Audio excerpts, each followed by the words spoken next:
Take care, Gio.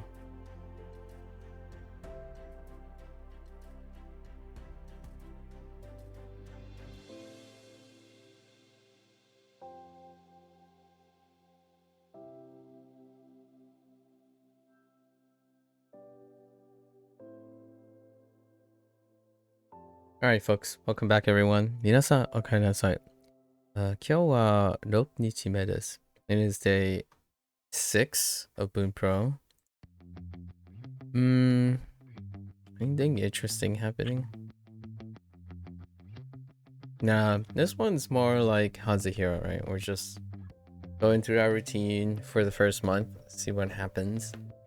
Let's get into our new grammar pieces here. De, at, or in. So kind of case marker. I think most particles are considered standard. I don't know if that has ever changed yet. A de particle is a particle that has several different uses in Japanese. At its core, it is always used to highlight something that is required to perform some sort of action, by means. One of these uses relate to the place and translates roughly as at or in. Right? 私はここでピザを食べる。私は部屋で寝る。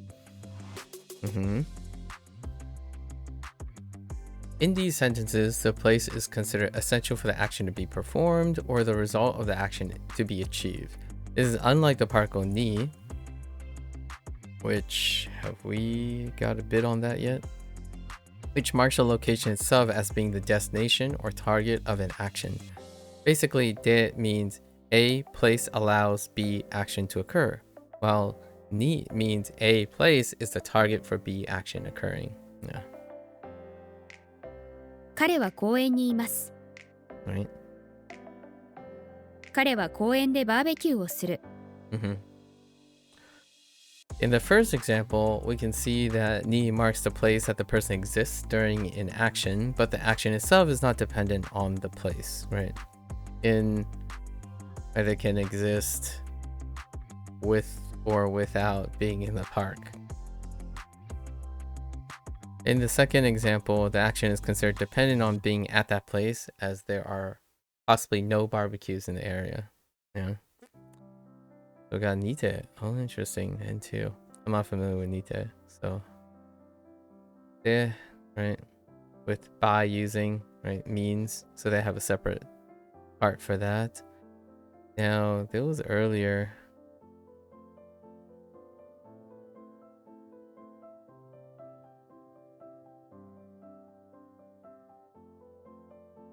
On the related things, both and nyoite or nyokeru indicate the location where an action takes place but differ significantly in formality. De is common in daily speech and informal writing, whereas nyoite and nyokeru appears mainly in formal context or written language. I see. Additionally, nyoite. So ni in and at or right. Oh wait, I think we did get ni. Oh no, it doesn't. It should say underneath that we studied it. I'm pretty sure. So we're getting it probably today. Ni is a versatile particle marking direction, destination, target of action, or place of existence, often translate as to, in, or similar English preposition. De specifically marks the location where an action. The main distinction is whether the verb describes an action or existence. For example, Tokyo ni sumu emphasizes existence, while Tokyo de benkyou suru highlights the action. Okay, so it does relate. This is what James mentioned yesterday, where when it's related, the little blips are phrased in a manner like these are phrased in a manner that corresponds with the current lesson. Okay, there's ni. Okay, these are good. Ni can be a very difficult particle to master in Japanese, as it has many different translations in English. These translations are usually in, at, to, for, or on. Let's take a look at an example of each. 彼は部屋にいますよ。 So in the room. 私は家にいます。 At, right? 公園に行く。 To. 私は誕生日にケーキを食べる。 It's kind of like for. Yeah, I can see why that's for. Okay. バスに乗る。 And then on. Fair enough. While these examples may seem quite confusing at first, it will be easier to think of ni as always having one basic meaning. That meaning is to be the end point of an action. Intriguing. This means that whatever action is being described can only be considered complete or able to be completed once you're at, while you're at a location, time described in the sentence. マンションに住む。 Fair. 旅館に泊まる。 Fair. Verbs like sumu often confuse learners as they use ni instead of de. This is also due to the fact that sumu is a verb that can only be completed at the destination. You can only complete the action of living, dwelling in a place that you live, so to speak. I mean, I don't necessarily think I thought this any other way. The living existence thing is kind of, yes, maybe if one thinks of existence as not something particularly from the act of doing something.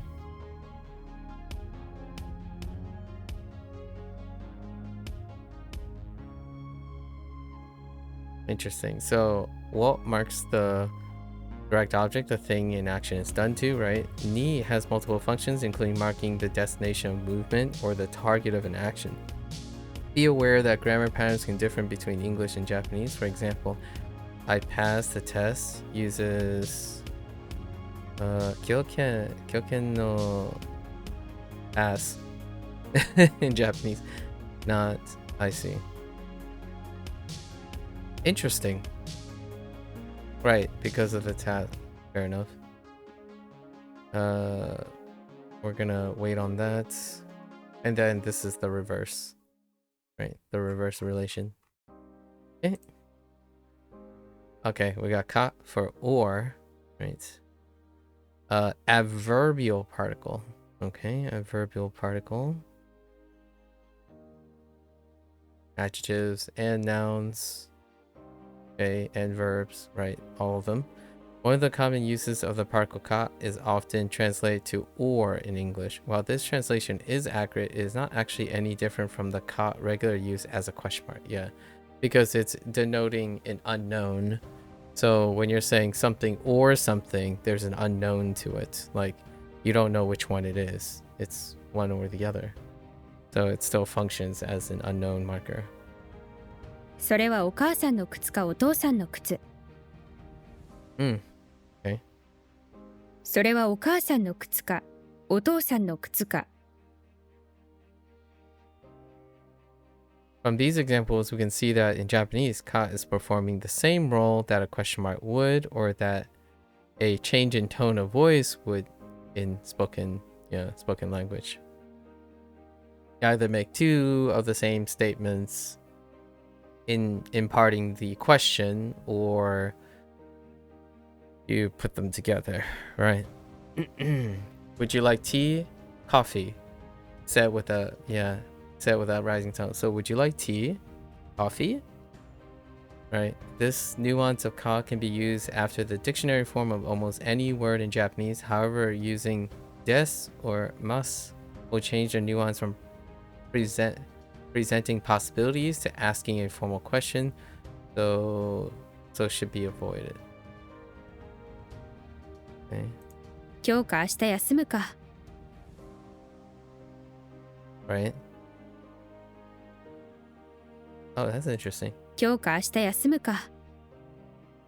Okay. 今日か明日は休みますか。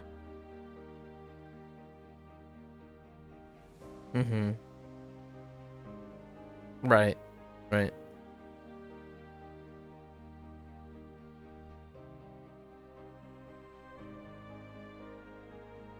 We will hold off on reading. Let's read the N4s and N5s. We'll hold off on the others.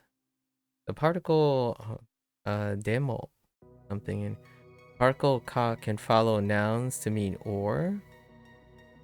Follow nouns to mean or, clearly specifying alternatives. Right. 今日か明日休みます.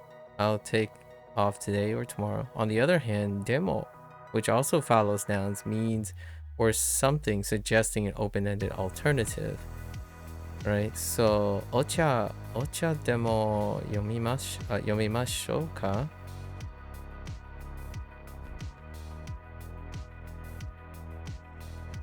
Okay.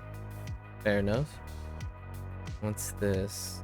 Question phrase plus ka, including questions within sentences. Both uses ka are extensions of its basic function as a question mark particle. When following a what question word like who, what, where, why, how, it creates a phrase meaning some word. 誰か, oh yeah, 誰かどこか, いつか. When following regular nouns, it means or. Okay. That's a excellent separate grammar point. Oh, with instead of we already got and, right? But to also means with, yeah. Standard stuff, yes. And then one, yep. Topic with verb. In our second lesson about to, we will look at the common translation of with, which is associated with this particle. To shows that there is a relationship between A and B, regardless of if that relationship is translated as and or with. Regardless of if that, okay. In either case, the nouns that are marked with to are usually all performing some mutual action. That mutual action may simply be existing. Yeah. カレーはご飯と食べるよ。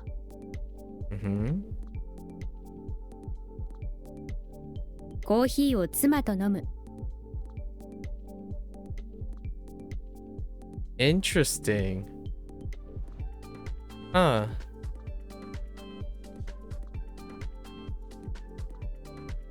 Okay. I see. When to is used as with, it means that both all people or objects are equally involved in action. However, ni highlights that one person is the target, right, of the destination of an action, so will result in something sounding like a more one-sided. 先生と話す。 Right? 先生に話す。 Talking to my, yep. Here we can see that both people are talking. When to is used, it is a mutual conversation. When ni is used, however, the person marked by ni is being talked to and is usually not actively participating in the conversation. Really, we're gonna pause on N3 stuff, so let's just keep going. でしょう auxiliary verb. Okay. Dependent word is polite. Noun, verb, adjective, tentative. About desho. Desho is a conjugated form of des and can also be seen in a contracted form desho. Desho is regularly translated to right, or probably in English, right? In a broader sense, it's just expressed an assertion about something like this that the speaker assumes the listener would probably agree with, kind of like ne in its very specific function, like in one of the specific functions, but a polite, like a more polite version. イタリアは良かったでしょ? 良かったでしょ? Right. 今日の昼ご飯はハンバーガーでしょ? In the above, we can see that in both examples, the speaker is looking for confirmation that's affirming that the listener agrees with them, right? As desho is a conjugation of des, the polite form of da, it usually follows the plain form of words rather than conjugation of des, the polite form of da. It usually follows the plain form of words rather than words using masa. Yeah. However, in very formal situations or older literature, oh, interesting, right? Right? 彼も踊るでしょう。彼も踊るでしょう。Right? 踊る dance. 彼も踊りますでしょう。Okay. Caution, despite sounding relatively low confidence, using desho implies that the speaker has some form of information that makes him believe that the A statement is true. Right? Because otherwise, you would use an unknown marker. If you are unaware, let's look at the Garo. Oh yeah, this might be the next. Oh no, we're at our end of our lesson. This might be tomorrow's lesson. Both desho and daro express conjecture. It's probably or seek confirmation when used when rising tone in a question. Right? Omoshiroi desho or omoshiroi daro. It's interesting, right? Yeah, right. And desho is more popular and used with strangers or those of equal higher rank, while daro is casual and blunt, used with close friends, family, and informal settings. Fair enough. What do we got any low? Okay. Janaika. Desho, in addition to expressing conjecture, can also seek confirmation or agreement from the listener, right?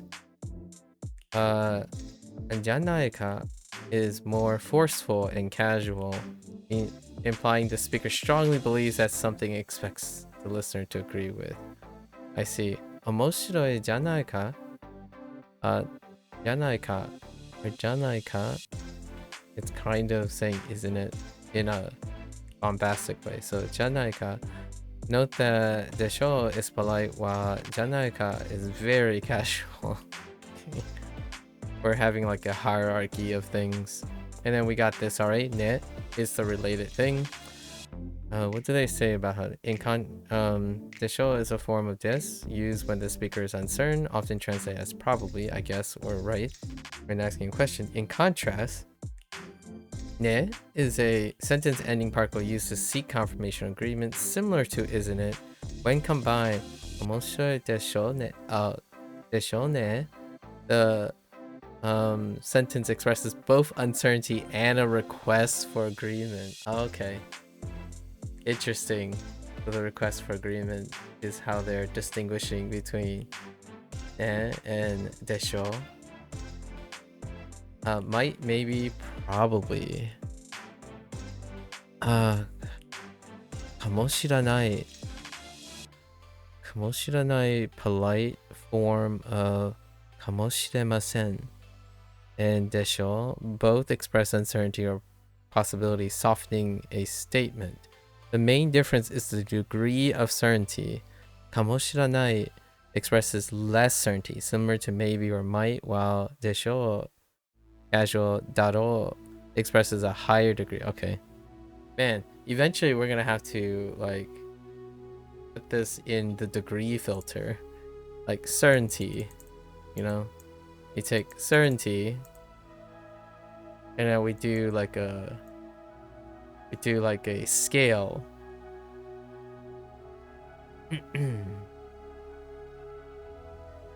I do this with English too. Not that it serves too much of a function, but you see how like might, maybe, probably use degree definders. So less, more, usually, seldom, rarely, often. These are used to modify probability. So whatever word it is attached to, when it's describing something. So in this case, if we're talking about the possibilities, it could be like is or existence, right? It rarely is, it seldom is, or less deals with adjectives, but it's fine. And then, you know, rarely is, seldom is, usually is, often is. To define like degrees, not that it functionally does that. Most of the time, people go with generally and specifically and certainly, or not certainly actually, they use absolutely, definitely, never. Right. These are the hyperbolic, colloquial internet. And this is net speak. Is what I typically define it as when it comes to probabilities. This is net speak. Generally, specifically, absolutely, definitely, never. You could also throw in like forever, always. This is NetSpeak, exclusively NetSpeak. I don't really engage specifically in NetSpeak. Whenever someone talks like it's always, it's never like this, I've never done this, I've always done this, my counter is often to use degrees. And degrees is not because I'm Japanese, like I'm obviously not Japanese. Degrees is because this is in scientific writing. So my background is in scientific writing, and typically you evaluate, even if you have to communicate with individuals who do not process data properly. And what I mean by data properly is they do not do interpretive data, like interpret data into like colloquial speak. In science, you use other words than these. When it says, if you maybe generally, maybe generally can be in science, specifically can be science, but these are out of the question. Most of these things are out of the question. Always, forever, never, definitely, absolutely, out of the question. Like, there are very few things that are as defining, and you can see if you make this up, generally is pretty good, specifically isn't even that much of a NetSpeak. So NetSpeak includes all of these words all the time, right? All the time.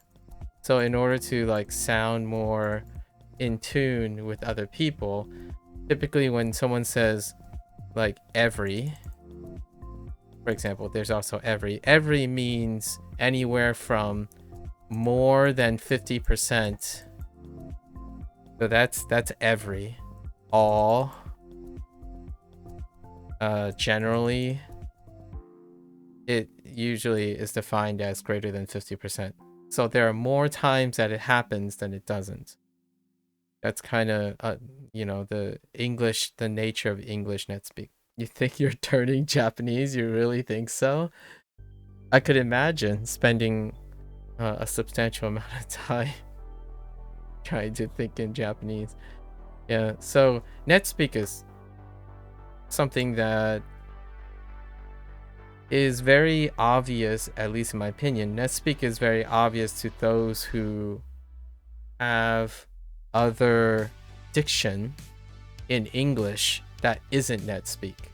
So being not that and that at the same time is able to appreciate NetSpeak. Other than that, you know, when you're speaking to someone who has been on the internet for a while, they may see it as there's no distinction, right? Until they talk to someone who may have some distinction between NetSpeak and maybe, like, for example, professional writing.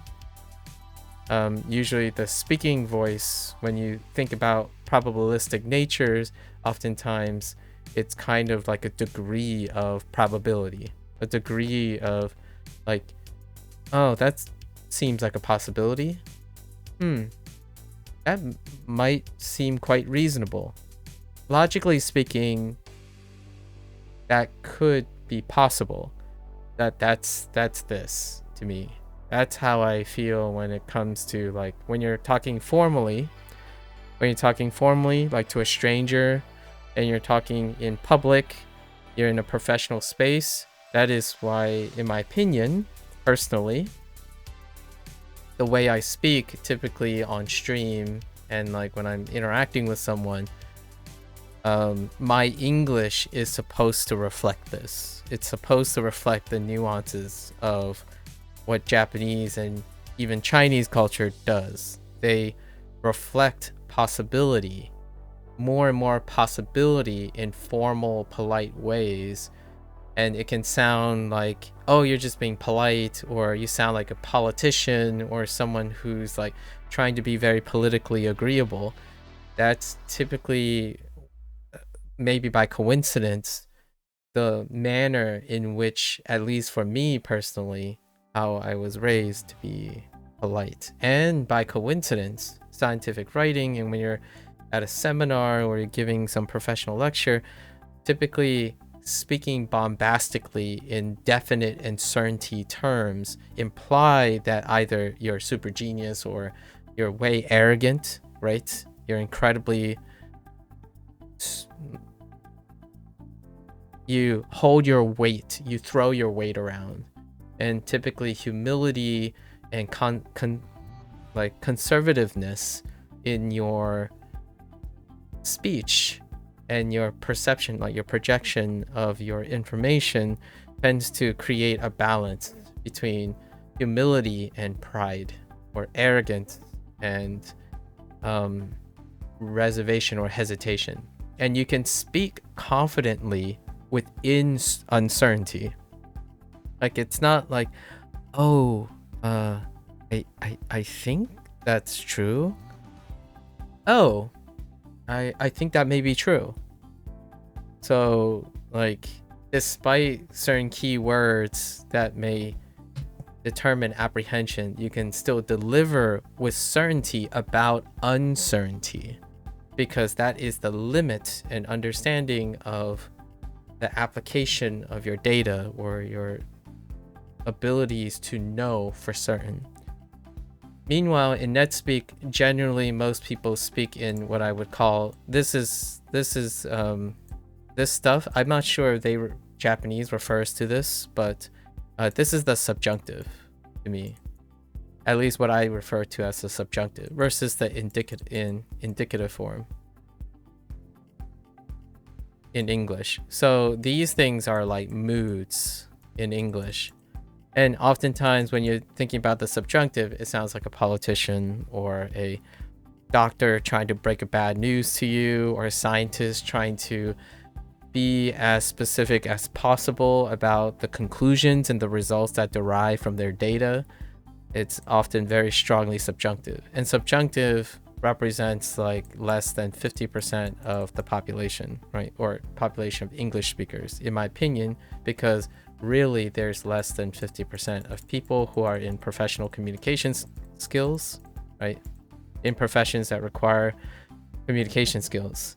So oftentimes when you're talking to someone, it's a really telltale sign. So this is how I adjust my speaking voice and my typing skills, or like my English usage to the person.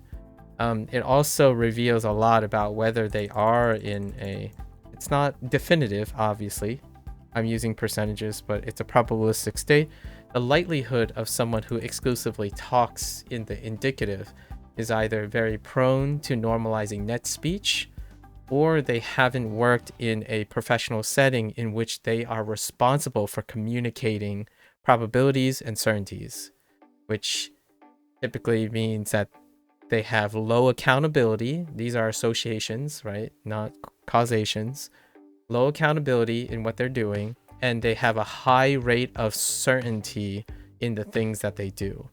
So the development, in my opinion, oftentimes when you go like high school to college, right, and then to grad school, if you will, or I would call it a professional school, because there's also med school, law school, etc. So a professional school, the diction of English tend to change. It shifts from indicative to subjunctive majority.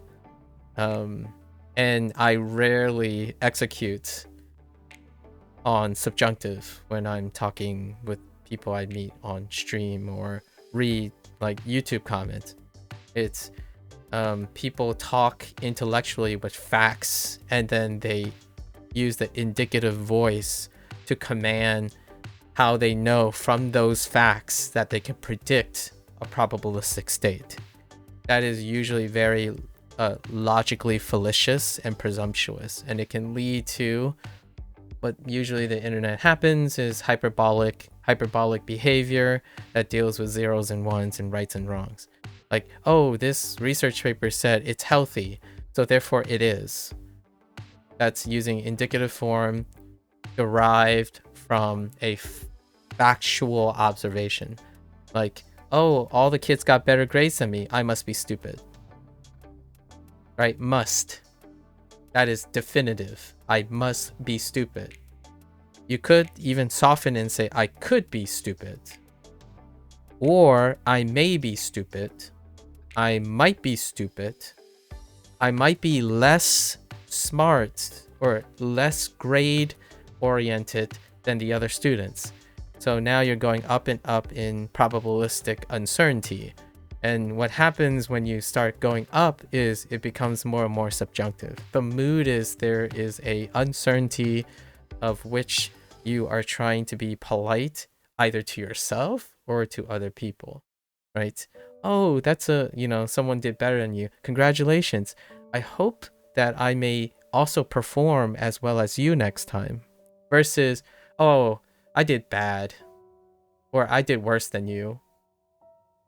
That's indicative, right? Indicative versus subjunctive. Not that they're presenting the same exact messages, but the nature of your presenting probability when you express things deal with indicating whether you appreciate this Japanese nuance or not. In my opinion, I think in order to appreciate this, if in English, like, I speak to someone in English quite often, since English is my common language. If in English you're already spending like 99% of your time in the indicative voice in English, the comprehension or like the comprehension kind of understanding and intuition about this subtlety between desho, desho ne, and stuff would be a very coincidental learning experience through explaining in English. The other way to do it is literally know when and where to use them, right? And that would be in context. It would be in Japan or in immersion-based thing. However, you can, in my opinion, you are able to comprehend the nuances if you have some sort of analogous function in English. The thing is, a lot of times when people talk about this, kids, younger people, or those who are not in a professional setting, they would say something very similar to this. There's no English equivalent of this. That is not true. It is rare in English because most people don't use it, in my opinion. Like, we're not talking about like one-to-one transliteration situation. We're talking about the feeling and the elements involved in understanding that there is a necessity or function to depict degrees of uncertainty in your English. Now, when someone, the question is, are people aware of this when they hear it? Actually, they do. There is some intuition to that. So whenever I speak in the subjunctive, it is clear to them that they don't. Oftentimes people who speak in the indicative and express things in the indicative when they hear someone who dominantly speak in the subjunctive, they often feel uncertain. Like, oh, okay, so I'm not sure. Are you saying it might really happen or it might not happen? So even though there's no like, people may not use the subjunctive, that doesn't mean they can't react or respond to the subjunctive, which is kind of what is humorous when you take like an intellectual, like you take a scientist, for example. I'm being a little general here, but take a scientist or like a lawyer, right? For example, and they would respond or react to a politician's statement versus someone who is not in a professional communication field thing, like a construction worker, for example, and they would react to a politician. These two would be very different, and it's not necessarily all about the language, but it would be a reaction to the language. The language reaction would be very different between these two, right? And because one is steeped in understanding probabilistic natures, you're wondering, what does lawyer have to do with probabilistic states? Circumstantial evidence.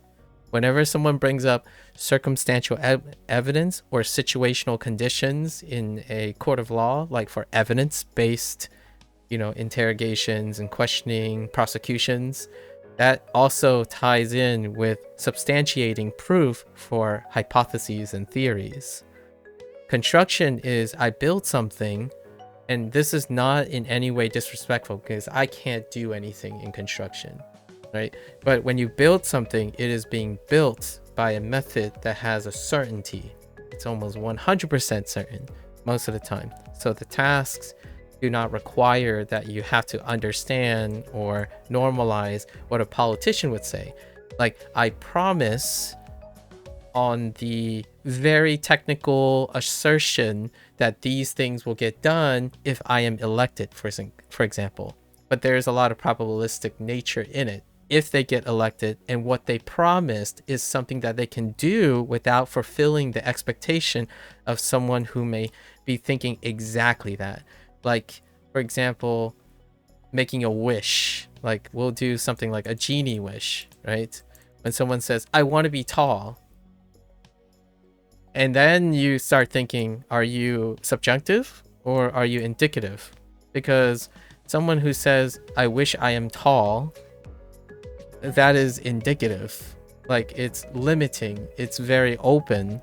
So there would be a lot of questions. You would raise a lot of questions already immediately about, wait, don't you want to be more specific? Because tall sounds like, if you want to be tall, you would be the same. The genie could grant you a wish and be the same height, because if you're tall, the genie could say you're tall compared to an ant. So the probabilistic nature is there are a lot of things you are taller than. So you can still grant being tall without changing anything. That kind of thing.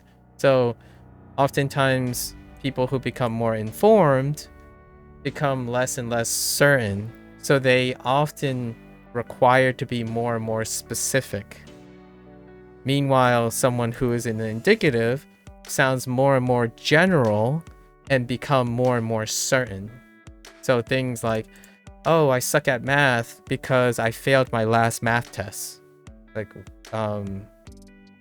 that's a leap of logic, but sure, it could be possible that since you failed your last math test, you suck at math. It could be possible. That is one way to contribute to the idea that you suck at math if you failed your last exam. Whether that's permanent or it's a certainty is not there. When you're speaking in indicative, it makes it feel like you did very little effort, in my opinion. Like, from my perspective, you did very little effort to think about the cause and consequences of how you're making your decision and how you're framing your realities. This would be another one too.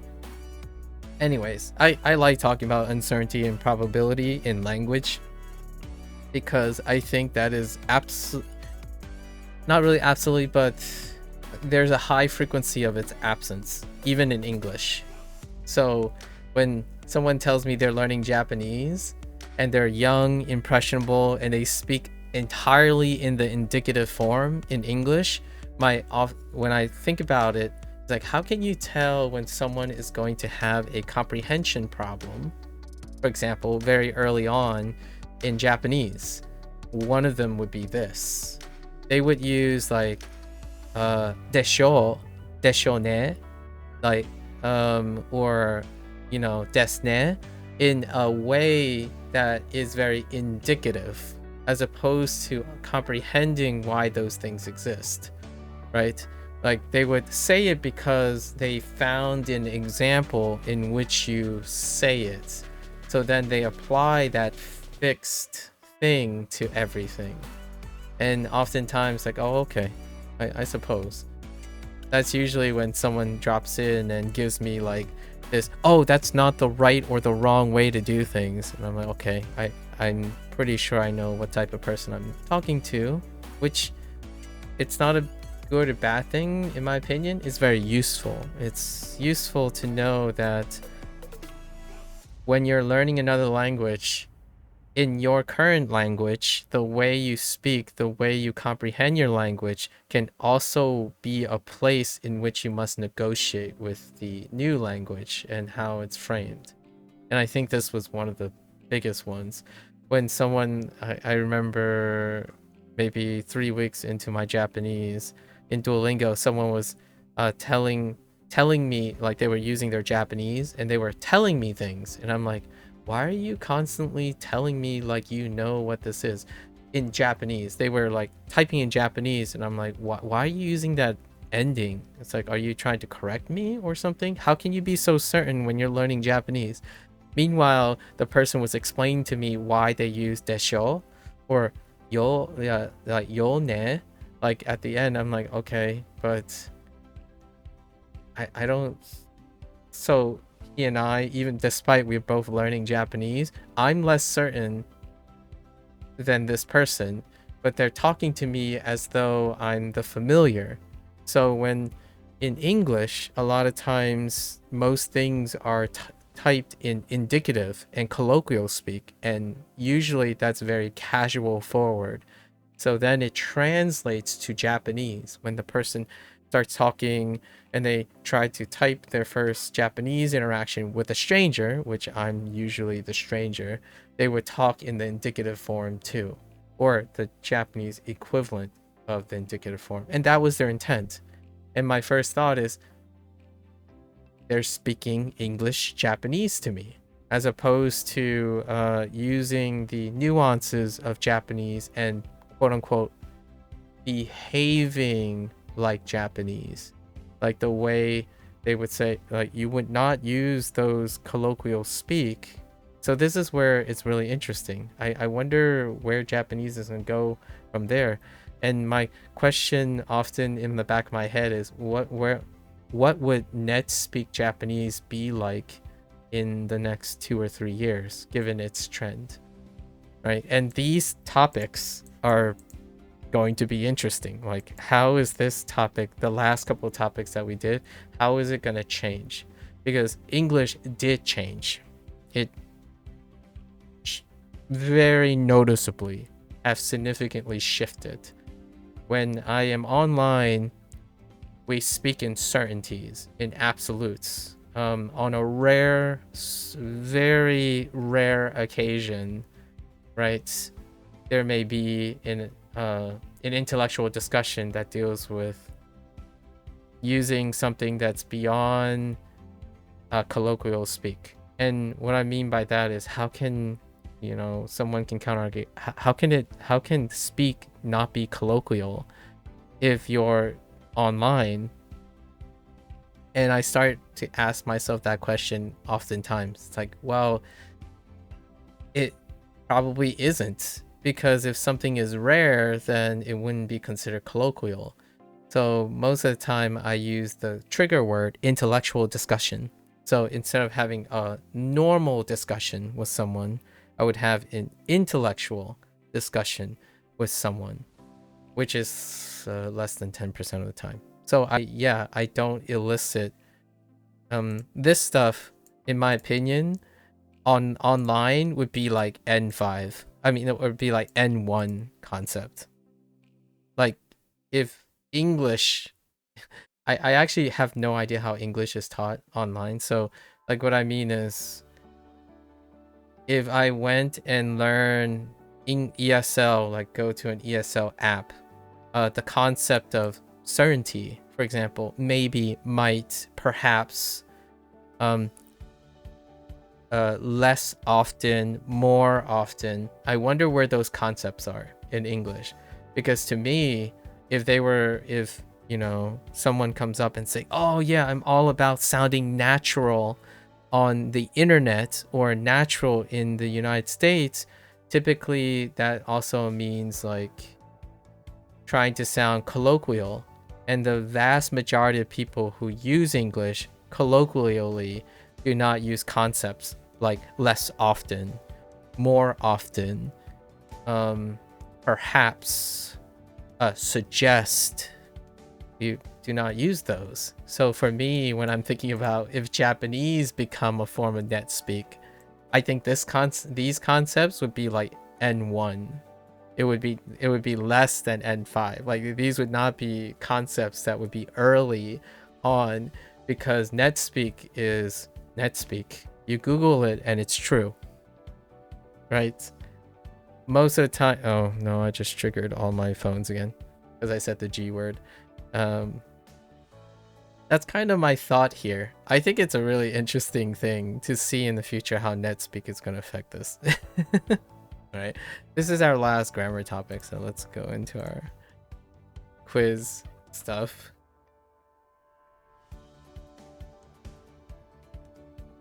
How did they do the English keywords? Probably そこで寝る Sokote neru. And the only way I know this is because a neru is like the way it's phrased in Japanese, it would be a de, but I gotta get used to how they're equating the English word to it, because it's actually kind of hard. Like to me, it's really difficult to go the other way. Like when you read a Japanese phrase, right? And then if someone comes up to you and say, oh, what is that in English? I'm like, at, in, for, like it's all of them.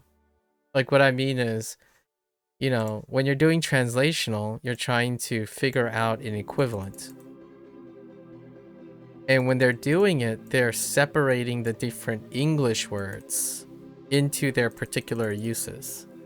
But when I'm reading this, it's all of them. So like I'm not making the distinction that it's at, for, in, so it's just all of them. Like it's very similar in Chinese, and what I mean is the feeling is very similar in Chinese. But in Chinese, you just don't have this. There's nothing here. Yeah, like 这里, right? 这里睡觉, like here, 这里睡觉.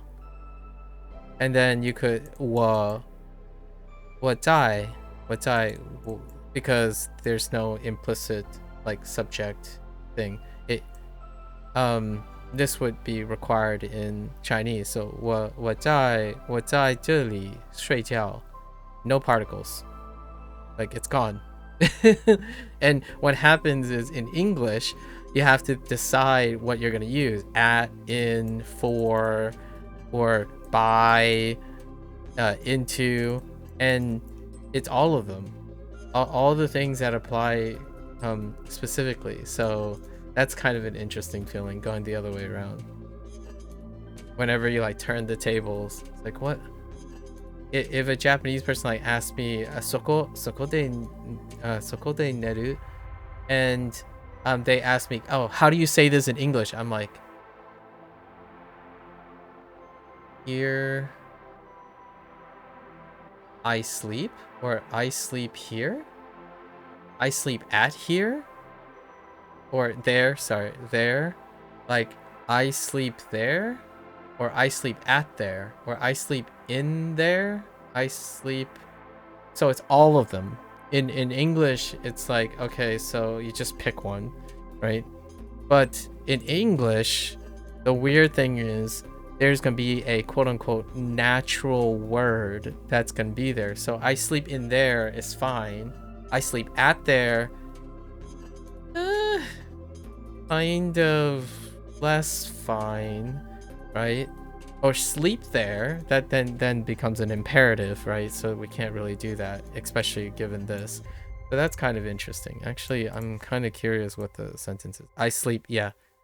I sleep at there, but it would be I sleep there, right? Because at is implied, or all the different prepositions are implied there, depending on your action of where the nature of how you sleep there. You can either sleep at there, on there, or in there. And that's the reason why I'm saying this is that's what happens when you learn more than one language, or you're talking to someone who doesn't speak English very well, and you start thinking, oh dude, prepositions, they're a nightmare in my opinion, in the reverse role, because it's like sometimes it's there, sometimes it's not there. In fact, if you put it in there, it's still kind of okay, and then all of a sudden you're going to the native speak, right? When someone says, oh, I sleep there. Like, what do you mean you sleep there? Is that like in, like how,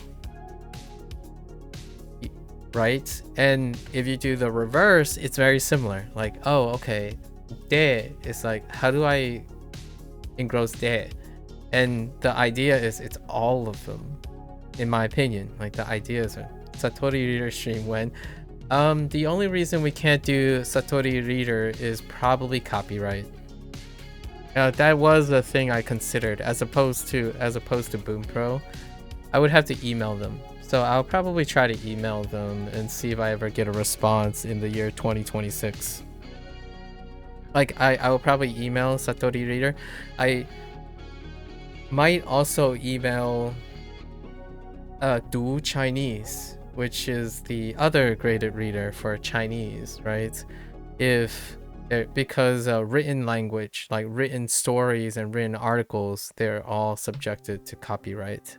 So you would have to go out of your way to transform whatever you're reading for a different reason. Educational is fine if you're adding something, but if I spend the majority of my time learning from Satori Reader, that would imply that I'm simply reading in a lot of times, and that can lead to copyright stuff. So I haven't read anybody's work like literally online yet. This is kind of an exception because these are like mechanical things that are existing in many forms. But when you're reading a book, for example, there are people who do this, and they specifically have to go through hoops, or either they don't care, right? Like a narration, like someone's just reading through a book, that usually they don't show the book, or like they try to get into a moral gray area for reading. Basically, they either don't show the actual text or something like that to try to like circumvent copyright. A Satori Reader would be a great way to do something like that, like even translating or something. Tadoku Reader, I'm already aware. It's all free, but you can't stream the intellectual property on a monetized platform. So they already have that. They already have that in the social queue. You can do it educationally, but I'm on Twitch and YouTube, so there's no guarantee that that clause will stand. I can still email Tadoku Reader people. Because it's free doesn't mean you can't be copywritten struck. So that is a leap of logic. When something is free, that doesn't mean you're free to share it. And when it's commercialized, actually, that's also a leap of logic. When it's commercialized, that doesn't mean you can't stream it online. You might be able to stream something that is not free online. That deals with copyright laws and like how the platform operates. But in Tadoku Reader, the site, they specifically say certain things. And technically, it's still a moral gray. It's still a legally gray area because they say you can use it for educational purposes in a non-commercial way. However, technically, one could make an argument that if I'm on a commercial platform, despite being educational, it could be commercialized by something else. And I would be accountable for all those things. So it doesn't free up Tadoku Reader as well. It is better though. Like what I mean is there's a higher likely chance that Tadoku Reader, the people who do those things, I used to also read Tadoku stuff. I actually suggest this as a graded reader before you invest in something like Satori Reader. They do have a clause that says like, oh yeah, you can use this as long as it's cited for educational, non-commercial use and personal use. I don't know legally, I'm not a lawyer, right? So, and I don't understand the legalities of Twitch and YouTube. So long story short, basically, just because it's free doesn't mean they can't sue you or ask you to take down hours and thousands of work because they just happen to feel that you're taking advantage of whatever they're offering. That's not to suggest that they would, because I feel like the people at Tadoku, when something is free, there is a higher likelihood that the creators are contributing it to public domain in a way for educational purposes, but specifically for non-commercial educational use. So that's another one, right? Another one. Good sources though. Very excellent sources. I do tell people whenever they're interested, if they haven't cited like a graded reading source, I do point them to Tadoku before considering a paid source like Satori Reader. And then there's one last thing, right? I typically gravitate towards products that do not require a time limit. So Tadoku still fills that because it's free, but Satori Reader has a time limit.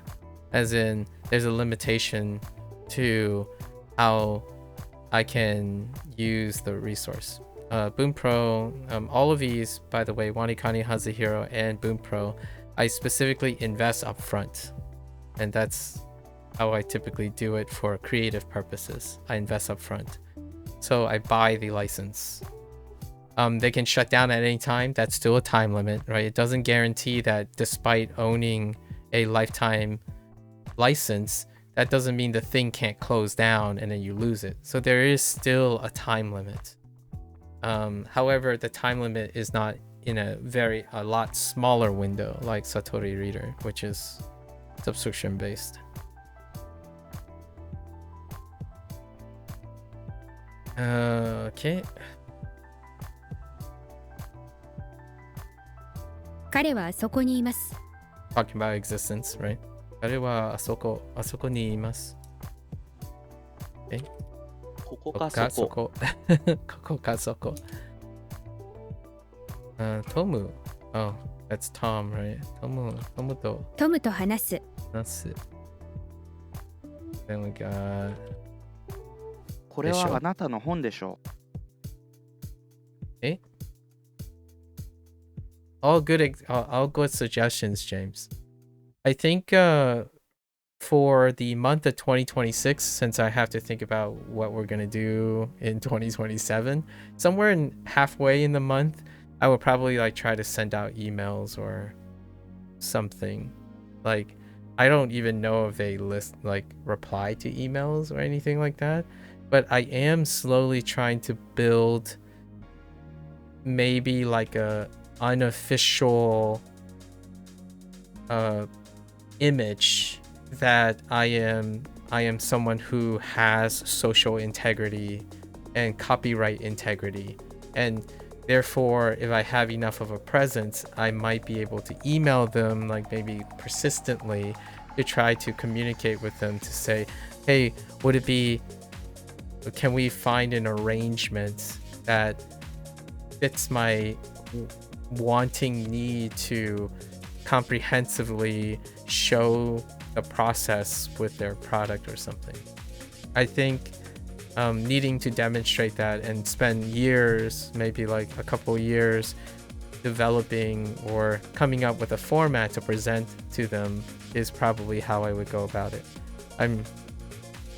I really rely on the most valuable thing I have in my life is my professional integrity, pretty much. So I jump through lots of hoops. I am a hoop jumper and a safety jumper when it comes to open communication with people. So hopefully, with some luck, we can get into contact with some of the developers who are commercially responsible for their product, but also they are willing to entertain a person who spent most of their life contributing things to public domain. So like I would have to make agreements and stuff with them to say I won't ever sell this stuff, or I won't ever build a educational course on top of their material, that type of thing, in order to reach an agreement of like maybe I can use their stuff, but I make a formal consent or some sort of consent that I wouldn't ever convert their product and build on top of their product for the reasons of competing with them. And I think that's probably the fairest things that they have to consider. Like, I'm not going to build a Wanikani competitor. I'm not going to use my use of Wanikani and Hanzahiro to build a masterclass that is meant to compete or replace Wanikani and Hanzahiro. That's kind of the thing that I have to either demonstrate or explain with professional integrity.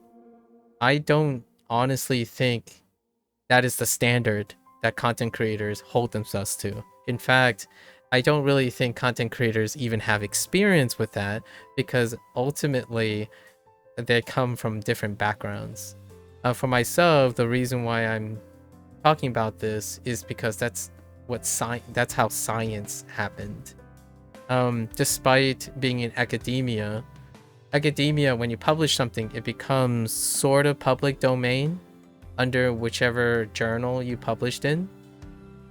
And that kind of makes it slightly okay that when you're producing something, you cite the methodology and you cite all the resources and sources of the primary literature in which you adopted and built on top of their methods.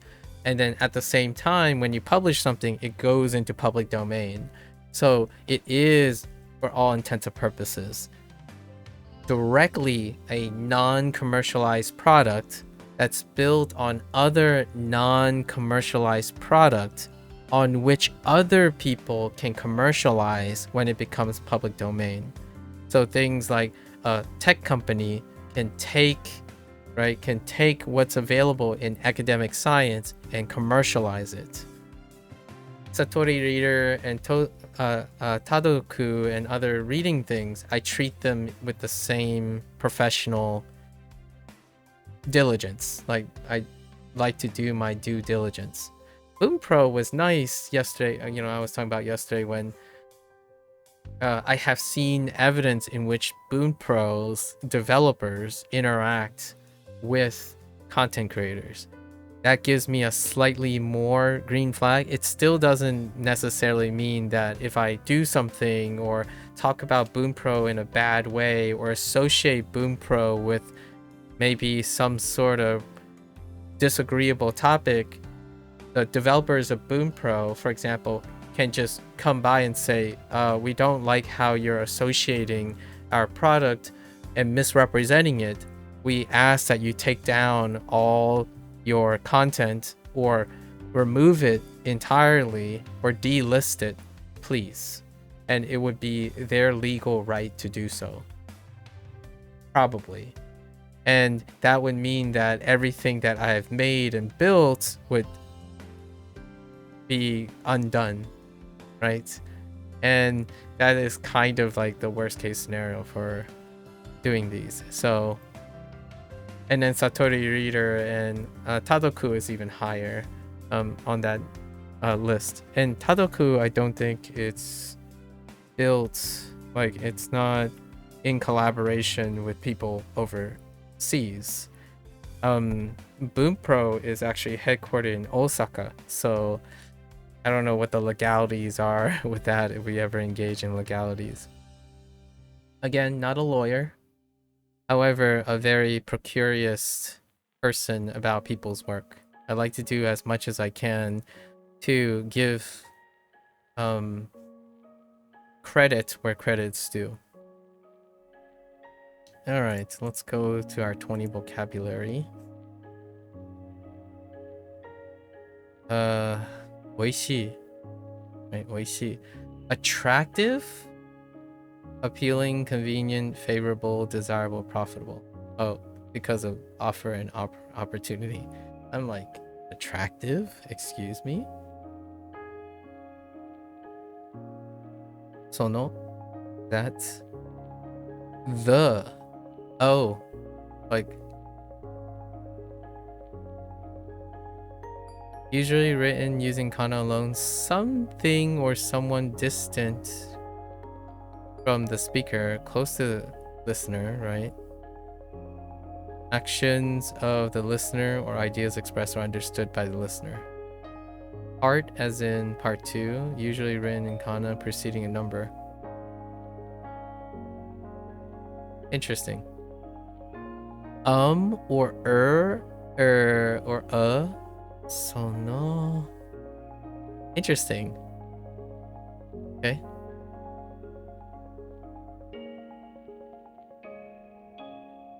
Apato.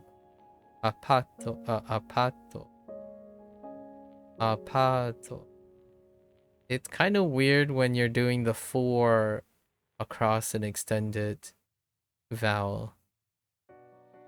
アパート Apato. Yeah, apato.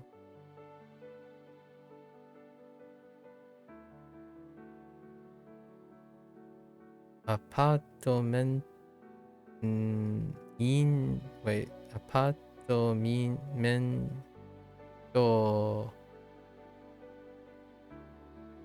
House. Oh, interesting. Okay. I didn't even consider apartment house out of apartamento. Okay. Honshu.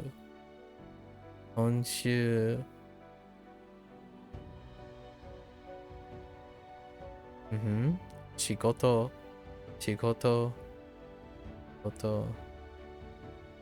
Physics. Work. In physics. Oh, like the amount of work. Sort of like energy. Right? Oi. Wait. Oh, there's no play on. There's no voice sample. Oi.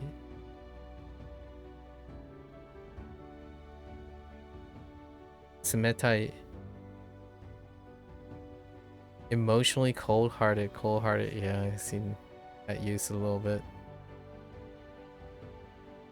Yasai.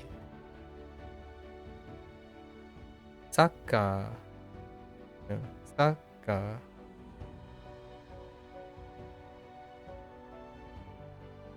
Nagai. Protracted, prolonged. Okay. Yeah, both in distance and time. Atatakai. Having enough money only applies. Okay, that's interesting.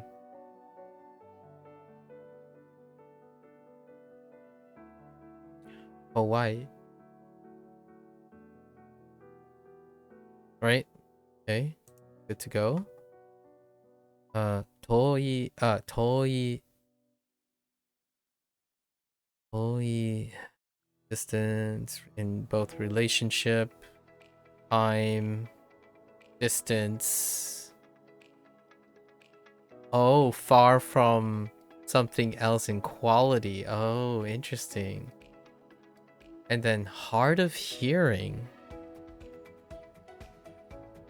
Intriguing. Oh, I see. In a fixed phrase. Oh, yeah. Hard of hearing and nearsighted. Yep.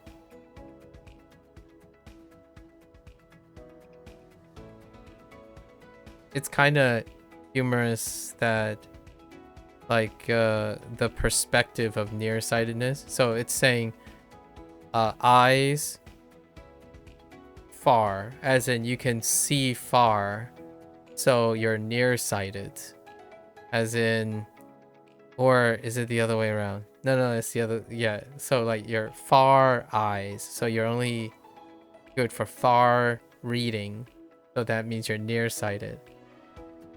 So it's like a confirmation, but it's the opposite. So when you're nearsighted, you have eyes for the close, so you can't see far. Right? So then that'd be farsighted. It's the other way around. And oftentimes when in English, when you're saying nearsighted, it's the confirmation. So when you're nearsighted, you see near. When you're farsighted, you see far.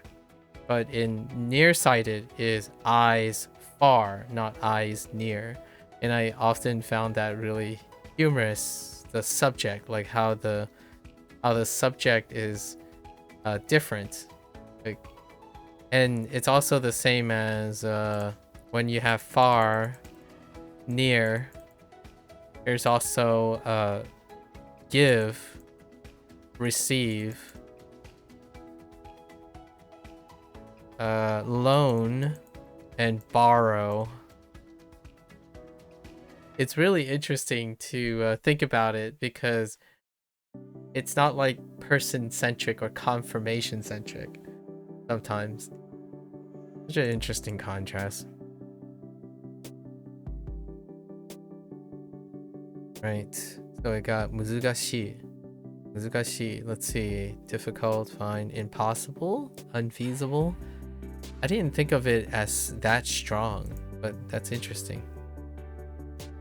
Oh, euphemistic. Interesting. So euphemistically impossible and unfeasible. Fair enough. That I can accept as a euphemism. Let's see, particular, fastidious. Ooh, fastidious. Haven't used fastidious in quite some time.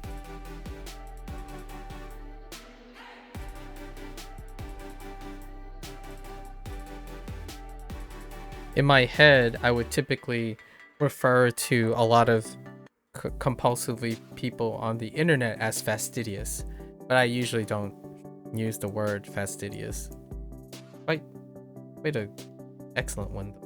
Gloomy, glum, sullen, intriguing, serious. Oh, a look. Okay. Dirty, unclean. Filthy. Oh, these are archaic terms. Okay. Unpleasant, uncomfortable, creepy, spooky. That's interesting. This almost gives more like a hentai or a kikai, or maybe like fuben situation, and then we have like kitanai and or impure stuff like fujun situation. Okay. 難しい。ね。とても。I used to say とても a lot. とても. Okay, not at all. Yeah, depending on positive or negative. Right. And then kabam, usually written in kana, but occasionally when I see this, I'm like, I see bao, so it's gotta be bag. Although this, I actually don't know if this lines up with bao. Actually, I gotta look. Like, strictly bao, not.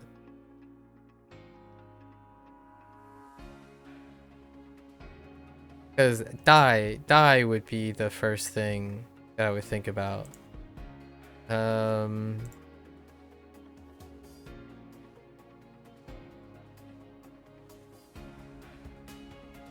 Yeah. This is, I think, very specifically Japanesey, in my opinion. Like I can't think of a I would say the closest thing I would go with is maybe like bao.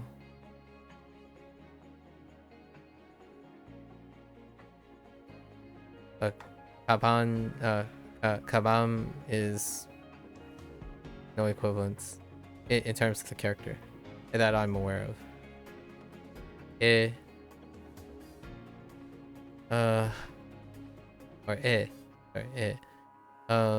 Image, right? Picture, footage. Got it. Right.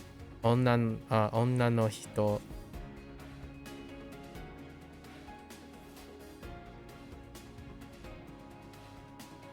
Ima. Spare time. Time to it takes to do something. Right? Right. Time off. Leave. Right, when it's associated phrase. Dismissal or firing.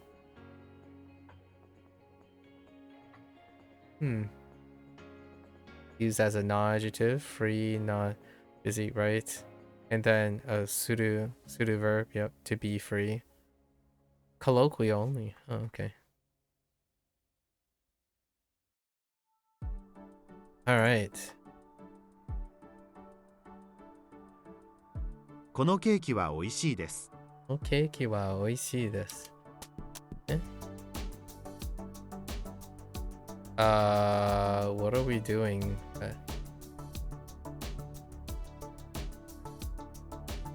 その日は雨でした。Interesting. その日。I feel like that is kind of a grammar point. その日は雨でした。Apartment. このアパートは新しいです。このアパートは新しいです。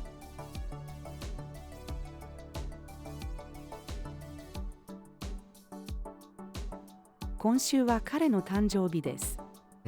今週は彼の誕生日です。仕事。彼女は仕事をしていますか？仕事をしていますか？この町には木が多い。この町には木が多い。この漢字は何と読みますか？この漢字は何と意味ますか？ Or is it 読み？ Wait, 読み？この漢字は何と読みますか？読みますか？ I was thinking of something else. I was gonna add like 意味 as in like the meaning, and then いますか？ Or あますか？ Or ありますか？ Possibly, or maybe even suru. They know if you can pull that off. Huh. We'll know in the future.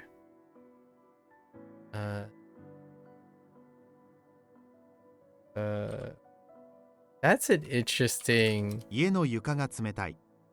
家の床が冷たい. I mean, like, I haven't really described the floor as cold to the touch, but that's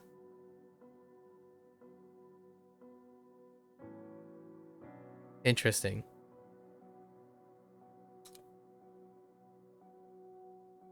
このトマトは安いです。トマト。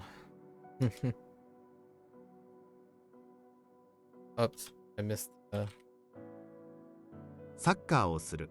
サッカーをする。この停止の定期の定価。Wait, この定規は長い。定規。Wait, 定規。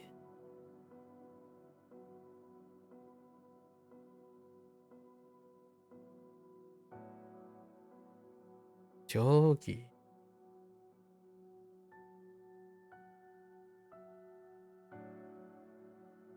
That's a special one. It would take me a while.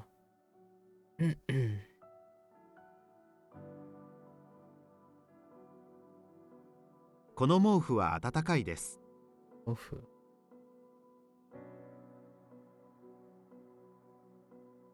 私は怖い話が嫌いだ。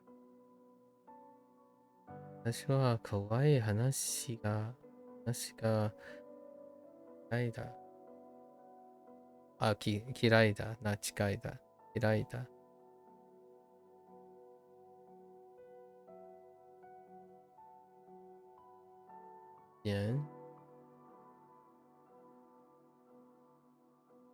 アメリカと日本は遠い。Es verdad. Es verdad.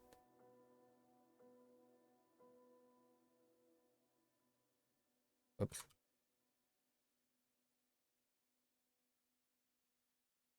Wait.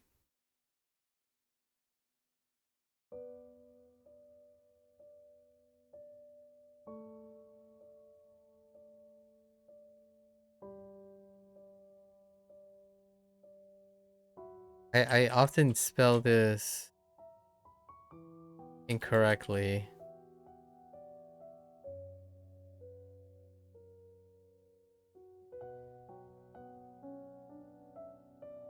この問題は難しい。I don't know if I typed ga at some point and then I might have missed something. 彼はとても背が高い。背が高い。Very tall. Uh-oh. そのカバンは誰のものですか？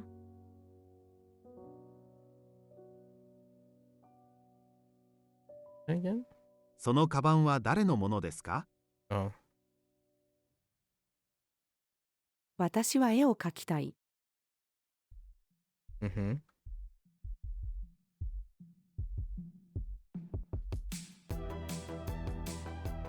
その女の人は私の姉です。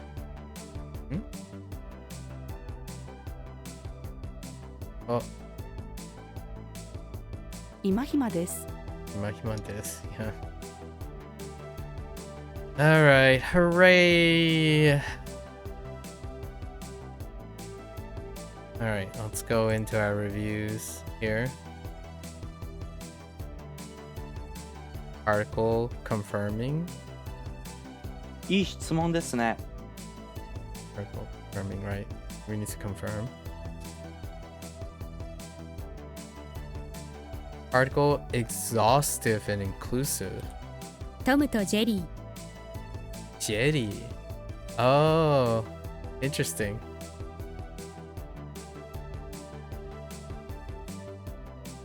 座面がふかふかな椅子を購入するつもりだ。Fuka fuka is like it's supposed to be like creaky, right? Oh no, it's soft. Dang it. Fuka fuka. Okay.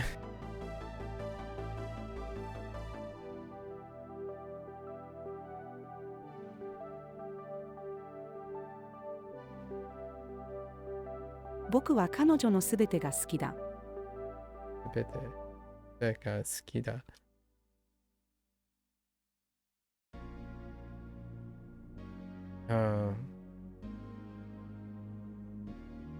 Oh, koinu.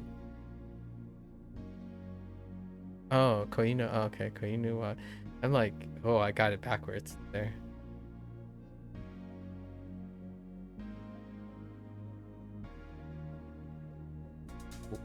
Is there a form we typically use for? Oh.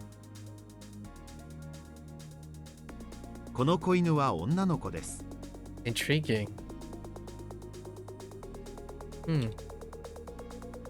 お父さんからたくさんの漫画をもらった。Nice. バスケのゲームを見る。 Watch the basketball game.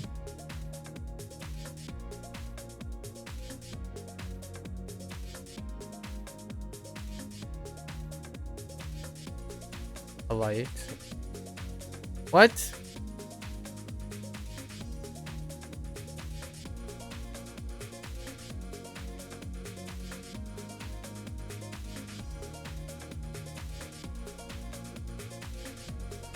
Oh no, read.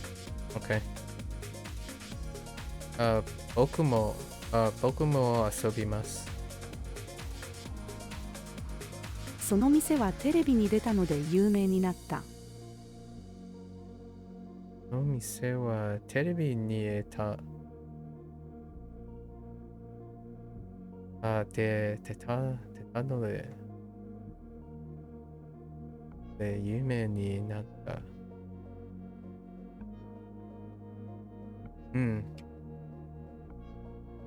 Emphatic?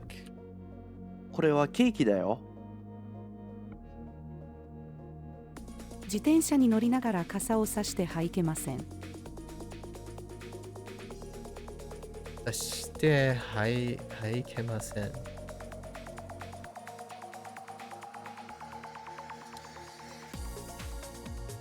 日差しが強いので帽子をかぶった方がいい。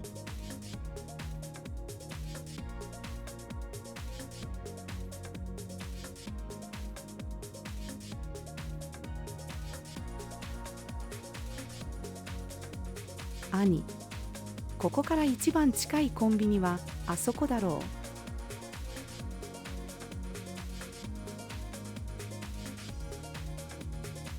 う。Oh, yeah, okay. So cold heart. Wait. How does that work? 心が寒い。 Oh, interesting. But sumetai has, I wonder how that's used. It was like a auxiliary. Maybe it's just archaic. I'm not sure. 明日は母からもらった時計をつけるつもりだ。It's「母が娘に、お風呂では飛び跳ねないでください。 비 하나 비 하나네. 하네나이데 하네나이데 그다사이. I jump into dive into. Oh wait. Oh, okay. I see. Kind of a cute phrase. パン屋さんの張り紙。注意。パンを素手で触らないでください。Like the chewy. お金をnegative standard. お金を借りない。お金を借りないです。お金を借りません。I like what they did here, where they read out the three in contrast for standard. 駅はどこにあるの？そのホテルは先月にオープンしたので綺麗です。 Open. Oh, open. Oh, that's interesting. Open したので、綺麗です。Open.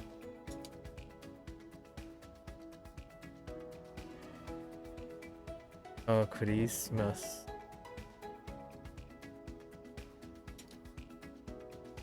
クリスマスの晩、テーブルの上にご飯、what?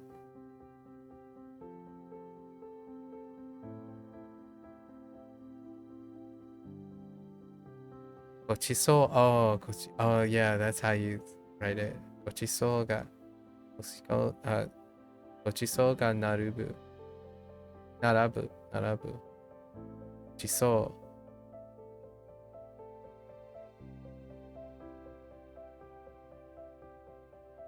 これはペンですか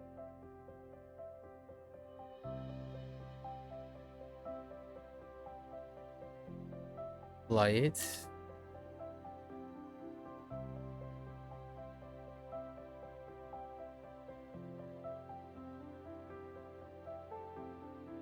覚える、覚えます。Right, 一段。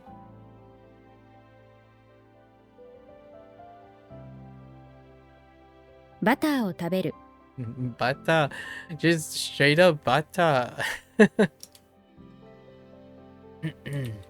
父は夜働いています。働いて。この曲は楽しいです。Oh, music. Casual.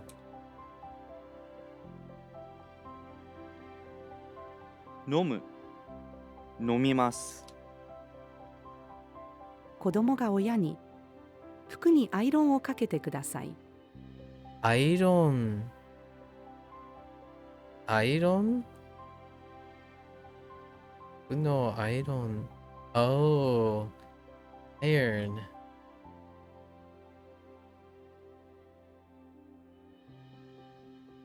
もう朝だけどまだ眠いです。まだ眠いです。Relatable. My right eye is kind of twitching. 兄は自分の部屋で受験勉強をしています。自分の部屋で、受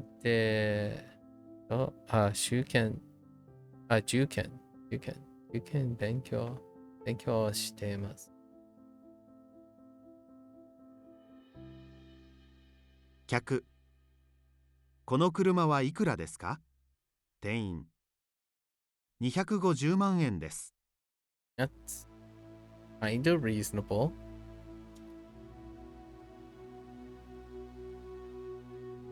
Oh.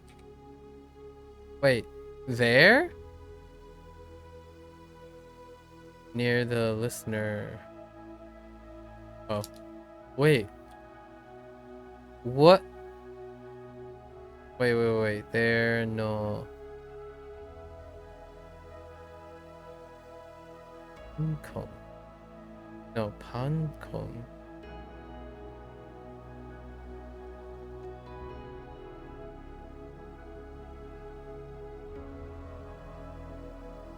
So そこのパソコン。Oh, Pasocon. Oh my god. Pasocon.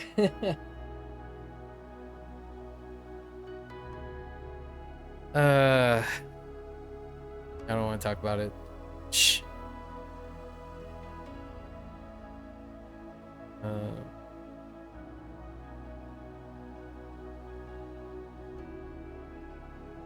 Oh, wait. Yeah. Adjective.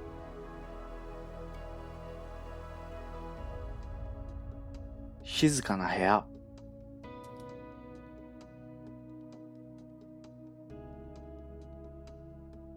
Oh, I know why they mean by subjective.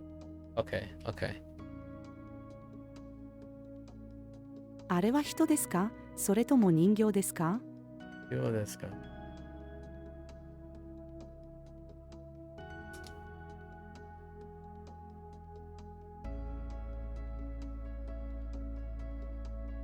僕の妻は手紙で感情を表現するのが好きだ。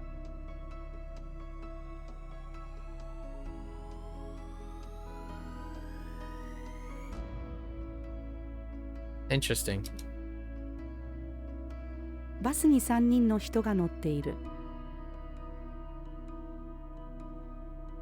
私の姉は20歳です。20歳。Special one. Hatachi. それは新しいゲームのソフトだ。Softo. Is that software? Probably software. Oh no, Softo. No.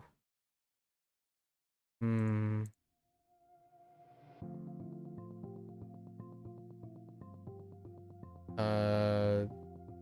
We're gonna go with 彼と私は近い関係だ。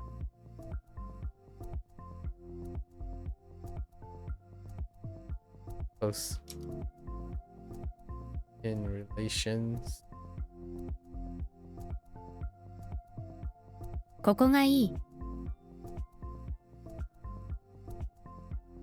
あなたは昨日何をしましたか？古い洋服を姪っ子にあげました。Hmm.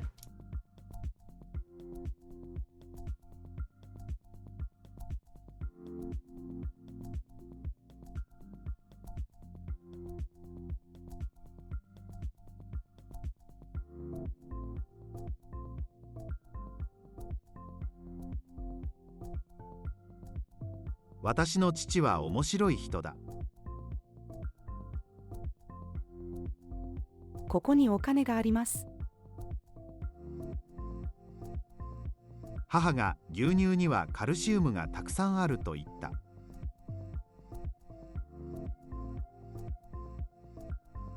Harun wa mu.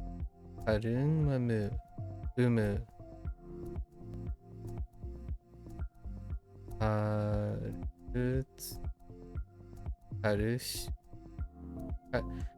What? Harush.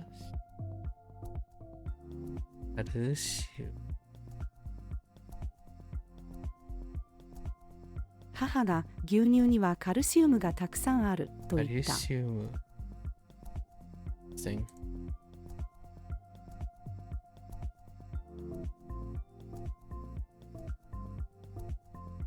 そのカフェのケーキのカロリーは高くないです。 That cafe's cake is high in calories. There's a lot of calories in it. 今日はワインはもういいです。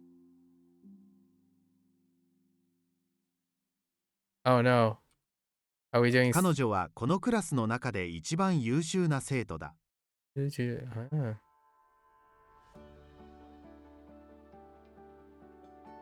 I don't know if I used Yushu at all yet, but thing is there.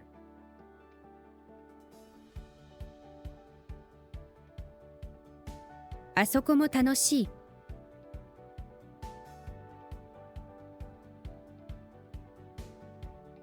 かわいい動物と言えばパンダやた抜きだ。やた抜きだ。やた抜きだ。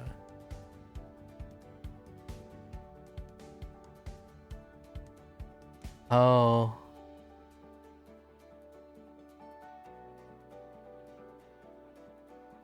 Oh, tanuki. Oh. Oh, panda ya tanuki. Tanuki da. Oh, okay. Oh, that's weird to look at. The breakup. There's no breakup between this. I didn't see a breakup between this and this. I'm like, what is going on? But tanuki. Or tanuki.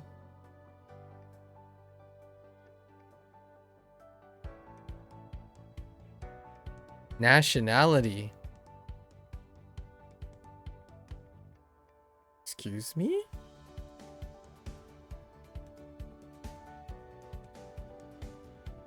Nationality.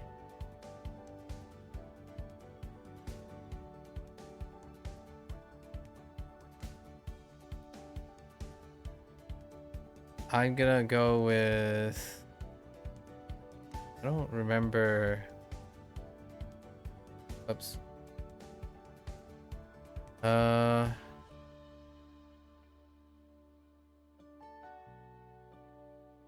人類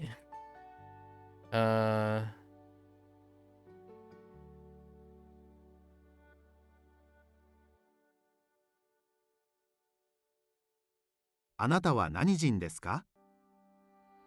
Wow. Okay. I went with like kind of like race or something and said like or mankind or something. So I went with 人類 or maybe like that's interesting. Huh. あなたの犬は大きいの？夫婦。私たちはまだ子供の名前を決めていません。Intriguing.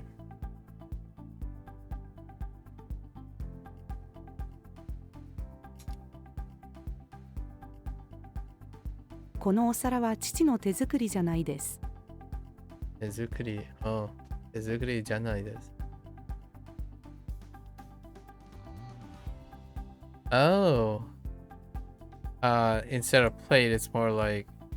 Oh no, they really literally mean plate. Okay, so not figuratively like a dish, like 料理, right? 料理 or something like この料理は父の手作りじゃないです。I thought maybe they were referring to, oh, this plate was not handmade, but like kind of handmade or homemade situation. So I was like immediately thinking, oh, like この料理 or something, like the cooking was like the dish, but they literally meant a dish. Yeah, and my mind sort of wandered. 父が都市の電車は混んでいると言った。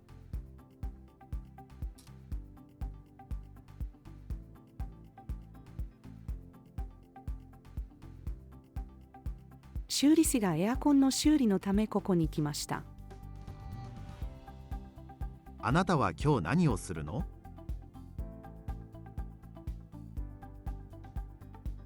3番ホームに電車が来る。子供。キャラクターデザインのノートを買いたい。キャラクターデザインのノートを買いたい。これは私のテストです。それは私のテストです。それは私のテストです。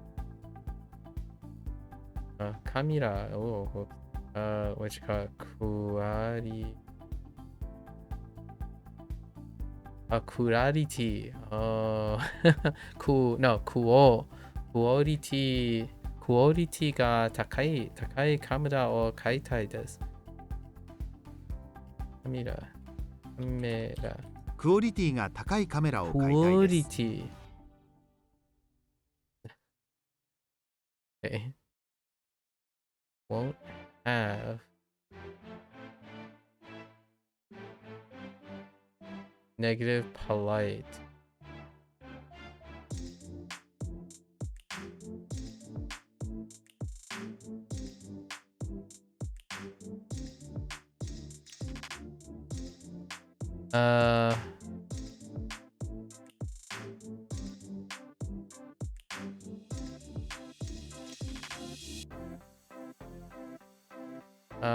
This is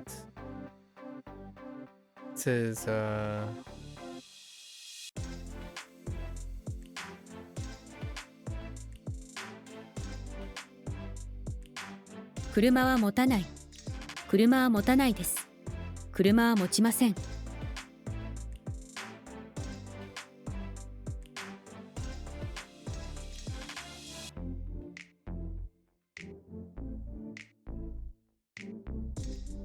カレーが辛い。カレーが辛い。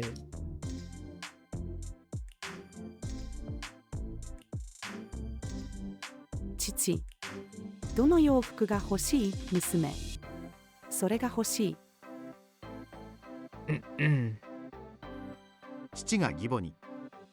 これは捨てた方がいいですか？義母。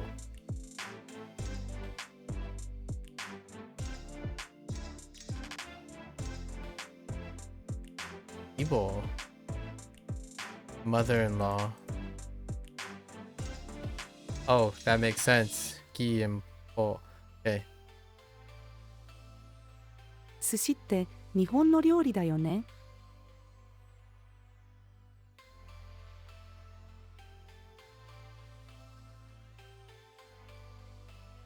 Oops.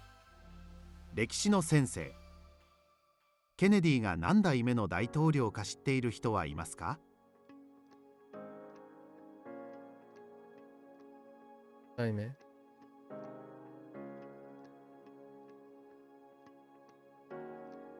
ここはあなたの部屋ですか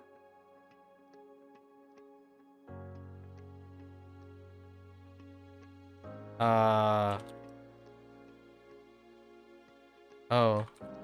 おや。娘は元気ですよね。医師。はい、とても元気ですよ。彼は背が高いです。Okay. Okie dokie. Oh, now we're getting a little bit boosted here. There's some boosting going on. Okay. We did a bit of digression today to fill in the... I'm padding my hours, you know, just padding it with digression. The Deshone is great. Gotta pad them hours. Where are my points at? What are my BPs at? 2000. I think I want a profile theme first. Right? We kind of just want a profile theme.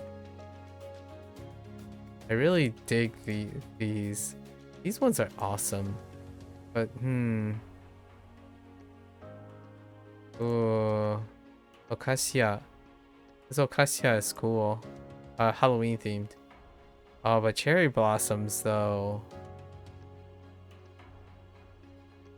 Sakura no hana. Yeah, sakura no hana.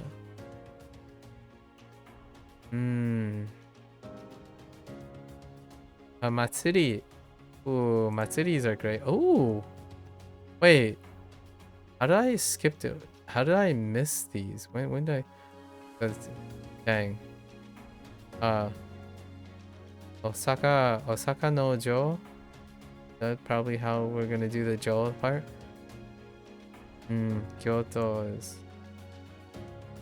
These things are nice. They kind of flow with my art style as well.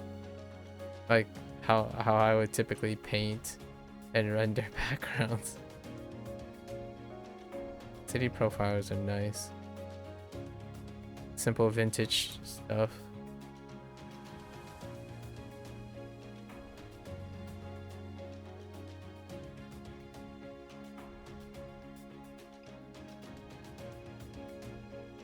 I do like the touch of green over the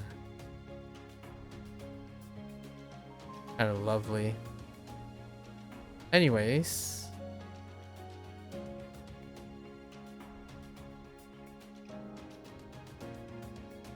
Oh, but no, we need quiz. No, we have to do quiz theme first, right? Because that's the dominant.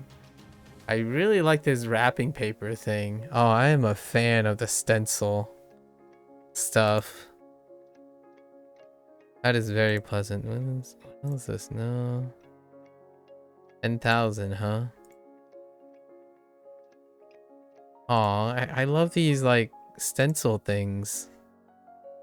They're kind of hard to see, but that's good. Like they're like non-intrusive, right? All right. Purely optional. Let's scroll down and see if there's anything else.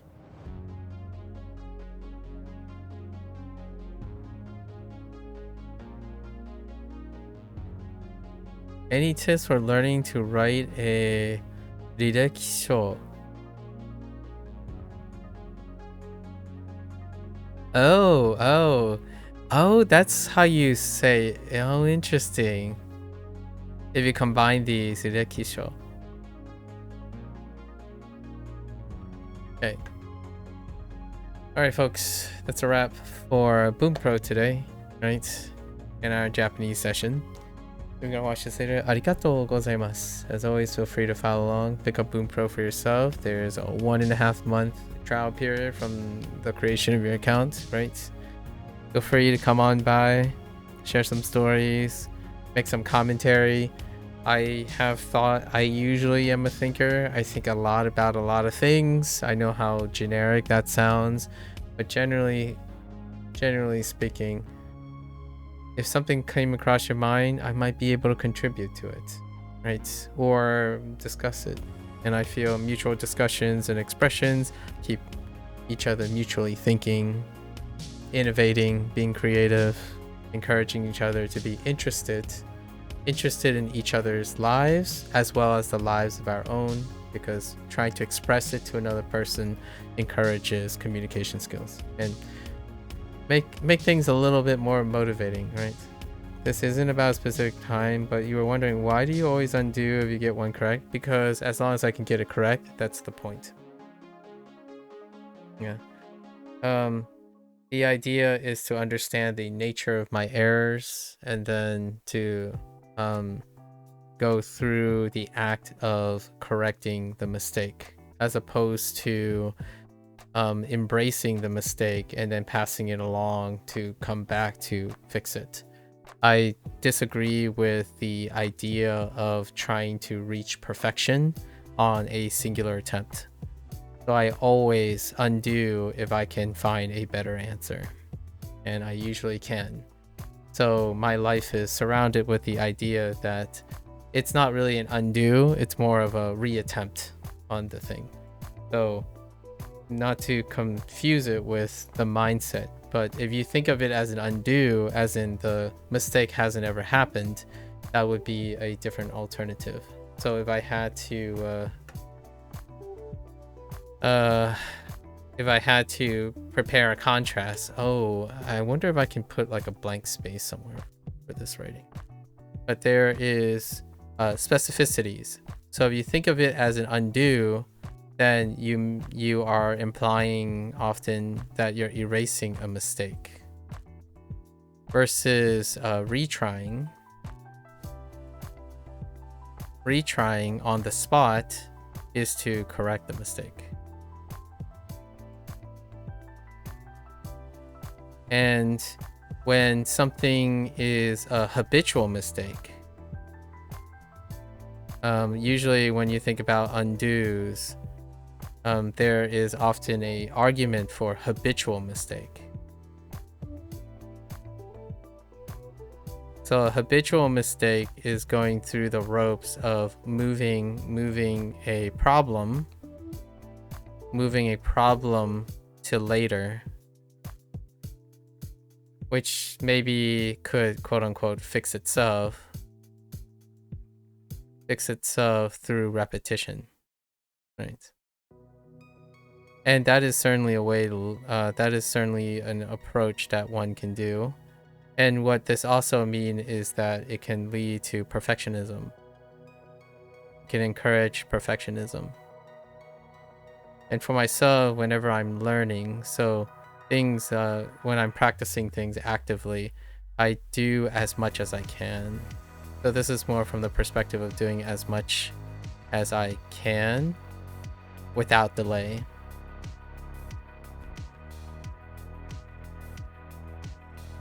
Telling yourself that you'll get it next time, for example, you'll get it next time. And also, or sorry, this is the other way. My list is a lot longer against undoing, or the concept of undoing, or the concept of mistake tracking. Undoing typically also involves mistake tracking. This deals with mistake tracking and undoing would habitually lead to habitual mistakes for myself personally, and moving problems to later, right? Or fix itself through repetition or perfectionism, as well as looking at answer and then reinforcing cursory like excuses. So I typically address these things by my choice to, and I do this with everything. After a while, I do this with everything. So as much as I can, I do without delay. I retry. So this is called a retry. Retry without additional explainer. So without additional explainer. So I'm retrying. It's a retry because there's no additional trigger. No additional outside trigger. And an outside trigger would be something like you look at a hint, you look at a nuance, but there are hints and nuances. I do check them for additional things when it's outside my thing. So retrying in parts, I rethink it. So this is a little bit different than guessing again.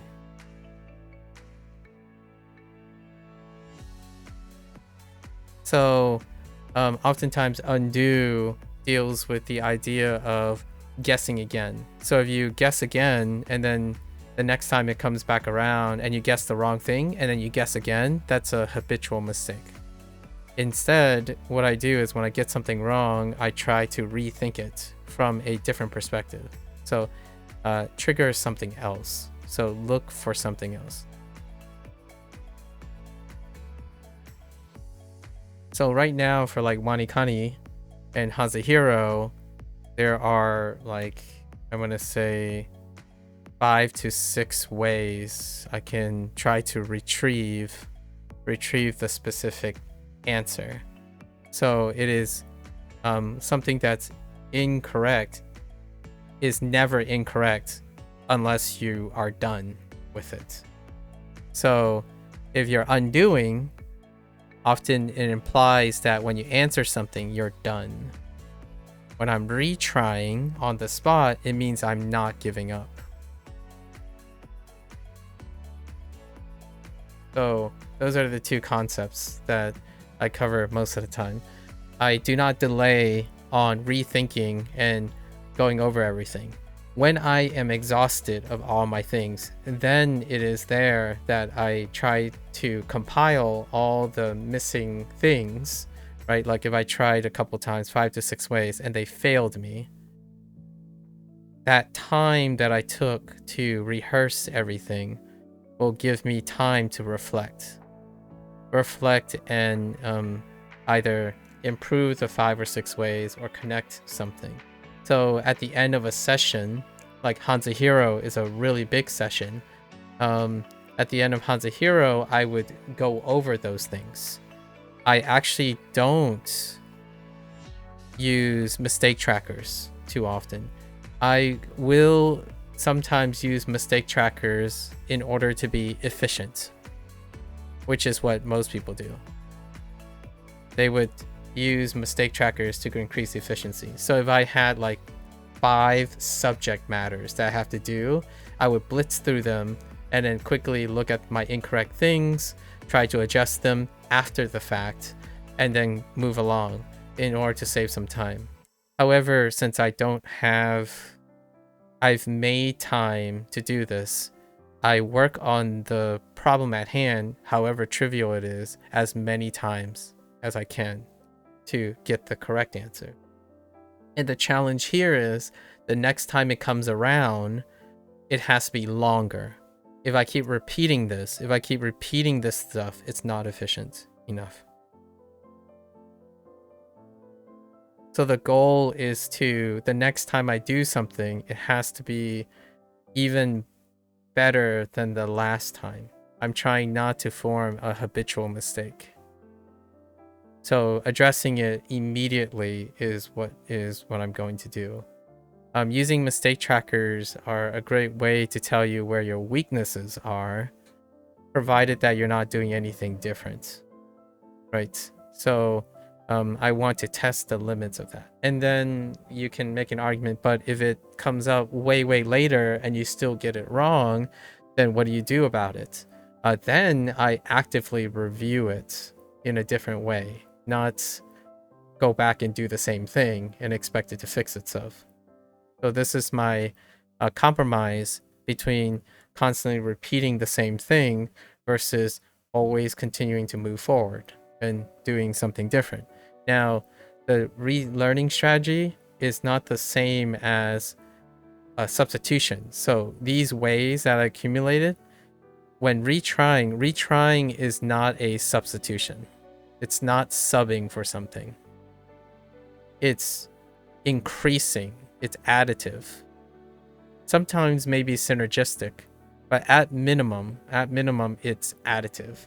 So one way, I keep that way, and I either build on it or add to it. It's not a displacement, which most people would do by saying, oh, so I corrected my mistake, so therefore I should remove my mistake and replace it with the correct one. That is not what I'm doing in my head. I am taking the mistake and I'm adding additional steps to it, and it can be very not efficient. The idea is I'm trying to learn from my mistakes. I'm encouraging myself to learn and build upon my mistakes. So forgetting my mistakes is not the point. Undoing, the idea of undoing is to remove your mistake and then try to subconsciously or psychologically tell yourself you never made the mistake in the first place. That is also similar to leaving the mistake and moving it to later. Because when you move it to later, for myself personally, I know myself pretty well. If I move a mistake till later, then I won't tackle them. And what happens when you move problems to later? Procrastination. You let the problems pile up. I do have some form of this built in for Wanikani, as in like instead of and Hanzahiro, I kind of do this, but Hanzahiro doesn't have a very convenient way to do this. When I get something wrong, I quote unquote undo it and I push it to the end. But I have to address that problem today. As in this session, I must try to think about it differently. There's no buts or whats or coconuts. However, in Bunpro right now, there's no way to shove something to the end. So what I do then is I must do it now.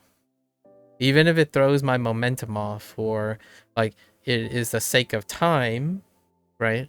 Is the sake of time, I address the problem now. Or like whatever it is now, I embellish and do it now. So Bunpro pushes incorrect cards to the end of the deck. Yeah, but even if they do, it's not about tracking the mistake to the end. So I don't want those things coming up more. I want them to be pushed off into the distance.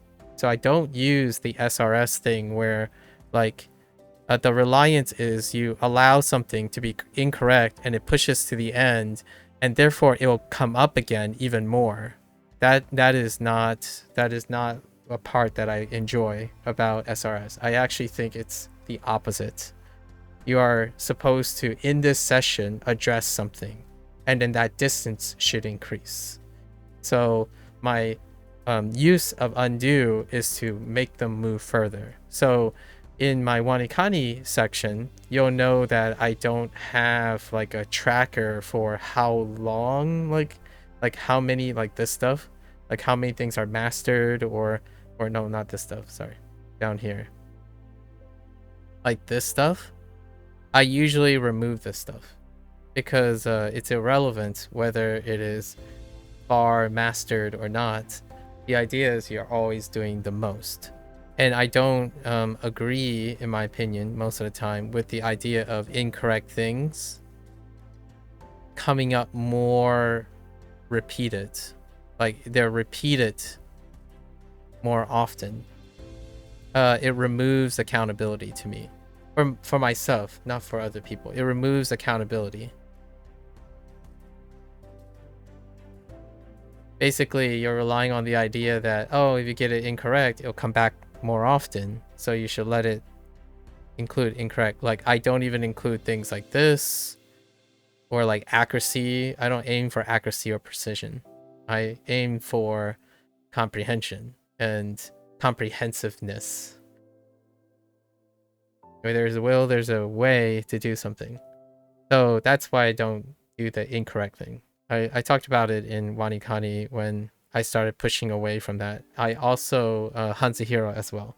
After like 150 days to 200 days, I realized that having them, actually it's more like Wanikani most of the time. I realized that when they come up more often, it doesn't really serve that much of a function for me. And that, okay, but hear me out. There are counter arguments to what I'm saying. Other people can use a different strategy. When something comes up more often,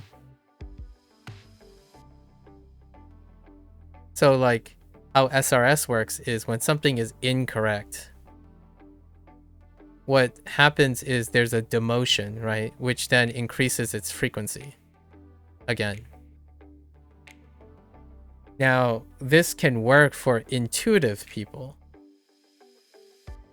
So when you're intuitive, you often say, well, if it increases the frequency and it comes up more often, it can promote more thinking. Right? That's the goal. To me, that's what the goal would be. If someone doesn't see something the first time, then maybe a second time they will develop something else, right? They would start to do more thinking. I found that this is not true so far. The vast majority of people, what they do is they do less thinking and rely far more on brute force. So whenever you get something wrong, you might get like, I don't know, slightly angry, I guess, or like frustrated. And then you do it again. You beat your head over the board and you continue to brute force. There's no addendum, no like encouragement to add more notes, or slow down to like embellish, right? So that it's less and less brute force. It actually encourages brute forcing. So instead, I make it very consequential to myself. The next time I see it, it's probably going to be like 3 weeks from now or something like that. And I do all in my power to get that. And also, whenever I undo really rapidly, oftentimes it's typo. My hand is not that reliable. I'm not going to beat around the bush. I make typos like incredibly a lot in English, maybe like 5%. So the other way to fix the undo, to add to the undo thing, is I could try to work on my ability of typoing. And yes, this is an attempt to slow my brain down. Because sometimes I type things that aren't even part of the answer or the question because I jumped the gun, right? So I need to slow down. So whenever I undo something, I'm telling myself to slow down. It's like, okay, think about it again. I still don't I still have a habit of doing it again and again. So in Hanzahiro, for example, when I go down one track and it's a wrong track, I come back around. It's like, okay, I'll try again. Wrong. Like, then I'll try again. Wrong. And eventually I tell myself, it's like, okay, now I gotta stop, man. I gotta slow down. I do know how to get to the right answer. You think the positive aspect of SRS you mentioned definitely rings true for you? Oh, for the you slow down and you do more thinking? That's good. It's not for everyone though. Like what I mean is this is what you hope to happen. And hopefully it does. That's the goal, in my opinion. When something comes back around, you're supposed to take pause and say, okay, I should think about this. Like, what else can I do? And that is the true intent, in my opinion. I think that is very healthy and should be great. So far, for myself, my experience is those who really struggle with burnout and SRS and all that other stuff, you don't strike me as someone who's burning out, James. Nor does drama strike me as someone that's burning out. Usually what happens is it becomes less thinking and it's more brute force. That's the problem I'm trying to solve right now, actually. So I'm trying to think of like complementary methods to how to prevent this from happening, or like encourage this from being less attractive.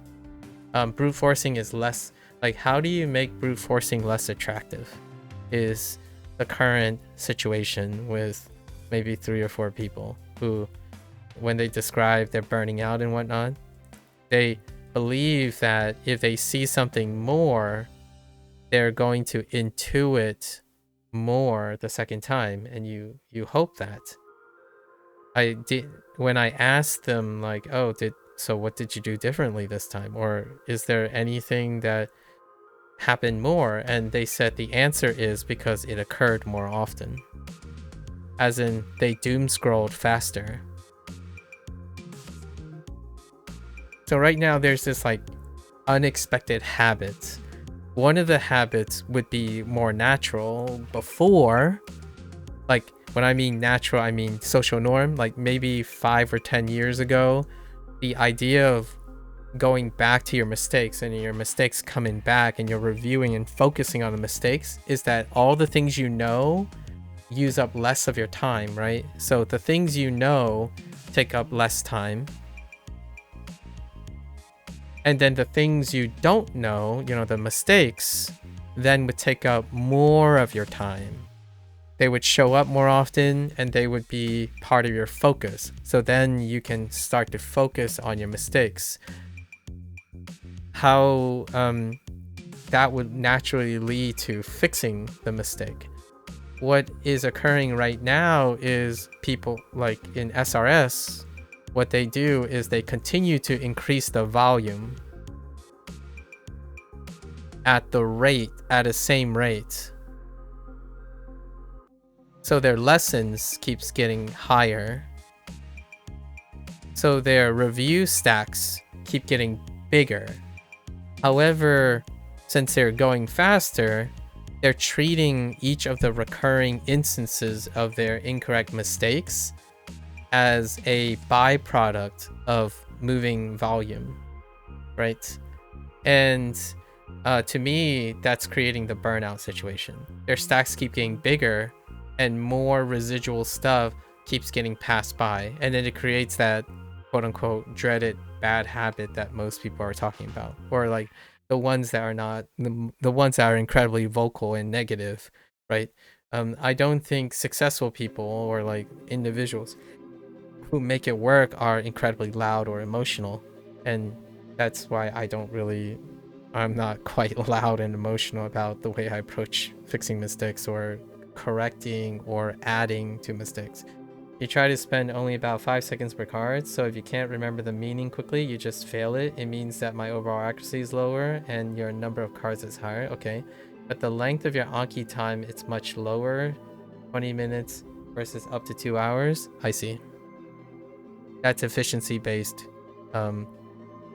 working. What I would say is that if I spend 20 minutes just accepting that 5 seconds of thought per card is a standard, then regardless of how much I do this, it's still 5 seconds of thought. If I spend 2 hours, this means that I spent disproportionate amount of time, it could still be 5 seconds per card. On solid cards, and then a disproportionate, let's see, like the other like 90 minutes, for example, would be on like 3 cards. And what I think about that 90 minutes is that I don't want the card to repeat. So you could argue that the next time it comes back around, so you saved like an ad, like we just rounded to 100. Like let's say you saved 100 minutes here, right? Your length of time in Anki is much lower, but then you have to account for every time the future happens, and that can be a mixed bag. So anytime I spend more time is an investment in that it doesn't occur next time, so 5 seconds. But you can make the argument that every future second will also be 5 seconds, right? Like you always keep to it. You adhere to the 5 seconds per card, regardless if it's a fail or a accuracy. But then you get other reviews of vocab through immersion. Then when you get other reviews through immersion, that is time you add to your Anki thing. So then you're not actually spending 20 minutes for 5 second card. Your weakness is being addressed by time elsewhere. What I'm talking about, my commentary, is completely confined to the task. So now you're changing the name of the game. So now I can change the name of the game about immersion. When I immerse in other things, I can associate with more things. I also learn how to correct more mistakes and have a deeper level of thinking.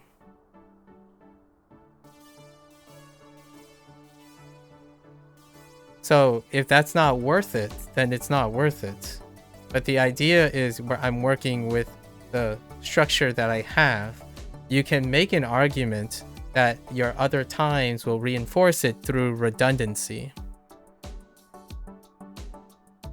And that's fair. That's results driven. So the redundancy will correct that. You'll save a lot of time for that. When I go into immersion, I still do the same thing. So when something like immersion, it doesn't work, I'm like, I'm kind of curious how other way I think about it.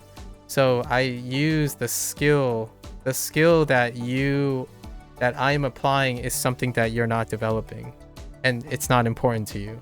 So that's fair, right? You save that time because you're not focused on developing a skill that I typically do, which is if you're given apples, what can you do with them?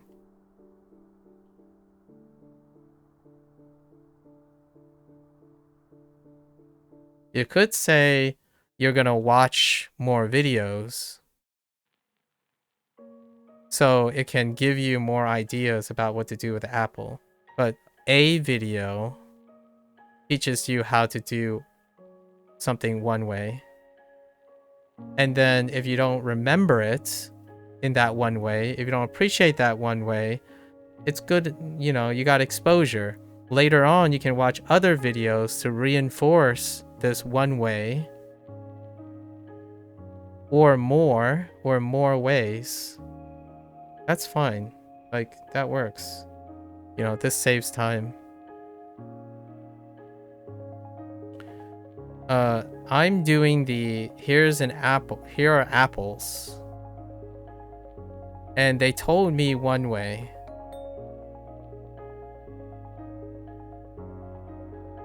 Then I asked myself, how many different ways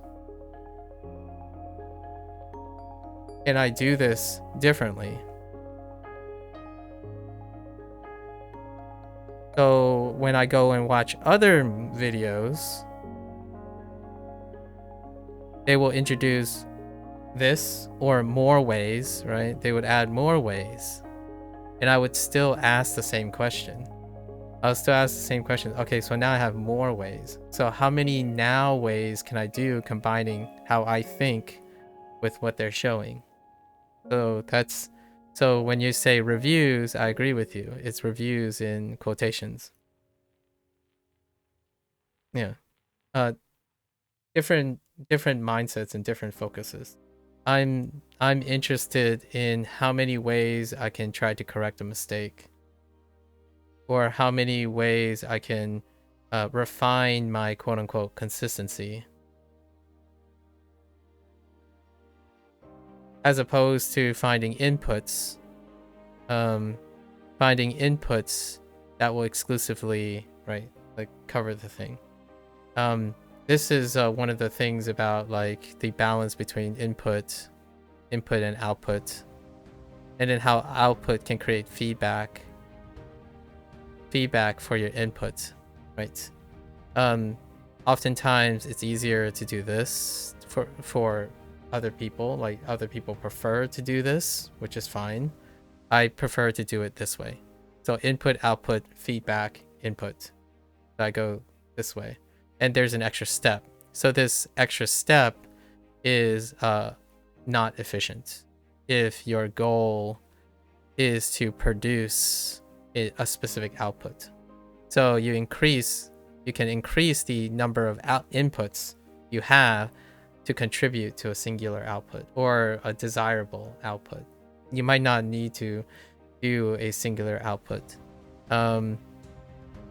If I were to advertise, well, what's the important, like, what do you hope to gain by focusing on doing an output with the feedback, right? With the feedback, oftentimes I find this for myself personally more engaging, and it makes me more independent. The independence comes from the potential of creating an emergent awareness of myself and stuff, and that emergence is what creates new inputs that goes into output. So I'm doing a mix of, so here's what I typically do. I restrict myself to 5 seconds. It's not really 5 seconds. I don't think that fast. I'm not a doom scroller or like a high twitched person. So I usually give myself like 30 seconds per card. This is step 1. It's the intuition phase. Then if I get it wrong, then I enter feedback. But if I get it right, I move on. And I know that I am not a perfectionist, so eventually this will trigger the wrong and will create a feedback. And that feedback requires that I practice those skills. So what type of routine do I do is the next like 4 or 5 steps. It used to be just one when I was like younger. What's the one step? Go back to the 30 seconds per card. Now it's no longer. After like 10 or plus years, maybe 3 or 4 years into it, most of my ways when I get something wrong, I go through a feedback loop in which I practice and add more and more steps to it. So when I started like Wanikani, for example, which is my first example of SRS, like this type of SRS, I did just that. I trust the system, and when you immediately get something wrong, you go back to it. Right? You go back and you cycle. And then you're trusting the process that when you're doing other things like immersion, that they serve redundancy. And that does solve the problem. Like, you can do it that way. Right? That is, what happens then is you're practicing this step. And again, but in a different context. So now immersion serves the same thing, where you look through the immersion short attention. And if it's still wrong, right, you go back and do more, right? So this is what I call the input hypotheses, or what other people might refer to as input hypothesis. To correct things and create consistency, you surround yourself with a lot more input, and it works really, really well. For those who are specialized in this, this involves fewer things you have to think about, and it leads to high efficiency specialization, which is you take an input, you integrate it in with your existing inputs, and then you keep on adding more and more sources for input, so you're collecting more info. And I totally get how that could be incredibly efficient. It's not engaging to me as much as taking every source of input. When you get something wrong, so first you test your innate inputs, then when you get something wrong, solving those wrong things through a feedback loop in practicing and developing an emergent step, like a redundancy built in. Like when you're coding a video game, you can create a redundancy that you occurred very often off the top of your head based on the feedback of your output, right? This is your output. And I do this a lot because when I do output, I also have people criticizing me. Like the outputs that I have, I'm used to having quote unquote feedback from people before I continue and do the same thing again, right? However, that's not there anymore, right? Like I don't have my peers or scientific peer review situations. So what I do a lot of times is I also encourage myself to do a self-feedback, and that's what I'm doing here. And it could seem like it balloons the amount of time. That's certainly true. However, what I'm trying to practice is a form of self-evaluation and creation, which lots of people believe, and it's true. I think the reality is most people don't need self-evaluation or creation. They don't have to engage in creation. You don't have to reinvent the wheel. Like, I'm not telling you that this is going to change your life, where you need to come up with 4 or 5 contingency plans to achieve something simply by taking more and more inputs and correcting it based on those inputs, right? The thing that is different here is I'm doing both. So it's not the same as comparing 20 minutes per card. When you're saying comparing 20 minutes per card and 2 hours per card, or like per session, right? Or sorry, it's 2 hours per session versus 20 minutes per session. I'm not doing the same thing. You might be doing the same thing. Like what I mean is, if you slow down and do like think about it, you just fail it instead. You're comparing 2 processes with no gain in a skill. I'm doing 2 separate things. So I'm doing the whatever your 30 seconds or 5 seconds things. I don't do 5 seconds per card. It's like 30 seconds. Far higher threshold. However, then there's the 2-hour period, the slow down period. And the slow down period is practicing something else entirely. It's unrelated to SRS. In my opinion, it's unrelated to SRS. And I still do immersion, of course, like immersion and other redundancies. And during those times, I also do the same thing. I do the 30 seconds. Do I remember it? Oh, it came from MAKU or Bunpro. And if something doesn't click, I do feedback again. That's only when I'm learning something though. So this is assuming that I'm actively immersing. In the evening, I can passively immerse, which I'm not there to focus on testing or finding more input for my mistakes during the day. I'm simply testing all the things that I've learned before. So in a way, when I'm immersing, I might actually spend less time because my focus is not on developing the same thing. So whether you distribute it at the time of moments or you're saving time by engaging other things, to me, realistically, again, I don't have statistical like data mined for this, but I would like to think overall is probably not as statistically significant as one might think as a whole.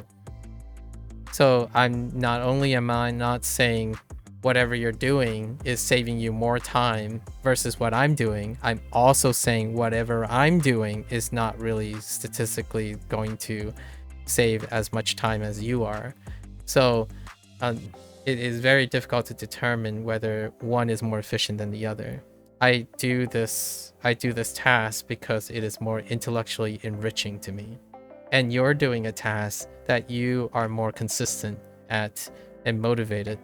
So that's excellent. It works for both of us. How far will we get in like a 4 or 5 year span or even a 10-year span? I like to think conservatively there's probably not as much of a statistical significance as one might think.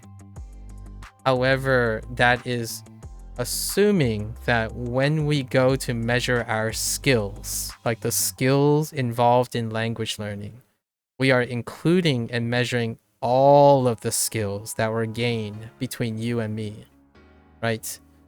When you are doing your immersion and your input only strategy, right, your input dominant strategy, the skills that I talk about today and often how I evaluate people's problems and stuff, it's not based on using the SRS in the way that most people use SRS. When you're input only or when you're input dominant, there's less output, right? And reasonably, one would say less output also means you practice output less. And input dominant people would say, well, output is a small portion of input. And I agree with you. Output is not input. So if you spend 90% inputting, of course, inputting would be the most important thing you do. However, I require that I output consistently because I'm also creating content, or at least what I'm trying to do is record myself to do things. That includes being able to explain my actions. And explaining my actions require that I do these type of things. So right now, I'm both juggling the input necessary to keep up with like the experience. However, the feedback, the practice, and when I point out things like, oh, this is an interesting observation, or this part may be misconstrued as this part, the inconsistencies between relationships between like the degree of varying degree of probabilistic nature of this card explaining uncertainty in Japanese versus English, that's usually through feedback. So like I output something and I notice these connections. And then these connections are what I use to reinforce my memory while I'm spending more time doing it. So it may or may not be useful for most people who are self-studying and may not be engaged in communication or teaching or other skills. So my goal now is that if you're asking me why why do I always undo if I got one incorrect? This part. I'm engaged in feedback, practice, and systems development, as opposed to specifically focusing on input, progress, and information gathering, or like speed in which I acquire information. The way I analyze things is not because I input a bunch of SRS. Like the way I analyze Japanese didn't come from me being more accurate and faster with the volume of Japanese. It can help. having more volume of Japanese means I also have more things I can work with. However, how I work the relationships and stuff involves actually practicing and then evaluating that. Yeah. Different skills. I call it my, if like the TLDR, right? The big TLDR is that I'm learning about learning. I'm more like learning about studying plus Japanese. I'm not simply learning about Japanese. If you want to save time, you can remove this. Actually, a substantial amount of my time, like more than 50% of my time, is actually contributed to this. So my progress in Japanese is probably fairly slow. I mean, if someone comes to me and say I'm really fast, it actually makes me wonder what else do they do with their time, right? Maybe life stuff, job, family, that type of stuff might take up more of their time. I don't have that. I don't technically have this stuff too often. So I spend most of my time talking about learning about studying. So how do you know when you made a mistake? And how do you fix it according to other people? Or how do you change it? You don't change it by getting more input. In my opinion, you don't change the nature of your process by getting more input. It helps replace it. That, in my opinion, that's what happens more than 50% of the time. However, there's always a chance, which is nice to know. There's always a chance that instead of replacing it, it leads to emergence.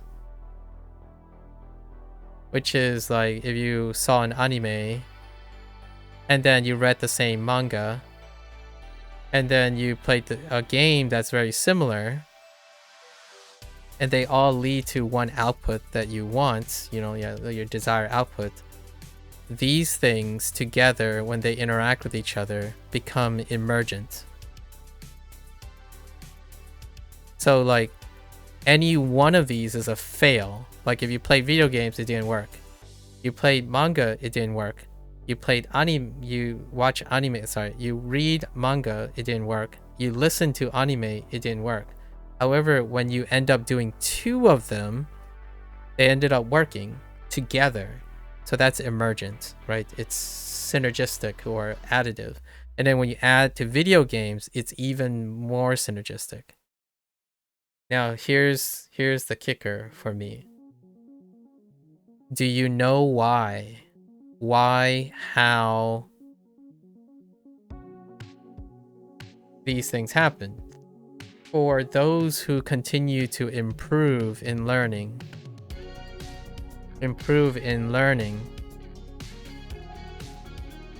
they end up intuitively or emergent, maybe intuitively, or analytically, or both, right?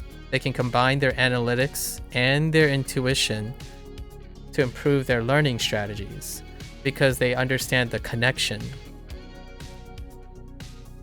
So why did SRS fail and then watching anime fail? But when you combine SRS and anime together, why didn't that fail?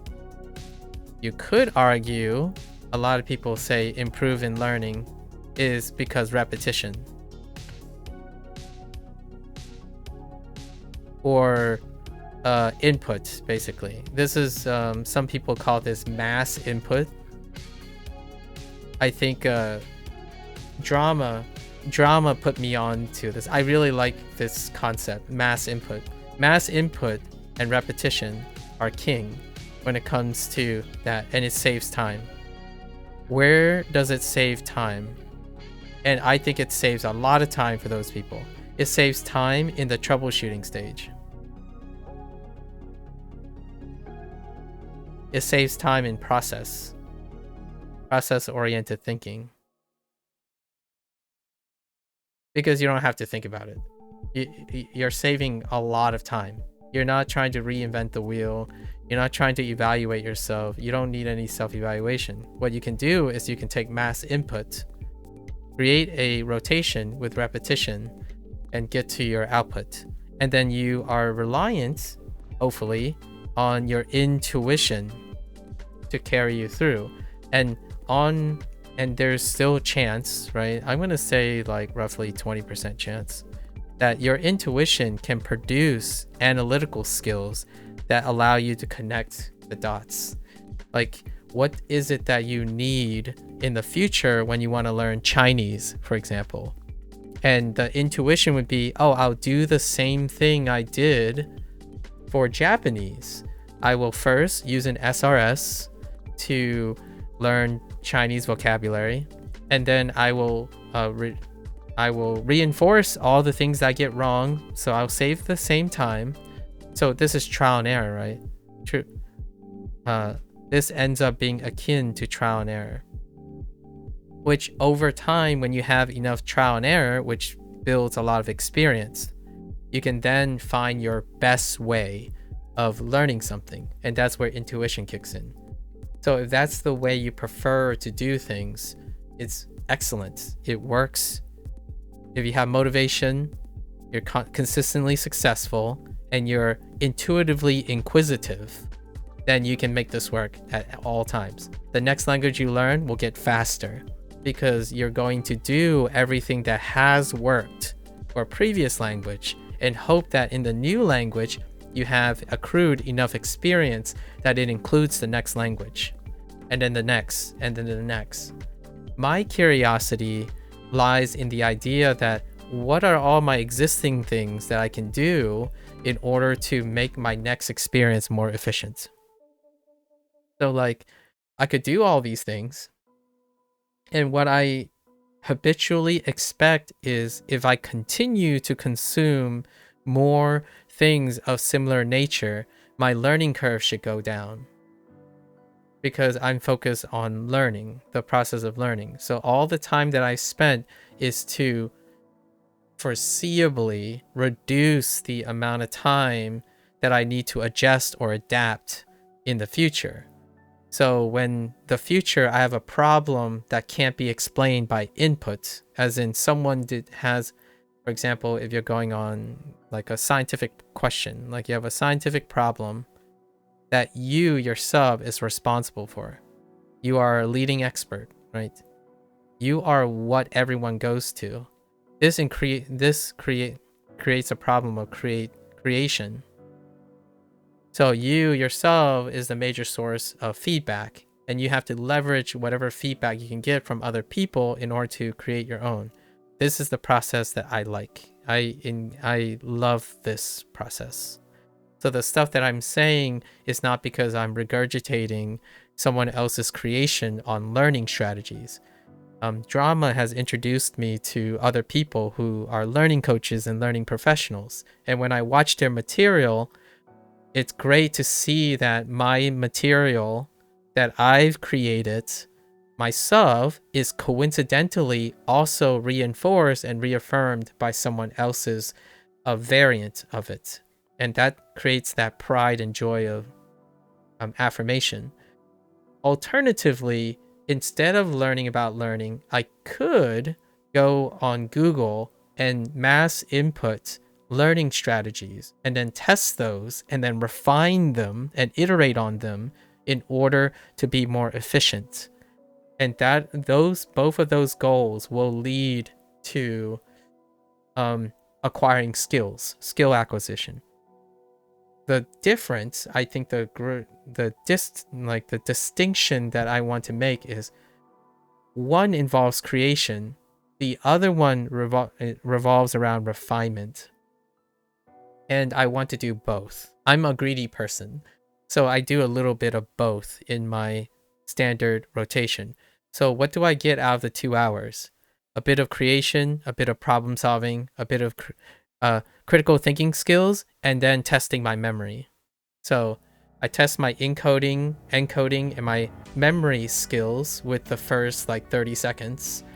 So the 30 minutes, so if I broke down, like say if my session was 2 hours today, right? It was 2 hours. So the 30 minutes that I used was for the 30 seconds per card. Right? This will help me with my encoding test. Encoding test input synthesis, or input recording is what I would say. Input recording and memory, right? Memory stuff. Maybe even recognition. And then the other 90 minutes, the other 90 minutes, what am I using? I'm doing problem solving. I'm practicing problem solving skills, observational skills. Technically, observational goes on both ways. We're just gonna say problem solving, synthesis, feedback, and critical thinking. Now, there is still somewhat critical thinking on this end, but it's smaller. It's bigger on observation. This side is smaller on observation. Right. So there is a balance. You still have all of these things. All of these things are still occurring in both ways. The emphasis is a little bit different. And then there's some distinctions, which is the lack of problem solving skills or feedback. Or feedback. Typically, problem solving skills and feedback are alleviated by having mass input. Because if you can see the problem being solved, or you can implicate something to solve a problem without necessarily doing the solving yourself, then you don't need that problem solving skills. Yeah, and hear me out. You might be thinking, so what's the function of time? What's the function of time that distinguishes between a problem solver and a performance? We're gonna call it performance. So a performer, right?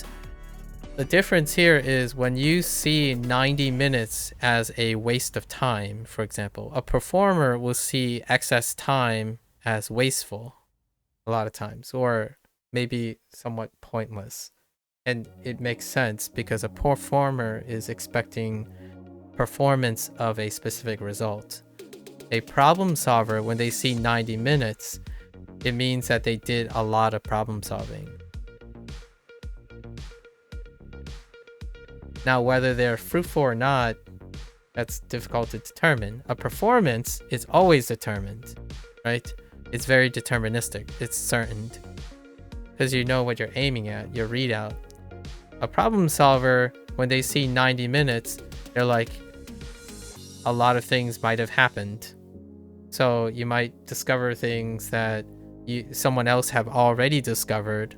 You know, you might have worked on something that you found out that someone else did really, really well, but you wouldn't have otherwise realized that if you didn't do the problem solving in the first place. Like, hey, for example, an engineering problem, right? Engineering problem is a great example. Instead of a theoretical concept, an engineer would look at a problem. They would look at a problem and they would try to solve it. And then only after they try to solve it, they would look at other examples. And sometimes when they look at other problems, they realize, oh, the problem is already solved. But what is the benefit of doing this part? Like, what is the point? What's the point of this? It's literally the answer of problem solving. So when someone says 90 minutes, problem solvers usually have one quality that a performer does not. Patience. Holistic skills.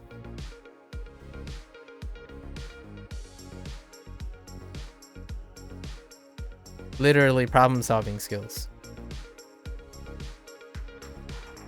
And then, so this is not beneficial to someone who already has patience or is able to slow down, right? If you're able to slow down whenever you want and you can still do all of this, then you have the best of both worlds. And that's what I'm trying to preserve. I'm trying to preserve that. I don't specifically think of SRS as an investment of time. I think of it as, how can I maximize the amount of time? When you think that if you can argue with me and counter argue that you can also learn critical thinking and problem solving skills by spending only 5 seconds per card. Like, you can make an argument for that. Some people think really fast. I just don't. Maybe I don't think that fast. That might be a possibility. So the question is, how much problem solving skills are you doing when you're saving that 60 minutes or saving that 90 minutes? If you're saving all of it, like, you're still doing exactly all of the things that I've mentioned here about feedback, self-reflection, not being anxious, constantly thinking about inundating yourself with input.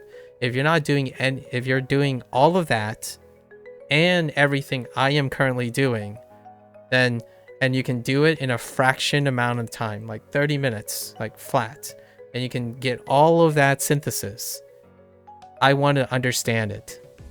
Like sell me your approach and I want to test it out myself, because I have to test it out myself. That is where all the time goes.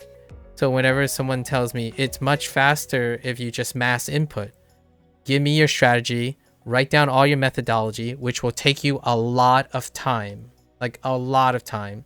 Because the moment I ask you, hey, you think mass input is faster, convince me, explain it, write down your methodology, all your background information, your results, and your conclusion, present it to me so I can test it myself to either refute it or confirm it.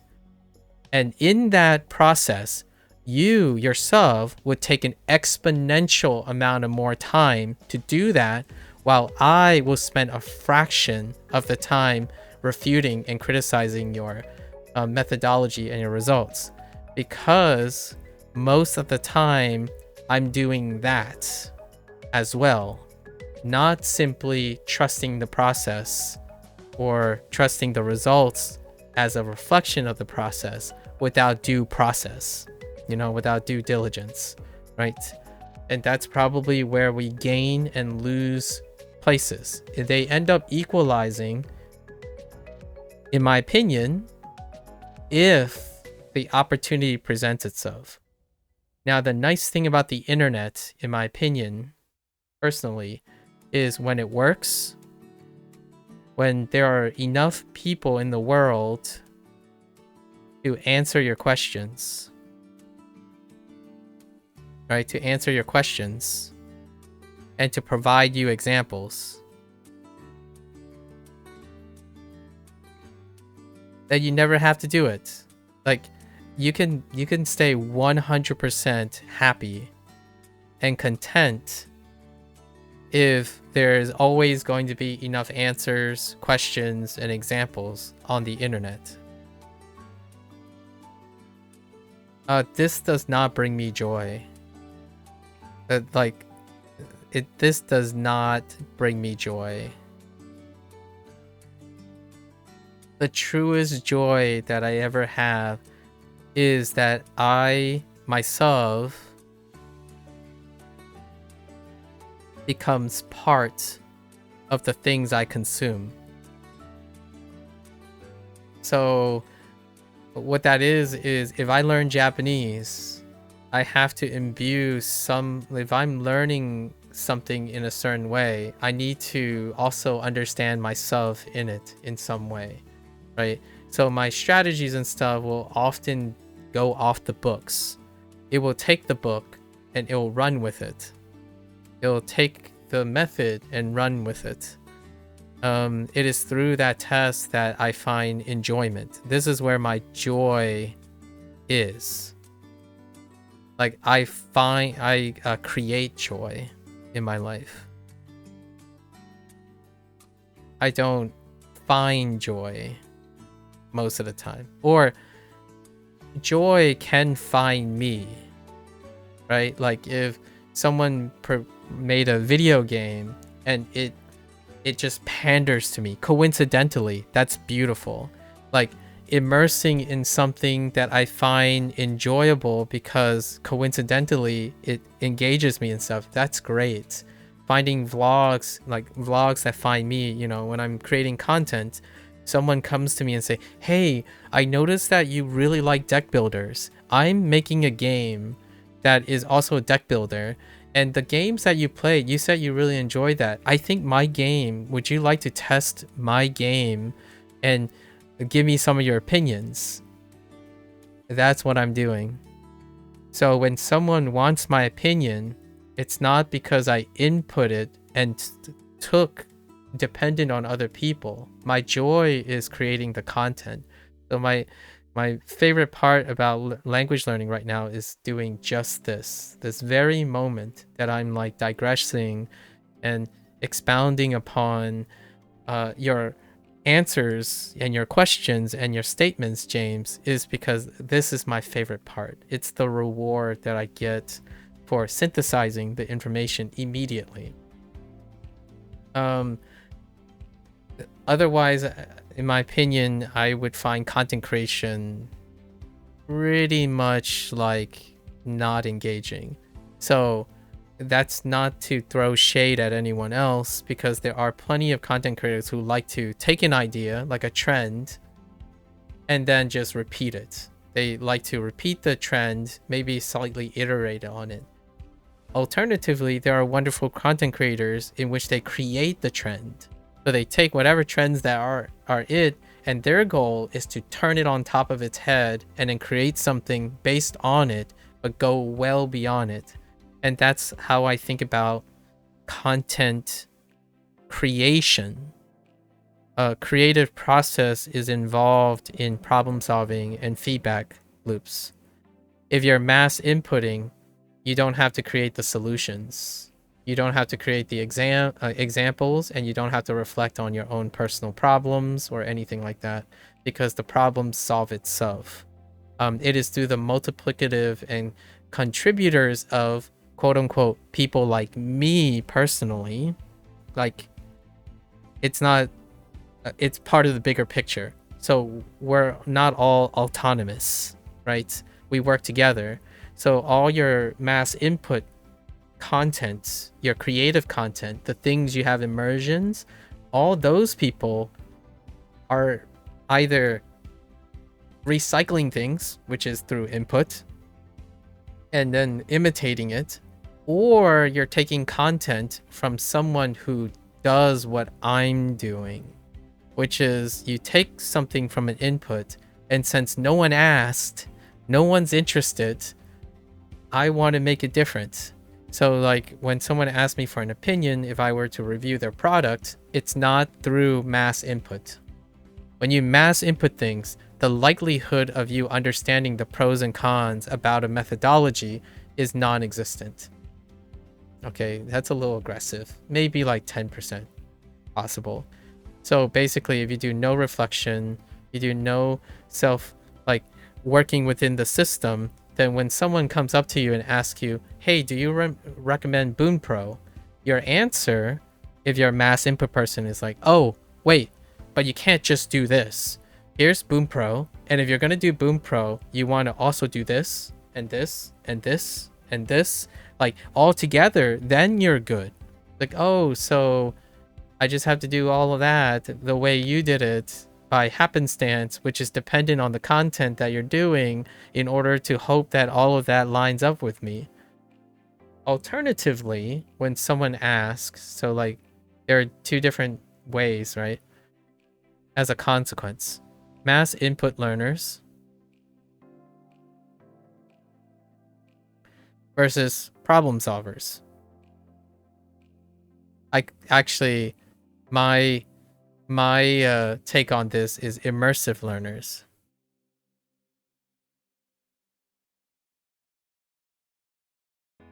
So oftentimes, maybe we'll put it in quotes, immersive learners. When you ask a mass input learner, they will tell you all the examples. Usually, that's their predominant way. Not everyone, not all the time, but greater than 50%. When you ask an advice from an immersive learner, they will tell you about their pros and cons of any particular specific,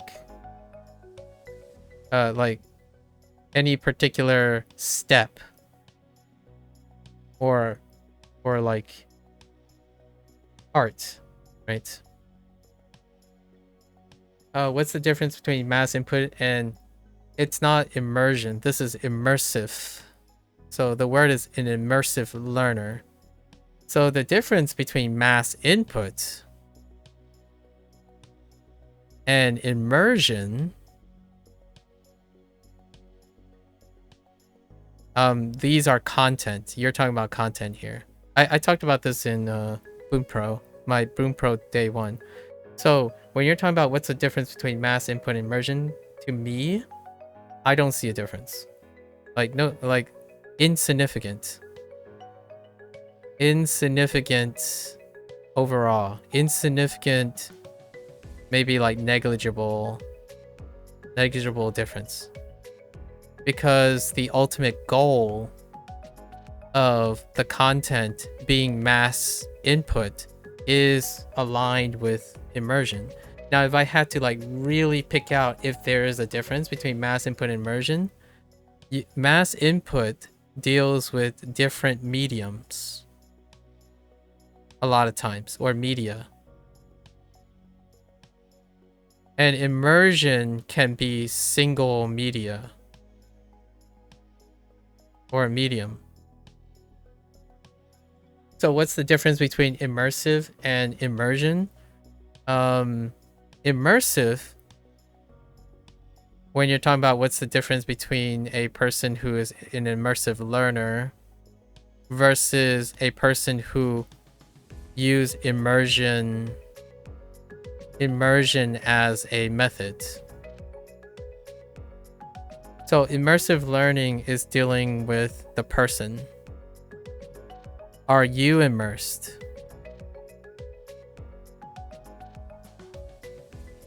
An immersion as a method is not necessarily dependent on the person, is dependent on the content. And then you can do both, obviously. But an immersive learner is what happens is when you're immersed in something. An immersion as a method is when the content is immersive. Like immersion is valuing the content. So like how many different ways is an information presented to you? An immersive learner is how many ways can the person use the info. So if someone told you apple is an apple, and then you're asking yourself, I wonder what I can do with apple as an apple. And then you start to say, well, to me, an apple has a stem. To me, apple also has a little feather thing. Sometimes apples are shiny as well. They're usually red, but they can also be green. And if I'm colorblind, they can be yellow. But there's also yellow apples. So if I'm colorblind, there could be different shades of yellow. So we're just going to be like, there's like lighter yellow and darker yellow. I'm immersingly in the information. Alternatively, if you're mass inputting, what you can do for mass input is you can see a yellow apple. And then you wait and you look around and then you'll see a green apple. And then you'll learn from mass input that there are yellow and green apples. Right? So mass input involves the content informing the person to create that immersion is the extent of how much information and medium is presented to you. And then an immersive learner is someone who's taking information and trying to do something with it. Like as much as they're immersed in it, their self is relating to the information. This is the information is making it relatable to you. So if you want to learn about apples, an immersive learner, and you're doing both. Just for the record, this is to draw, you're asking for the differences. You're not asking for similarities or overlaps. So like a immersion learner, you can make an argument that like you can see the overlap. There's going to be overlap. But when I think about immersion, when someone's talking about immersion, they're talking about observing information more so than outputting information. Like not outputting. It's not output. An immersive learner could take an apple. They're like, okay, so I learned apples exist. So they'll go buy an apple. And then they're going to cut it. And you can see inside an apple. Because they know that they can cut an apple, which is how they're immersing. They know they can cut things. And they know that certain things because they're bringing themselves into it. So they're immersed in the process of learning about the apple. The other way is to immerse yourself in someone who's cutting apples. But you don't really know what you're looking for yet. You're looking for someone to demonstrate that you can cut an apple. The immersive learner is seeking information. The immersion learner is being presented information.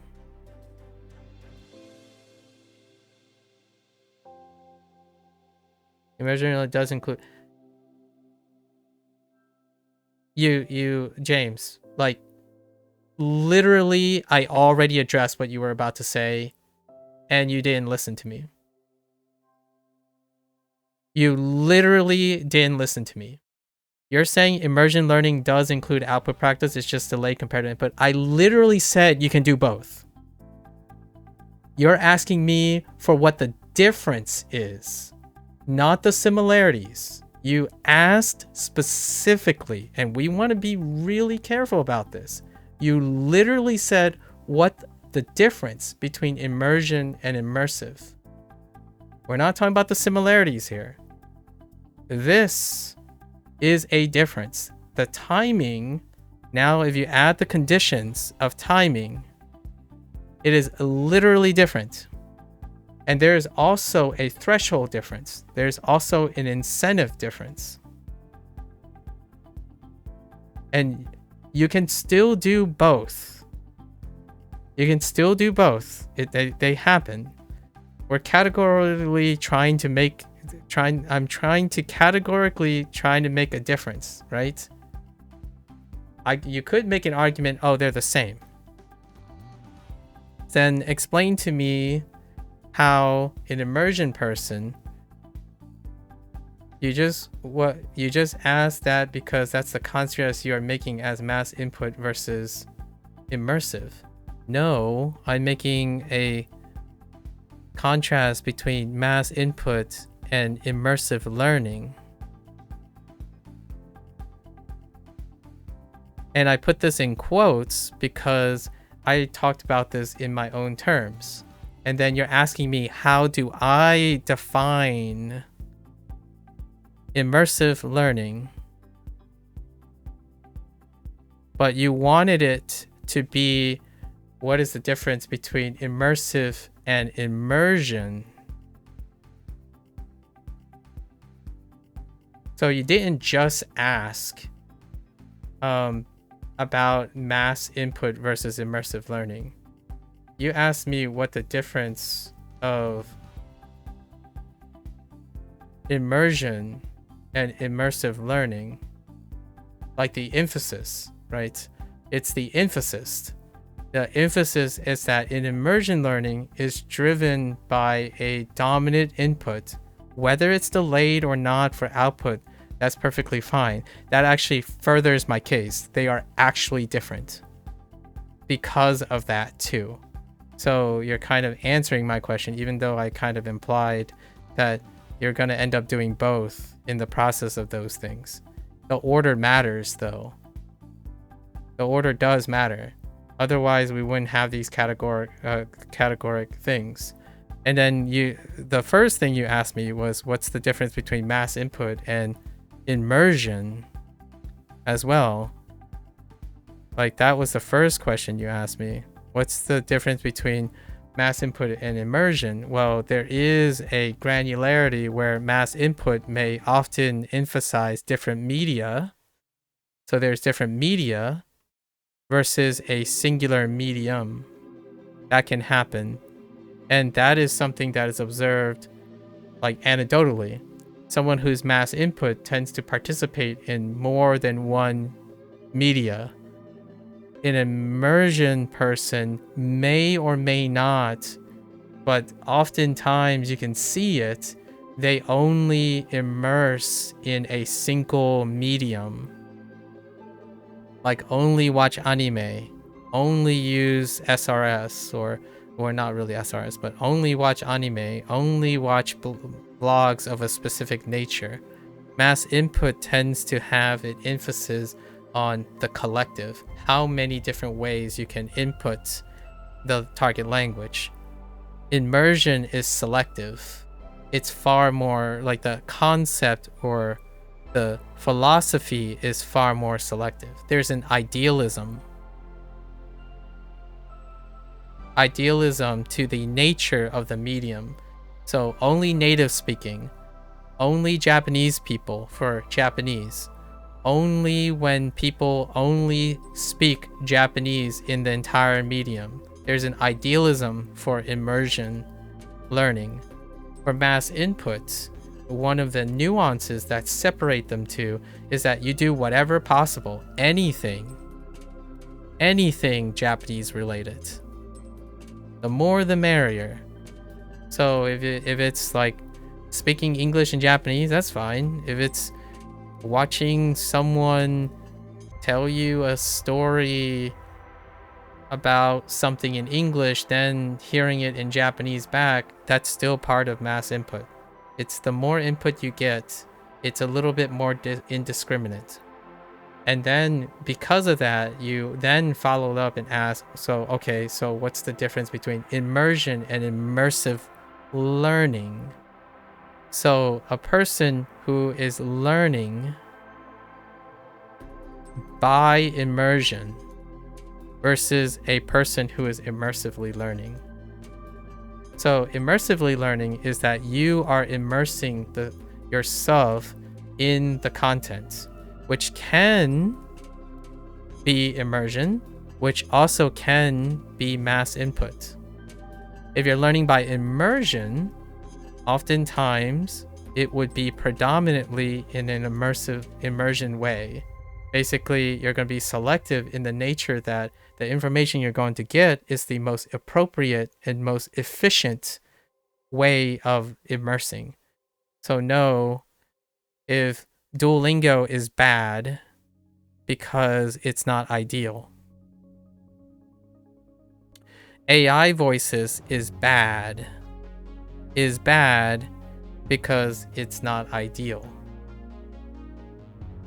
It's not because you care about it. You care.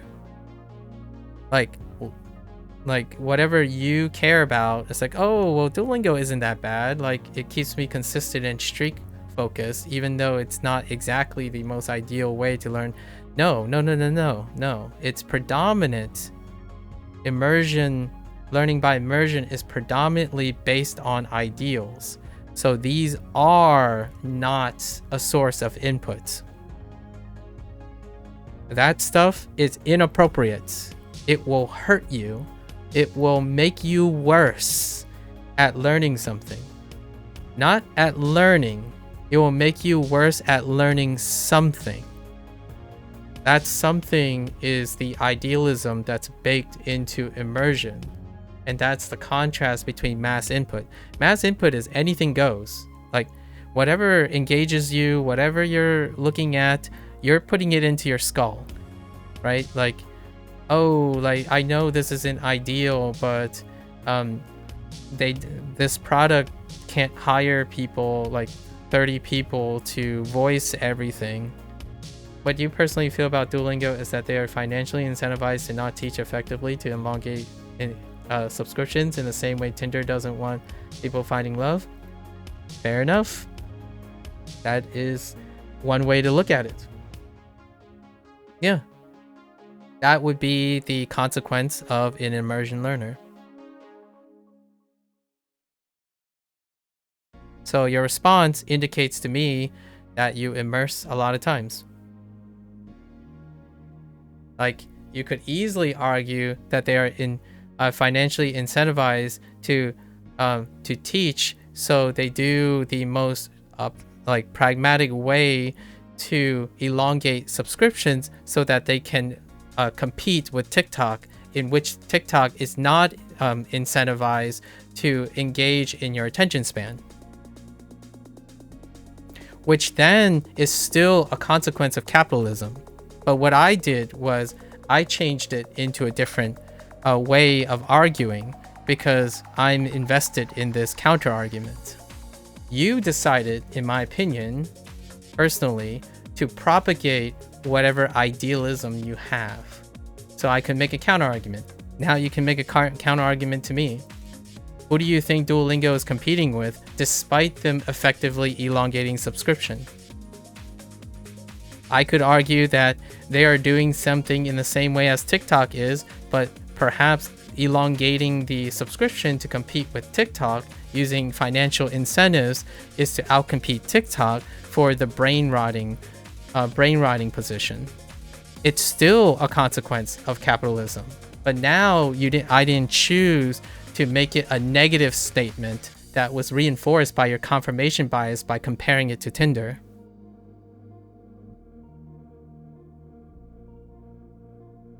I'm not disagreeing with you about Tinder, by the way. I'm also not disagreeing with you about it's a consequence of capitalism. But there are so many more ways to explain that. And that, to me, is what I feel like when someone presents something in the very startling portrayal of a specific incentive. That's a narrative you paint yourself. And I like to believe that when I'm speaking to someone, they are open-minded enough to understand that, yeah, whatever that's going to come out of my mouth, it's probably not in agreement with yours, but it's also not in a disagreement with yours. I agree with you that those things are concordant with each other. They coincidentally coincide with each other. Whether it's a consequence of capitalism, that's a leap of logic. Because that's like corollary, most of that stuff. So I agree with you. Like using the indicative voice to correlate that most things is a consequence of capitalism downstream of anything they can possibly do because they are financially incentivized. That is certainly one way to look at it. Right. Alternatively, it could be, hey, we have to compete with TikTok for financial space. So how do we compete with TikTok with financial space while incentivizing an elongated process that might actually contribute to a different behavior other than doom scrolling?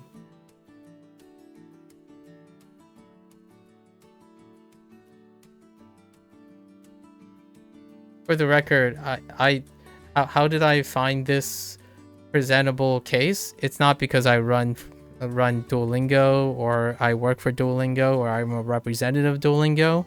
It's literally as a consequence of mass input of Duolingo's materials. And what I mean by that is not the material that Duolingo is presenting, but the media that represents the Duolingo company. So the Duolingo company makes a different argument. And that argument is also part of the mass input. If you listen to interviews from Duolingo as well as interviews with other things, you wouldn't have such a, in my opinion, such a startling, narrow, linear narrative of Duolingo. But that doesn't mean you're not wrong or you're not right. I totally agree with those coincidences. Duolingo's CEO specifically highlight that if you don't do something better, they don't really have much competition in the space of language learning specifically. They are by far the largest company and app in the field. But what is their competition that you're talking about? You literally limit it to the space of language learning specifically. I argue that language learning part is in competition with people's attention. So when you said they're financially incentivized to not teach effectively, to elongate subscription, what if they were financially incentivized to keep the elongated behavior and therefore enable people to learn something because they're competing with someone else who requires that elongated attention?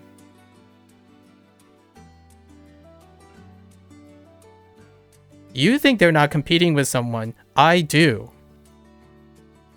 When you said mass input is not the same as immersion, or they're the same as immersion, or my distinction between immersive learning is not the same, is similar to immersion, you're making the stage, you're setting your competition that narrow. I actually think there are even more competition. Like, what do you think school is competing with? If you're arguing that school is competing with, they have a monopoly on a dominant space because every government has the obligation for kids to go to school, and you're saying that kids don't have any competition for their attention for school and learning school, formal education, because formal education is obligatory, so therefore there's no competition in that space. What about TikTok? What about YouTube? Do they not compete for the kids' ability to spend their time learning something? So whenever I think about language learning, if you're saying there's no competition for Duolingo's language learning space, then how do you explain the competition? And when you think about the competition, you're talking about language learning competition. Okay, I agree with you. There's probably not a lot of competition in the language learning space. Like, Wanikani can't compete with Duolingo, and Bunpro can't compete with Duolingo. But the question is, I'm often wondering, do you think the CEO of Duolingo is competing with Wanikani and Bunpro? Like, just them? Like, is it really that narrow specifically? That's what is incentivizing them financially to elongate subscriptions and engage in practices that deal with high retention and high habit formation that can be borderline addictive and also financially incentivized for them? I'm not entirely sure if that coincides with highlighting language learning specifically. On the one hand, you're making a broad strokes argument by linking everything with huge hand-waving gestures. And then on the other hand, you're substantially specifying a condition in which I still agree is true, by the way.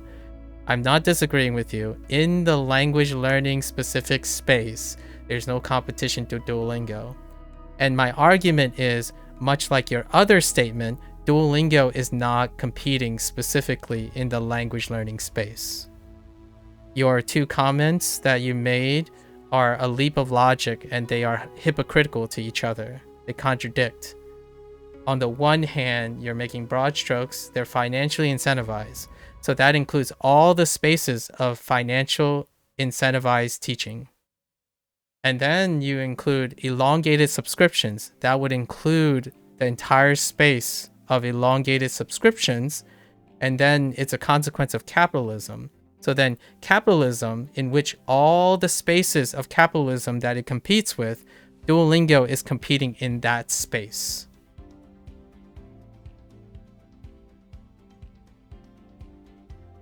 You can definitely agree that it is also competing for competition with TikTok and other apps. That's fair. And every financially incentivized app and every single one that is not teaching effectively because of elongated subscriptions, and possibly even Tinder, because you've made all of those justifications and correlations in order for you to qualify that there's no really much competition in the space of language learning specifically. That's circumstantial.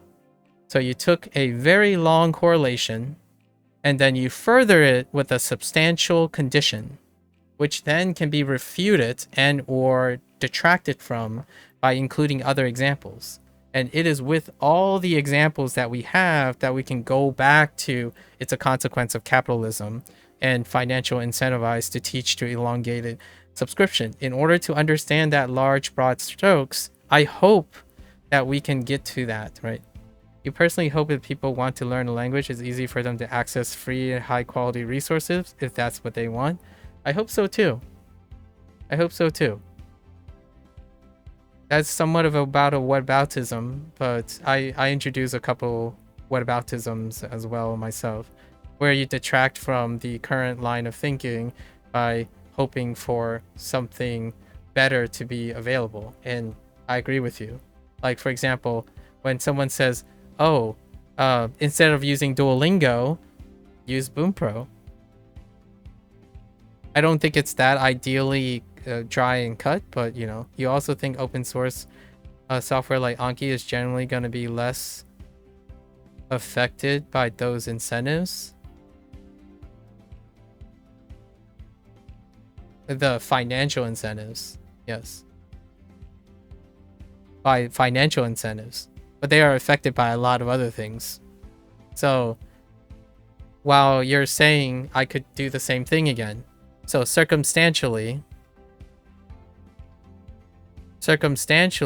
you levy that, right, that financial incentive is obfuscated by open source, right? I have no problems with that. Now the question is, if it's not financial, what are their motivations? Now you might be saying, okay, well we'll think of the glass half full situation. Because it's open source, their motivation is glass half full, because then it would be benevolent.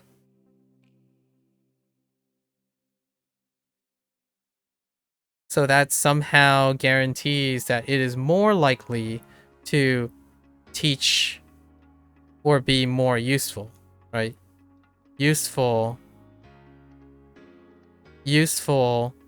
or high quality or higher quality, because maybe a lot of other things that feed into it, like since it's open source, lots of people can provide feedback, or lots of people can contribute in like financially or something like that, maybe even in a way that it's it's like mixed, right? It's unbiased motivations.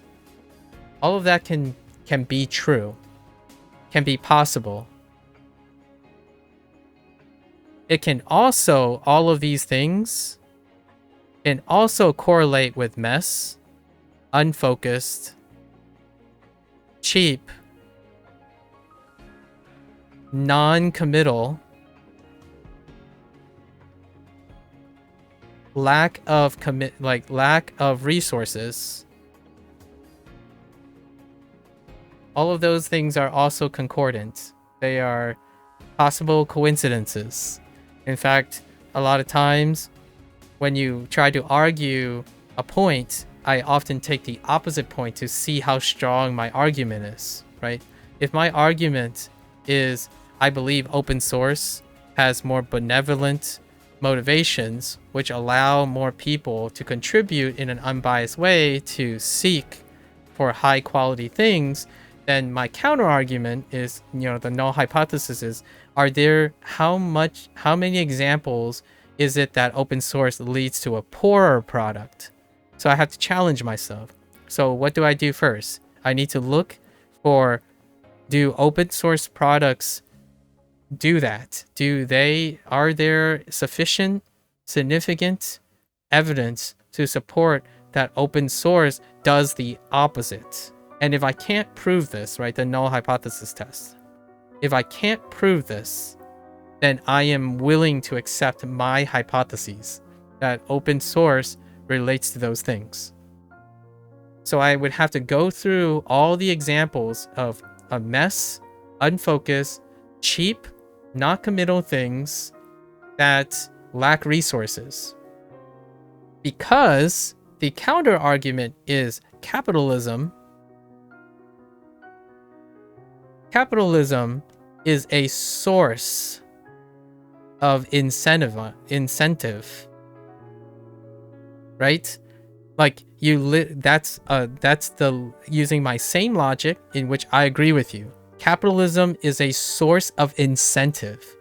So when I make an argument, I'm like, oh, does capitalism always lead to poor products, lower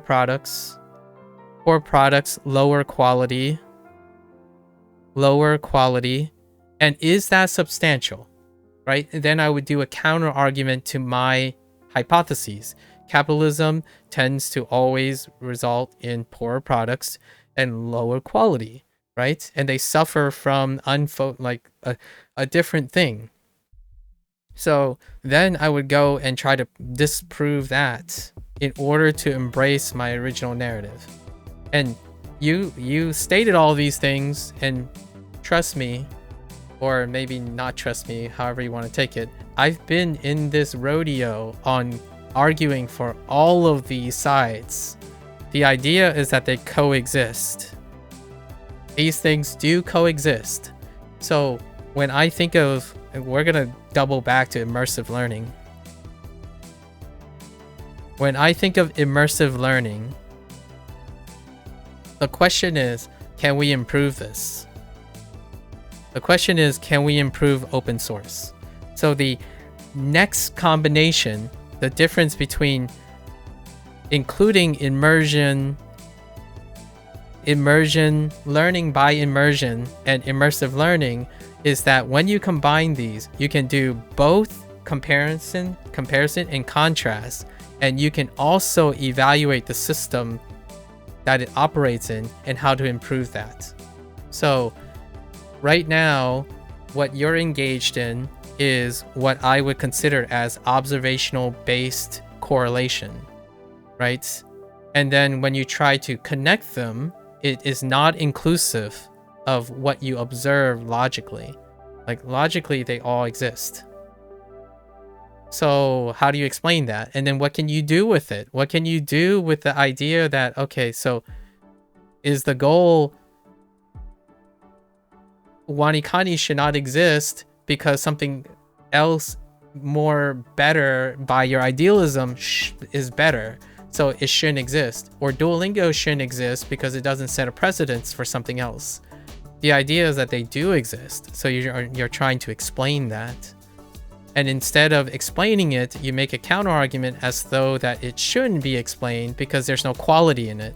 Like somehow Duolingo being financially incentivized to teach effectively to elongate subscription as a consequence of capitalism is the only way you can argue that Duolingo has no merit or quality to exist outside of the quality and merits you measure by that is favorable to the other counter argument you have, which is open source things like Wanikani and Bunpro. Right. And most of the stuff you say is very sound. Like, I do not have qualms with agreeing with any of them. I think these are really important discussions to have in the quote-unquote language learning space. And then when I talk about Duolingo, I'm not referring to only the language learning space. When I brought up Duolingo, I legitimately did not refer to specifically the language learning space. You, James, made it about it. Yeah, you've used open source music software and you think the complexity of the type of software has those weaknesses? Yeah, I honestly would love to have more open source music software because I would love to like generate music, but not necessarily like produce music that enables me to produce music, but have the bells and whistles of, you know, corporations. And I like, as much as I want people, like, how greedy am I? If someone asks me, am I a saint? I'm not a saint. I love the idea that there are people who make a lot of money to enable me by infusing that money into something so that I don't have to pay for the high quality things, right?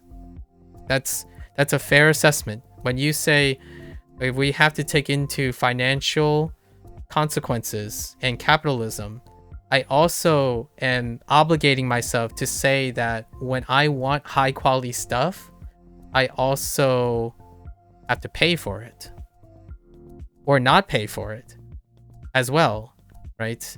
For a flashcard app like Anki, I think it doesn't really suffer the same issues.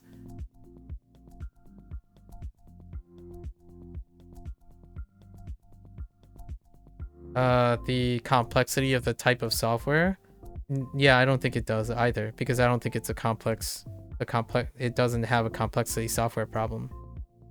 I know that it has a lot of other issues which I could bring up if you're interested, but I think it suffers from something else that dramatically reduces its merit and its quality, the optics and the perception of its merits and qualities. If that's not to argue if it has merit or quality, is its perception of its quality and merit. I think Anki has a lot, and I, being someone who started with Duolingo, can illustrate that in real time because I have it recorded. The optics and merits of Anki can be misrepresented because it is open source. So there's pros and cons to most things, and one of the biggest things about open source projects is that everyone has an opinion on its merit and qualities. And with that comes complexity of its usefulness. Not necessarily the software itself can suffer from strengths and weaknesses. They are often not evaluated based on that. Because since they're open source, they are evaluated based on the opinions and the representation and optics of Anki. Anki is used as a weaponized tool to downplay the quality and merits of other tools that aren't open source, much like you're using to levy an argument against Duolingo. So you're using the very nature of your arguments as a way to sound capitalistic by substituting money for merit and money for quality, when they are all involved with each other. They are connected with each other. It is a balancing act that I believe most developers have to do despite being open source or proprietary. I think it's a very myopic way to look at something compartmentalized. You think Wanikani and Bunpro are going to be much better than Duolingo because they're almost single purpose, whereas Duolingo is aiming to encompass with notable hits to quality and accuracy? I agree. You're doing the generalists. You're doing the generalists versus specialists argument. It is the very nature that you're doing. You also did the immersion versus my problem solving.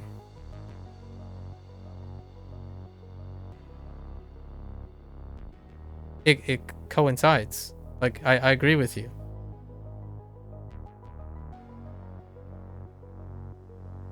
One's also very efficient.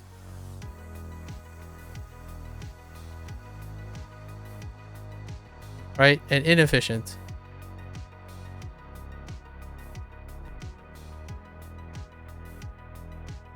There's a lot of correlations. Duolingo versus whatever specialized product you want to pick. I guess Anki. Or more specialized product. I didn't say you said it had no merit. I said less merit, lower quality. Stop turning my words around. Like, that's what you did before when you talked about like correcting me before. I said less merit, lower quality. There's a correlation between the balance between merit, quality, and financial incentives, like resources. No one said no or all. The way you argue and the way you indicate things is suggesting it is or it is not. So I'm referring to that. But generally speaking, all of those things are correlating. So when you say a notable hit to quality, that's a lot more detail than when you said open source software like Anki is generally going to be less effective by incentives, which is great. And then early on, you're saying it's a consequence of capitalism. And I'm like, well, yes, among other things. Like, strictly saying it's a consequence of capitalism would suggest that you're strongly believing that it's different from saying one consequence of Duolingo is capitalism. It's not the only consequence. Right? So here, this is the same. Like, if there's no merit to generalization, then there can be no value. Like, you're suggesting that taking becoming single purpose while Duolingo is aiming to encompass with notable hits to quality and accuracy, you think that quality and accuracy is a one-way exchange with specialism, specialties, and generalization, right? So holistics versus specialty. So the perception of quality is evaluated by the single thing versus the totality of the thing. So the way you evaluate quality will always be, in my opinion, okay, maybe not always, it's a little strong, maybe 75% of the time, or 70% of the time, and 30% of the time, when you think of totality, as in all, like, as much comprehensiveness of arguments, it is lesser in quality than focusing on the metrics you care about. And all of your correlations reinforce that. I have no qualms with that. I think that's very logical. Right? Because if you specialize in a very specific thing, it will always be higher quality. Because what you're measuring is that single thing, as opposed to totality. So instead of weighing the whole situation, you weigh it based on the specific situation. And every one of your arguments deal with the very specific situation. So how is open source great? Is great when it is great.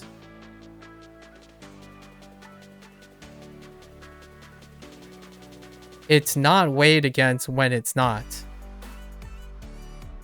or when it's mid, like it's not the totality of these things, you simply decide to choose one narrative. And I agree with you. If you chose this one narrative, then it most certainly will affirm. It will affirm that open source is a great thing. And that Duolingo is always going to be take a hit to quality and accuracy when someone else focuses on that very specific quality and accuracy. So where Bunpro has no social media connection, like no social media presence, right? That does not take a hit to quality. This is not a quality measurement, because it's not important. The quality you're talking about is the content, right? The Japanese thing. So this is what you're measuring the quality of Bunpro by. So whether they have social media presence or not, it is irrelevant. It does not add to the quality of Bunpro. The reason why I brought up social media presence is because Duolingo has social media presence. Now, would it be fair for me? What aspect of Anki I don't like? No, I didn't say that. I said Anki has issues, or they have existing issues. I didn't say I didn't like Anki. You said that Anki is less likely, or it doesn't actually. You said it doesn't, not even less likely. It doesn't suffer the same issues. And I agree with you. It's likely not to, which is when you're talking about finances. That long leap of logic from finance to like learning, right? The learning quality.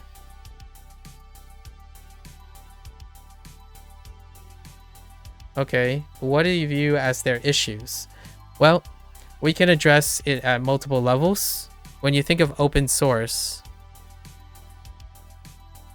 we can think of it as all the other iterative designs.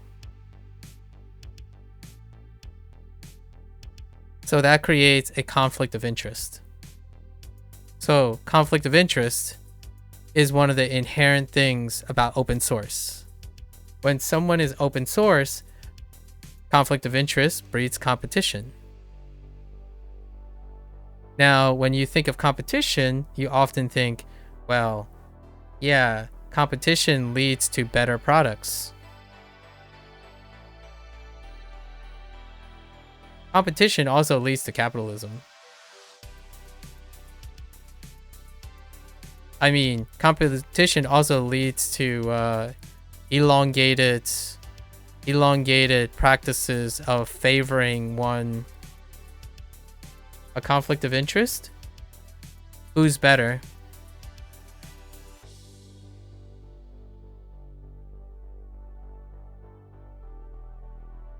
How do I know this for sure?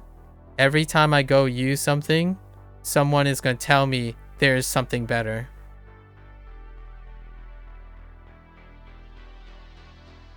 So what happens is when you have an open source, conflict of interest. You you can see it as not an issue because you could say, oh, conflict of interest breeds competition, so competition will always lead to, quote unquote, always lead to better products. No, it could lead to monopolization. It could lead to elongated favoring practices. It can lead to pragmatic uses for predatorial favoritism. And if I were to give a anecdotal reference, literally when it comes to the most toxically weaponized way the conflict of interest applies to users or developers, both. users and developers are both human.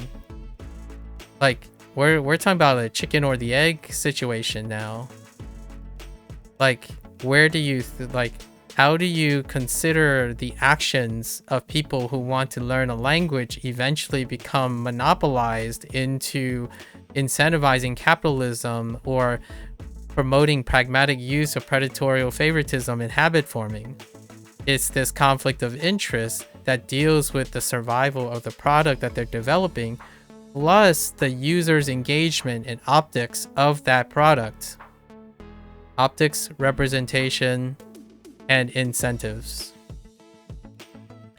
So while I'm not saying this is rampant, and I'm not saying it's always the case, you're asking me what are potential issues that I can see with Anki, and then have I experienced them? I have experienced them. And it's conflict of interest. And oftentimes, it's an unspoken competition. People use conflict of interest to demoralize and diminish other people's competitors in order to raise their competitors. Now, this time, the comment that I'm making is not necessarily because the developers are promoting this. Their product is inadvertently, the consequence of their product is creating this. Now we're not talking about ad hominem arguments. We're talking about the product itself. Because when you set the type of software does not suffer the same issue, it does. In a different way. Because it's all connected, in my opinion. When you have a conflict of interest, there is incentivized resource gathering, right? Because if no one uses your product, despite being benevolently open source and not being incentive, you can't continue to innovate on that product or find the resources to do so. Being nice isn't the entire picture. Like, being nice inherently is against the human condition, in my opinion. So it is a little bit of everything. I'm simply pointing out a potential line of thought that has already occurred. Whether it is like the predominant line of thought, I can't tell you with a certainty. I can tell you one thing that I've encountered personally, and that's the idea of whenever I go to do a language learning thing and someone doesn't bring up Anki, it's refreshing. And when they bring up Anki, they're used to attack whatever the language learner is using. A lot of times, like significantly enough that it becomes an impact on language learning. Whether that's user motivated or develop motivated, that's fair. Like, you can make an argument for subjectivity and all that. The thing is, it's from the use of Anki. So you can decide if you want to hold the developers negligent by being complacent if you want, because it's open source, so they're exonerated from all of this. Or you can say it's the user dependency, like users, like Japanese language learners are toxic or openly competitive. You can make all those arguments if you want. I'm specifically stating that there is still an association between the use of Anki and its cult-like status that is also concordant with the idea that it's open source, and that allows it to be complicit in being used and for good. Like, it's a ends justifies the means situation. You can't get mad at Anki for all of these open conflicts of interest because it's an open source product. So the blame and the fault is at the users, or the developers. Hence, the first question you ask me deals with the user or the developer, and you can make an argument for both or against both or neither. You can even say I'm a collateral of a third-party user. I'm neither the developer nor the user of Anki interacting with a potential person who might actually not be a current user or a current developer of Anki. What happens is I'm citing that it is possible to suffer issues of competitive process that still deals with resource gathering, or capitalism, as most people say competitively. You still have capitalist users. You still have capitalist publishers. You still have capitalist people iteratively designing on your open source product. That creates a conflict of interest. So when you think of proprietary things, right? If I try to make an argument for the opposite, which honestly, I'm not the biggest fan of proprietary things. I believe in the goodness of people's hearts and the goodness of humanity. So despite all of this sobering reality that I'm trying to argue, I'm typically arguing against my own optimism about human condition. I really truly believe that things are great when people care about each other, when they exercise compassion. But that is not the world that I feel like the internet is right now, right? So when we're talking about proprietary, I don't know how to spell proprietary, but we'll just say proprietary versus like open source, right?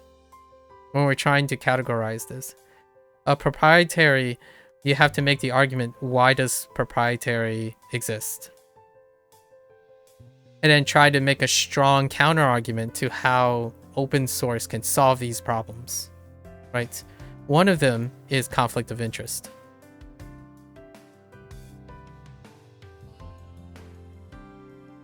So how does open source solve conflict of interest?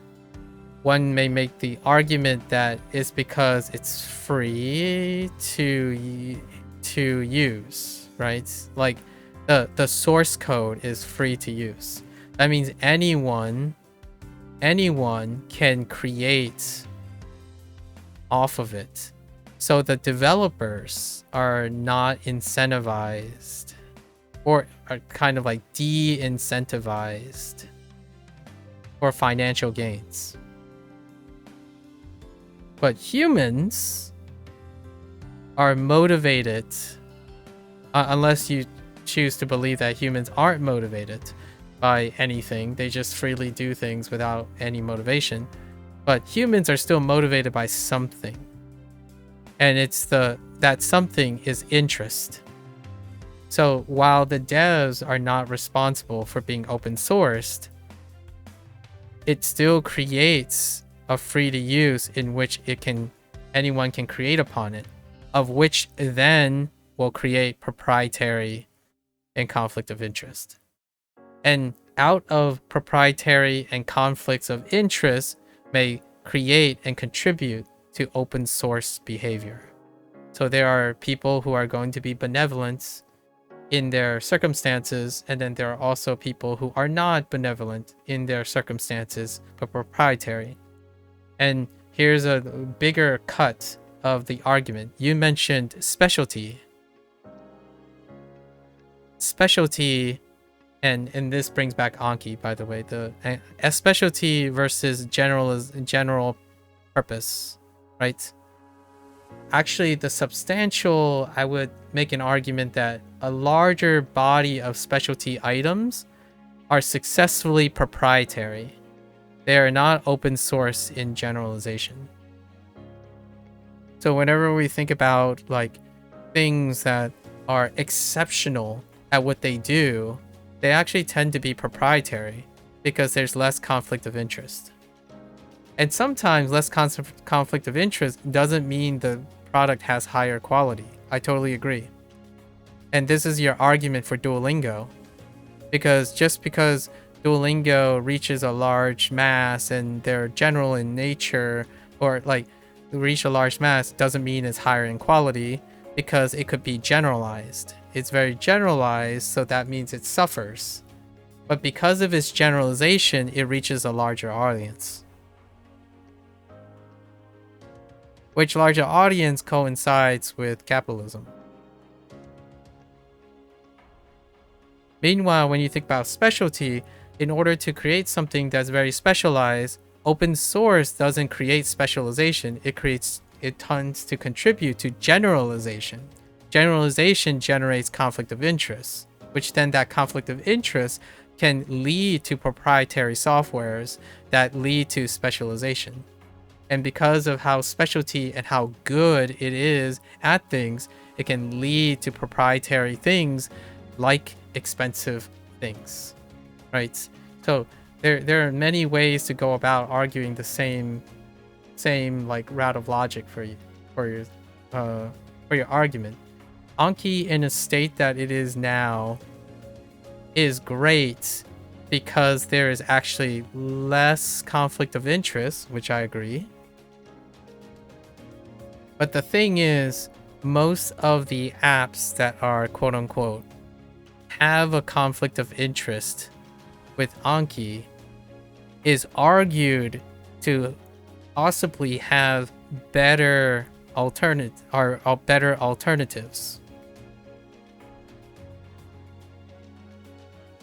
Heck, I mean, Bunpro is one of them. Like, and I'm not saying that's my personal opinion. I'm talking about people can argue that there's a conflict of interest. You use Anki or you use Bunpro. You use Bunpro or you use Manikani. Manikani is not free. Bunpro is not free. Anki is. So if Anki is free, it must, and it's open source, then it must be of higher quality and merit. That's not true.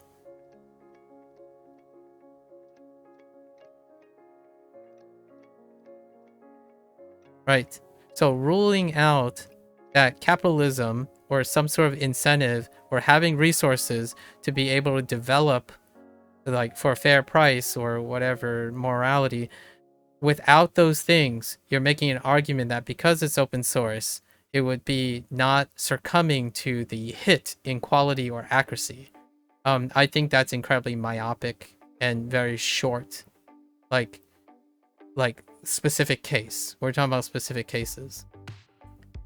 In my lens, it's the combination of pros and cons that allows a product to be quote unquote specifically of higher quality or accuracy to the person that is using the product.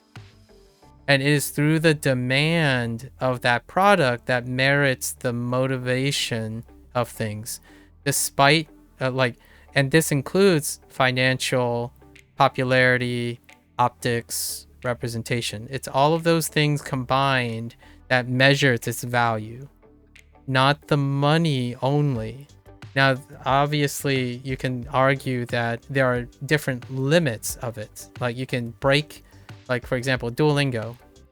You can break Duolingo down into maybe like the 4 qualities. Let's say money, social media presence, user ratings, and I don't know how general it is, right? And then you can still add more. It is then when you evaluate on these things, when you apply it to also Anki, that in my opinion reflects what I mean by when I think about someone making an argument. A great intellectual discussion would be to expound upon this. That's the conversation that we had, is not that. It was Duolingo, capitalism, compared to Anki, open source. Open source, no problems, no issues. And then you ask me, well, what are my issues with it? I took all the other angles.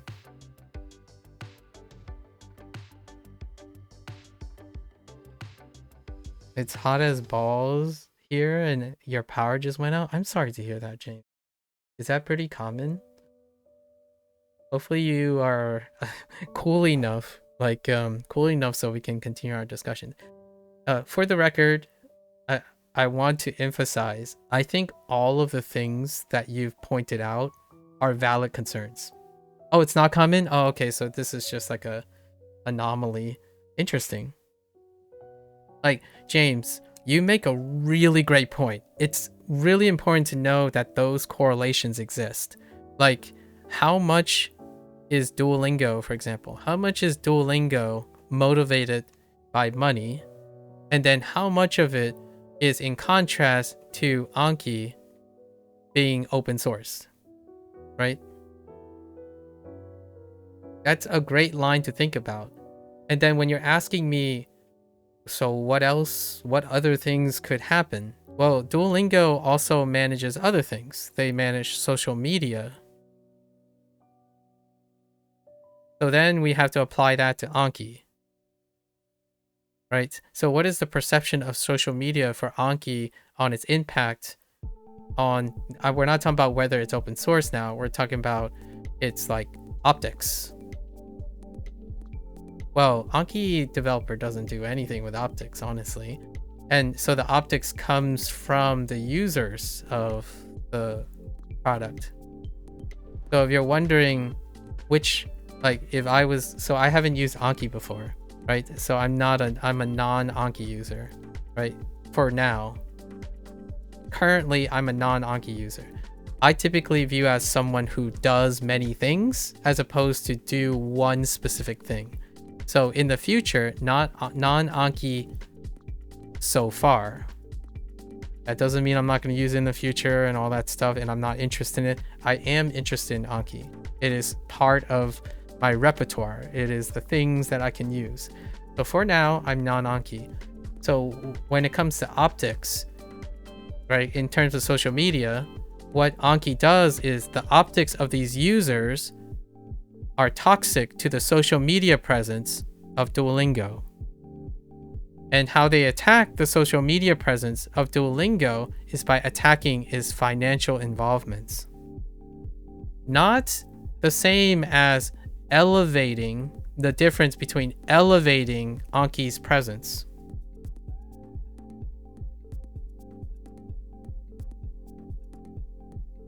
Right? Hear me out. Like, I like being encouraging. I'm a very hopeful person. So I don't want to make it sound like I'm making Anki sound bad and I'm making Duolingo sound bad. I'm actually trying to make both of them sound good as an incentive to not be motivated by a popularity contest or money. I really want them to focus on not bashing each other, but more like trying to elevate each other through competition. So right now on the internet, it's more about a competition of the best. It's a conflict of interest.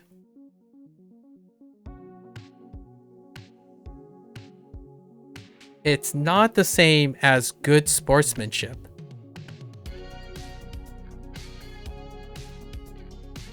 Whether it's open source or proprietary, right? Proprietary. The idea of a social media presence create the optics of competition that's based on conflict of interest, not good sportsmanlike conduct. And one thing that I love about language learning is I often think of it as good sportsmanlike conduct. That's not what's happening for me. It's often whenever someone opens their mouth and they are an Anki user, they will bash on Duolingo. Or they will spin a narrative that only highlights and starts with the narrative that Duolingo is lesser in a quality that it's true Anki is better at. That's not how I would highlight how Anki is better. Right? Like, in my opinion, the narrative paints the person's intent.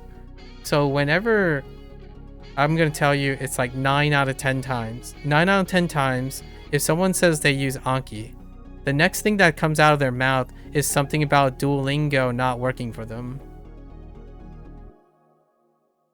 And then, how is not working for them? Capitalism. I mean, you might see a leap of logic here, but I'm not really exaggerating. That's legitimately the line of thought that happened. So because of capitalism, since capitalism exists, you should use Anki. Because Anki is open source. And it's also free. Right? We're not gonna hear me out. Then I will say something, and you're gonna have to follow me on this one.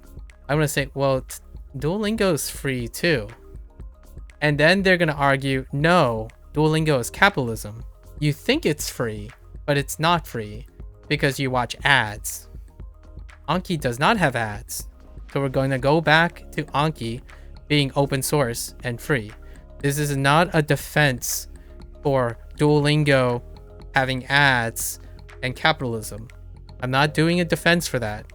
I'm specifically talking about how this person is arguing to tell me to quit Duolingo and use Anki because Anki is the better product. I'm specifically talking about the act of decision making.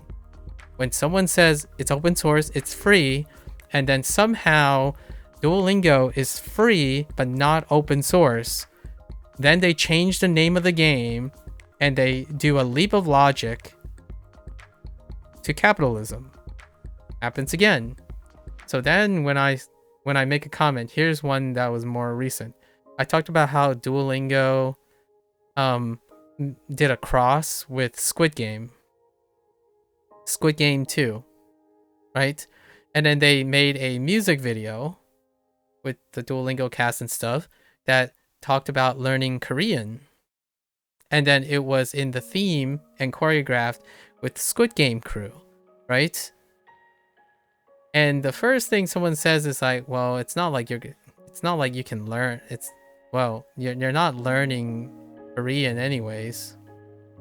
I'm like, okay, so your goal to demonstrate that Duolingo sucks is by saying you're not learning Korean, but this is a music video promotion to encourage people to want to look at Korean, which deals with Squid Game 2 being in Korean, but because all of this is a commercial, capitalism is bad. Capitalism is bad, so therefore, even if you're not gonna learn any Korean, capitalism is still bad. So you shouldn't be talking about this stuff. Meanwhile, that's kind of what Duolingo does. It's one of their areas of focus. One of their areas of focus is to use capitalism. I mean, you can argue they're using capitalism to create a not conflict of interest.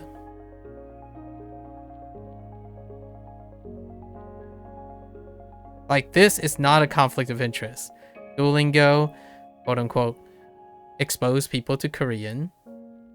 Squid Game 2 is a Korean show, right? That's on Netflix. They're both companies. They have no conflict of interest, right? Because it's a shared interest. So then they tied it to Koreans in order to link the two. They did not spend their time saying, oh yeah, we're not shoddy like open source language learning. We teach Koreans we teach the best way to teach the Korean language because we're not out of touch with pop culture. No, they don't do that. They celebratorily demonstrate that they are in touch with capitalism and corporations and trending shows and music. They didn't do the opposite, where like, oh yeah, like if you do open source thing, you don't know what you're gonna get. Everyone's gonna bicker about who's the best because open source means anyone can compete with them. We have a non-compete because our software is proprietary. It's a different feel. On the one hand, I totally understand. On the other hand, see, you make the exact argument. Big companies don't need to put themselves in opposition to open source because they have marketing budget. That's like saying they can simply advertise themselves. James. I'm gonna be real with you here. Like, I want to be very direct with you. It's like saying, hey, this is an apple. The reason why they don't have to be is because they are an apple. People want apples. So because people want apples, they don't need to argue against oranges. Like, you literally say that the thing that's wrong with what they're doing is what's wrong with what they're doing. You do not evaluate based on the cap. Like, I can't even argue how illogical that is to me personally. Like, okay, so let's flip the script then. Companies don't need to put themselves in opposition to open source because they have marketing budget, right? So open source need marketing budget, right? Because that's what's inferred. You're saying big companies don't need to put themselves in opposition to open source because they have marketing budget. Where does that marketing budget come from? It's because they're apples. So your argument is don't be them, be something else. So your counter argument is whether something sucks because it sucks. Stop being the sucky thing. It's not a constructive criticism, in my opinion, right? Like, they have marketing budget because they are companies. Open source can be spread by word of mouth, so can companies.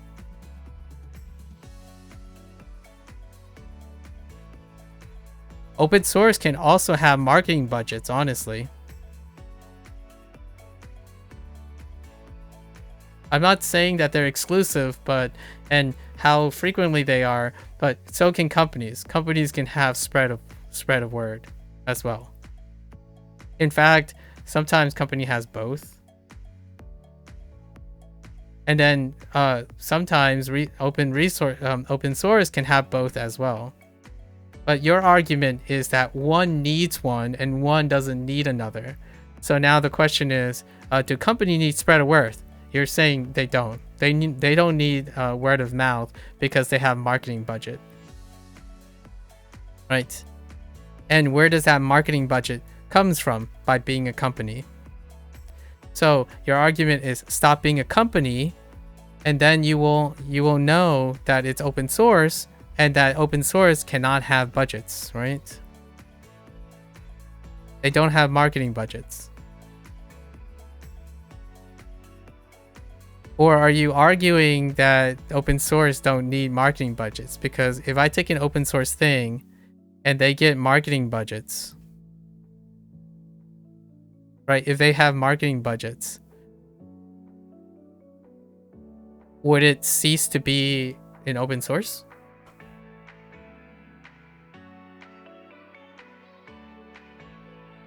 Like, my problem right now is that you make an argument that is tied to the characteristics of a company. So, and I'm making an argument that they don't, so that your argument is stronger. If your argument is stronger that they have a marketing budget, you can illustrate the strength by saying there are companies that don't need marketing budgets.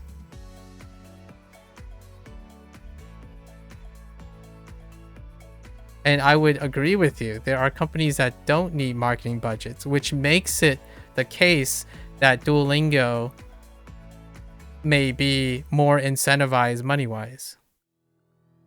That would be the counter argument, not apples and oranges.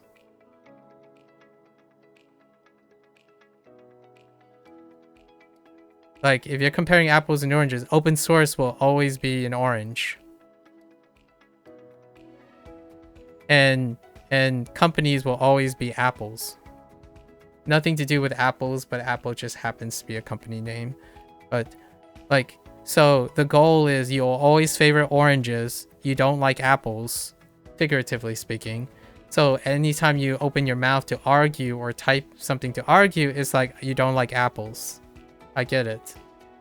And then in order for apples to not be apples anymore, they should be oranges. So you want to convert the apples to oranges. What I would make an argument is, I actually agree with you that big companies don't need to put themselves in opposition to open source because they have marketing budget. because there are also companies that are quote unquote big that do not have marketing budgets. Now, I'm not saying they're the vast majority. They are definitely not the vast majority. That there are big companies that do not have marketing budgets. But it would strengthen the argument that you don't need a marketing budget.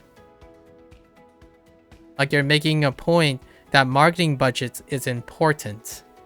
So in order to demonstrate that it is not important and companies can behave differently, no marketing budget. Amazon, originally. Originally it was Amazon. Now it's not the same, right? You can argue, oh, but not present day Amazon. I agree with you. Present day Amazon. Just like most open source things may not stay open source. Right? Yeah, originally they weren't a big company. As well. Right? Well, actually, originally they were, like, in some way. But it was the transition. So I set a trap here, basically. I'm saying that they're one and the same. Whenever you're making an argument of apples to oranges, they're kind of like apples and oranges, as opposed to apples or oranges.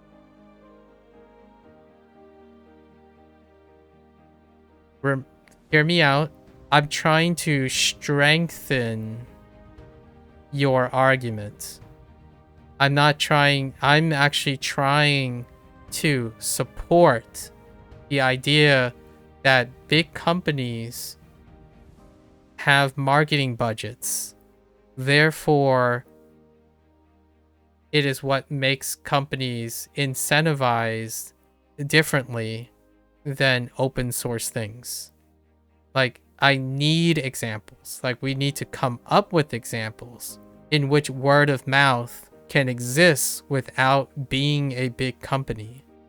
That's a way to make an argument that you don't need marketing budget in order to create great software for people and reach a lot of people. But if you make an argument that they are different because they are different, then there's no argument there, in my opinion. I agree. Apples are not oranges. Like, if you're not coming up, if you're asking me if I have any examples, I have trouble coming up with examples. Anki is an example of that exact situation? No. Anki is not. Because Anki is being spread by word of mouth, right? You're saying Anki is spread of word of mouth. But it's not a big company. It's an orange. It's not the exact situation. It's not an apple. You literally said Anki is not it because it isn't. It's the exact situation you're painting because Anki is not the thing it is. Like, what I mean is, Anki is not Duolingo. Therefore, it's Anki. Congratulations. But that does, you said big companies have marketing budgets. This is not a refute. That's not refuting this.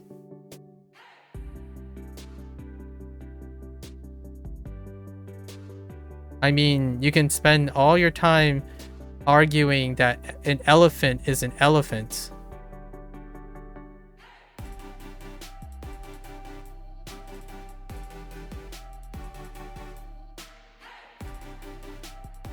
I didn't say without being a big company. I said a big company. No. If I actually said that, I apologize, James. I apologize if that's what you heard or is what I said. I said a company that doesn't need a marketing budget.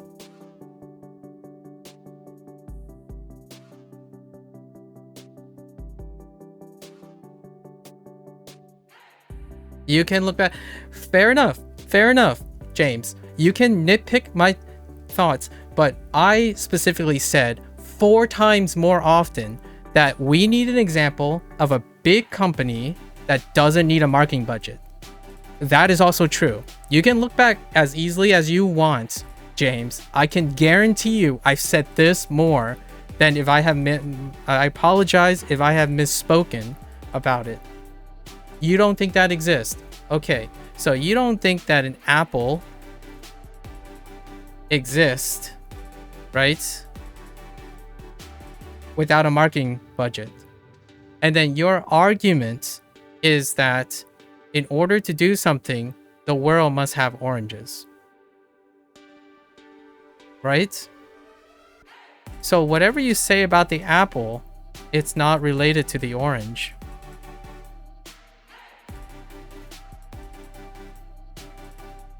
From my perspective. So yes, I agree with you. Anki could be an example of a not big company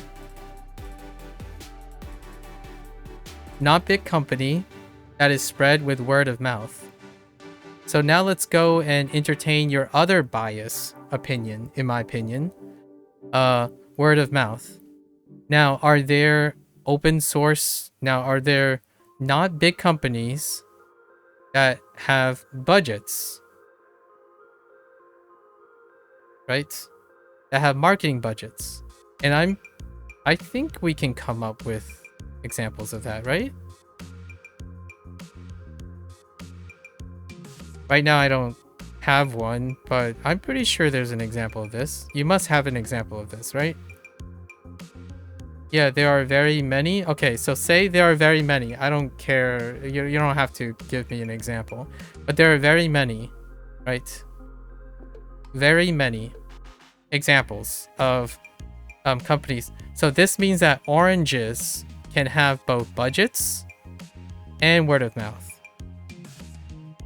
Are these marketing budget ones better or worse than the word of mouth ones?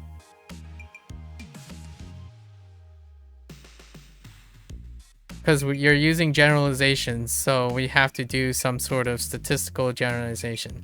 I don't have answers to any of these things. I'm basically just talking about your logic in all of it. I have no way to believe that I'm smart enough to accumulate whatever it is you keep telling me, my wording and my stuff. Like, I don't have the capacity to remember all the specifics. You do, I guess. So, like, do the ones with marketing, it depends on factors of quality. I think word of mouth arises from perception of quality. Okay, so you're saying it depends, right? It depends. So what does that have to do with big companies doesn't have a market budget?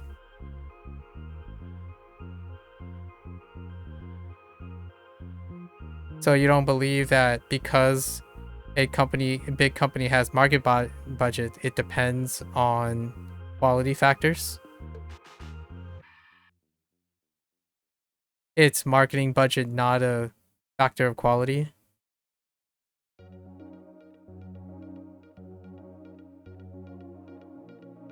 And you think word of mouth arises from perception of quality. Does marketing budget not affect perception of quality? Like, how are you so sure? I earnestly don't have any reason to believe you, but I still actually believe you because of its coincidences. Like, all these coincidences and correlations do exist. I can't explain it.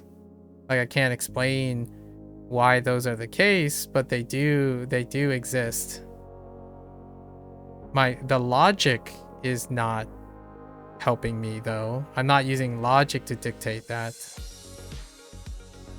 Like, you're saying, so oranges, like Anki, is an exact example of a not big company that has word of mouth. I think you can have big companies with high quality, of course.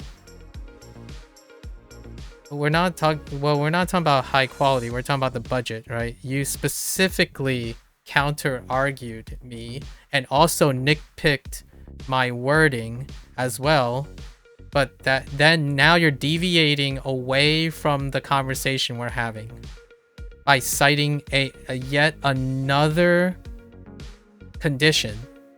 But we're gonna go back. I want to reinforce and just go back to the original counter argument that you're making.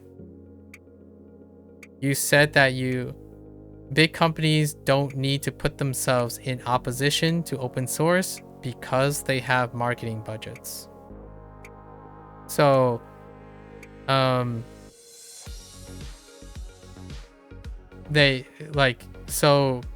if they don't have marketing budgets, that would insist that they have to potentially put themselves in opposition to open source, right? I still didn't get there yet. Like, I didn't get to that reasoning yet. Like how a marketing budget either incentivize or de-incentivize a company to put themselves in opposition to open source, right? So, does the marketing budgets of the open source products not oppose like the companies that go word of mouth, or for example, or do the word of mouth not big companies oppose marketing budgets, right? I'm trying to get to how they're connected, because I don't necessarily think it's that clear cut. When a company has marketing budget, they don't need to put themselves in opposition to open source. I think that is a leap of logic. And then, so we need to see if small companies do that. And also, I skipped one of your comments. You said you did the Duolingo Japanese course for about a year in the past. I see. You definitely learned from it, but the progress comparison to last year is large in your opinion. That's fair. I mean, how you segregate Duolingo Japanese from the continuum of your process, that's another question entirely, but fair enough. It's a substitution game that you're doing, that's fair. Because the way you asked me about Bunpro is very similar. You do not segregate yourself from the progress that you made previously that impacts things in your current time, so your last year has no relevance to your years past, so that's fine. I can see your logic in that, as long as I'm embracing your own logic here.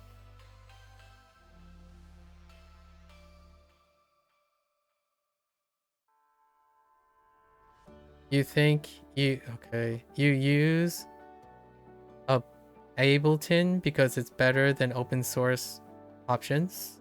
Okay. You don't think open source software has advertising most of the time? Okay.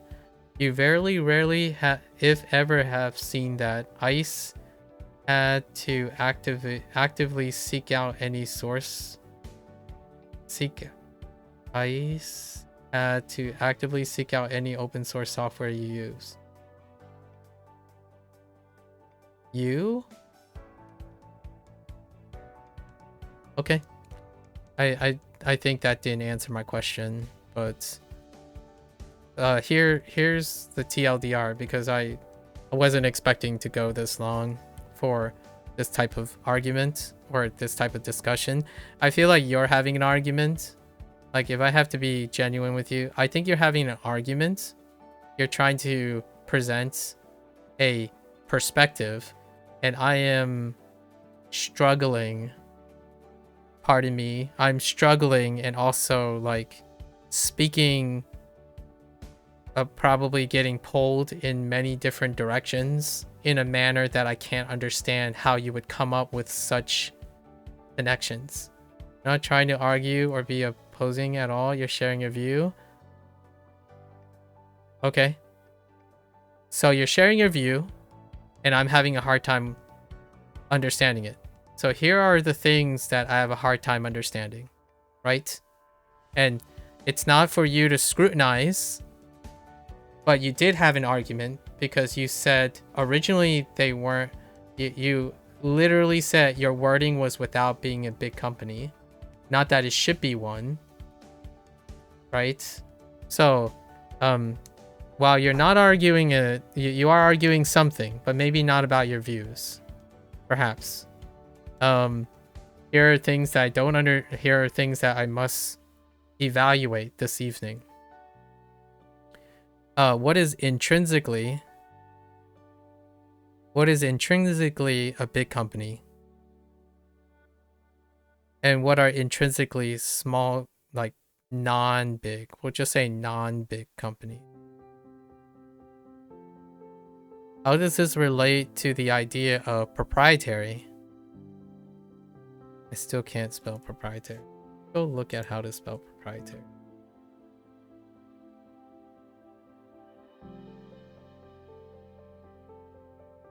Oh.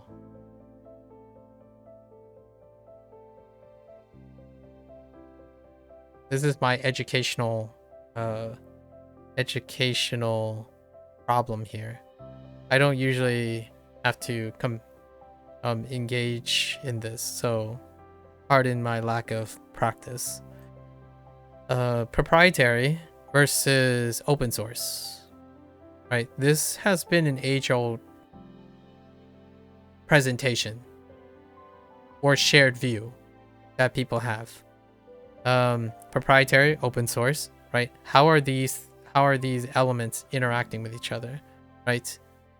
We're talking about the intrinsic nature of big companies and non-big companies, proprietary, open source, and the leap that I focused on that I was having trouble with was the idea of a marketing budget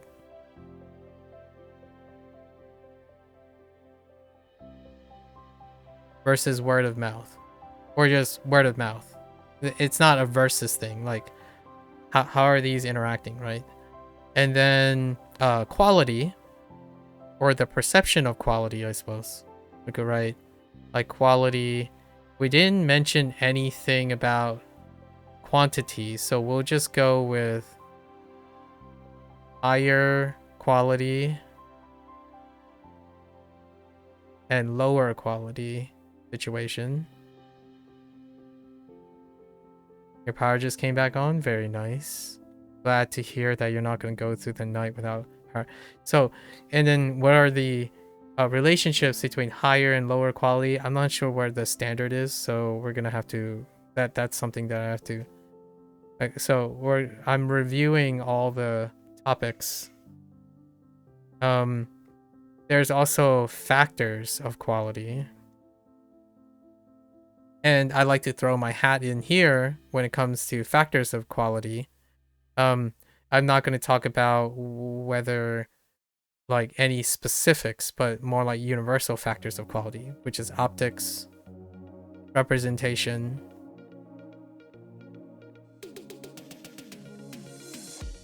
and then technically marketing was what I was alluding to. Marketing. Right. Optics is how does it appear as a product? Like without the representation. Representation would be the people. If there's aspects of your view you want to pull out specifically, you can explain further if you like. The aspect of your view that I don't understand is how do you not like do you not see that the how do you differentiate between a big company and something that has marketing budget? I don't think the word of mouth versus advertising point is justified until you make the argument that how marketing budget can be detached from big company. So like I would need some sort of evidence or like some sort of line of thinking that would imply that big companies and marketing budgets are like choices made. I can see already that you qualified that there are non-big companies that have budgets and word of mouth. And this would be another place that I would say, how are these separate things? So like a non-big company I can see as having both would be the ideal case, in my opinion. They would have both a budget marketing and word of mouth. But the idea is you're making a separation between the two because you're making a versus. So having those cases exist, I'm curious how they contrast. You would need to establish that this relationship exists in big companies in order to make a comparison with them. I don't see how you can compare big companies and non-big companies when you can't have examples within them that compares, like there's no control, basically. On the one hand, your comparison does not have a control for big companies, but you do have a control for not big companies, which then you can compare the effects of having a budget marketing and word of mouth. But when you're comparing across from them, well, big companies are apples and non-big companies are oranges. So when you compare apples and oranges, plus or minus budget, plus or minus budget in a way that they're versus, I don't see how that works out. That's the most confusing part. So you can feel free to elaborate on that. Maybe not for the sake of my own stamina right now, but it would be a very fun discussion in the future to consider. Like since I don't have an example of with budget and no budget, or like word of mouth, because even my Amazon example, for example, was not good enough because I don't actually know. The question is, are you arguing apples are bad because they're apples? Or are you arguing red apples are better than blue apples because they're both apples, but one's blue and one's red, so you can rule out that the color is the affecting thing? And if you can do that, then you can also suggest that when you compare it to the effects of red oranges and orange oranges, I can connect the idea like, yeah, you're right. I can kind of see in a way that non-big companies, honestly, you don't think you can really respond very well with how many different points and connections you're making? I know. Because those are the points you're making.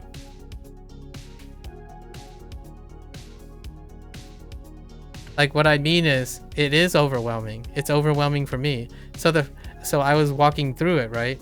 So the first walking through part is big companies. With or without budget. Or, with word and budget and marketing. Yeah, I do too. I agree. So you're arguing big companies are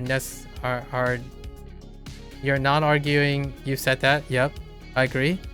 I didn't say anything about those things. I literally didn't say anything about bad or good. I'm trying to figure out big companies, word of mouth, and marketing. I didn't even get to like quality or anything like that, right? So when we're trying to think about the effects of word versus market, right? Word versus marketing, it's difficult for me to know what the effects are because it's going to come down to it depends. When I asked, because you said it depends on quality factors. Well, then I don't understand whether a big company has marketing or word of mouth, that you could make this a predictor a strong, maybe like a strong predictor or a likely predictor of quality. I'm not sure if this is too convoluted. I shouldn't have added the last step. The first step is to qualify whether we can compare word of mouth with marketing with the same subject first. If we can do that, then I could follow along. But when I asked this about small non-big companies, your reference was it depends on the quality factors. And my argument was, or like my point of following you was, well, is this one of the qualities? It's word and market, one of the quality factors. I felt like that's what you were suggesting, that the quality factors, one of the quality factors is dealing with the idea that one is open source, who is predominantly word of mouth, and then big companies, which have marketing strategies, right? And if this is dependent on the quality factors, then it would be a cyclic argument to suggesting that word of mouth and marketing are both aspects of all companies. The difference you're pointing out is open source software don't have marketing.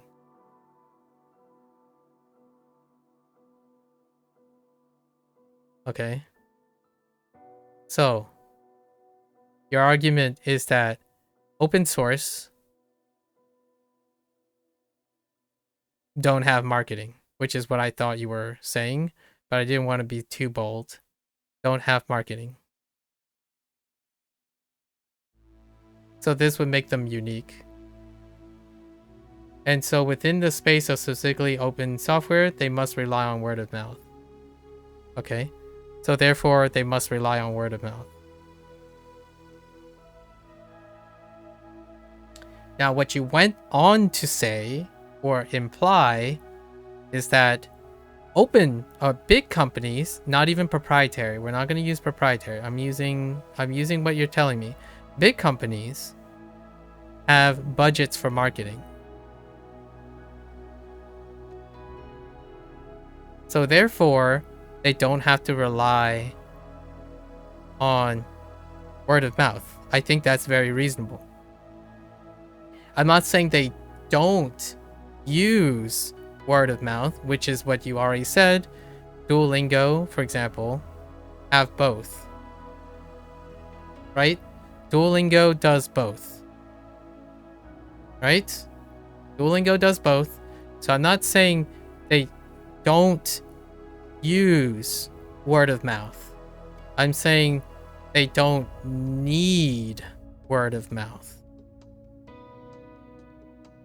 Because you said they have marketing budgets.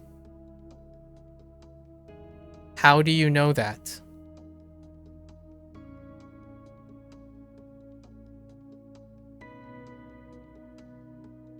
And then also, they don't have marketing. So somehow you qualified this too. That open source don't have marketing. I don't know how you do that either. And then because they don't have marketing, they need to rely on word of mouth. I don't know how you qualify that either. These are all the points that I cited in the comparison thing. That was a bit overwhelming because I'm overwhelmed by the idea that you think that big companies have marketing budgets, so they don't rely on word of mouth. Or they don't need word of mouth. And then open source don't have marketing and they rely on word of mouth, or they need word of mouth. And then the big thing that you said was you compared these two. They're literally two different things. How can you compare two things that are exclusive of each other? By arguing that the other thing should stop being itself.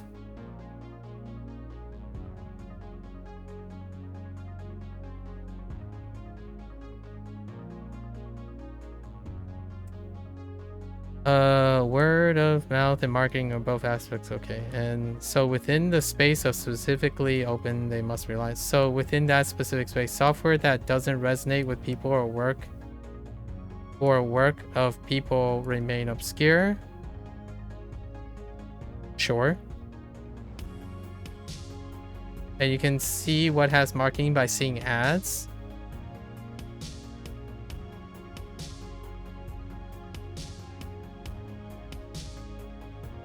Okay, so when you see ads,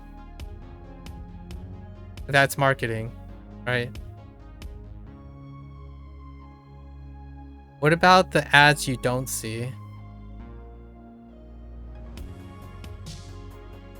Does that still imply that there's no marketing?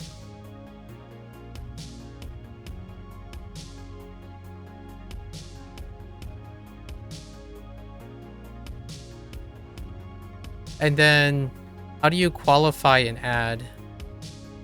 They aren't exclusive to each other, they provide the same purpose.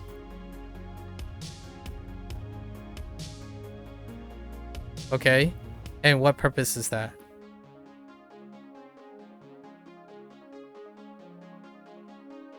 Which goes back to our beginning. So this, the purpose of this, when you're saying you're comparing them based on its purpose,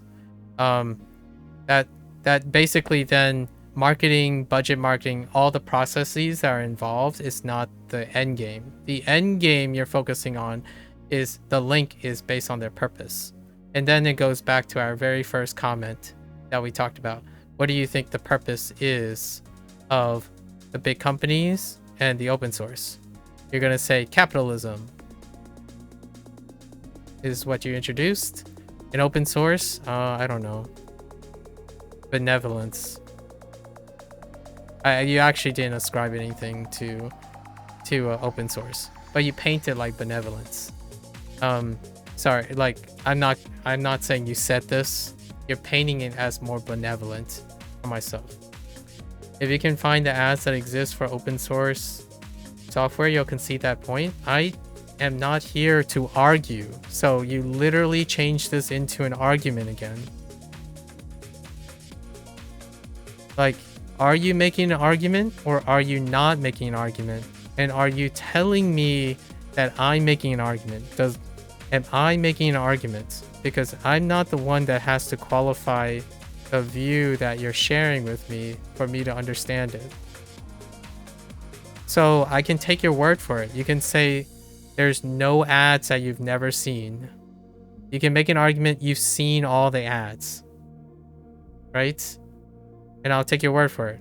That means that one has to be able to see the ads in order to form the perception of marketing. So if you don't see an ad, then something is not marketed. And I can accept that. That's how you pick your viewpoint, right? If you don't see it, it doesn't matter. Situation. Like out of sight, out of mind. Right? Like for example, I didn't see an Anki ad.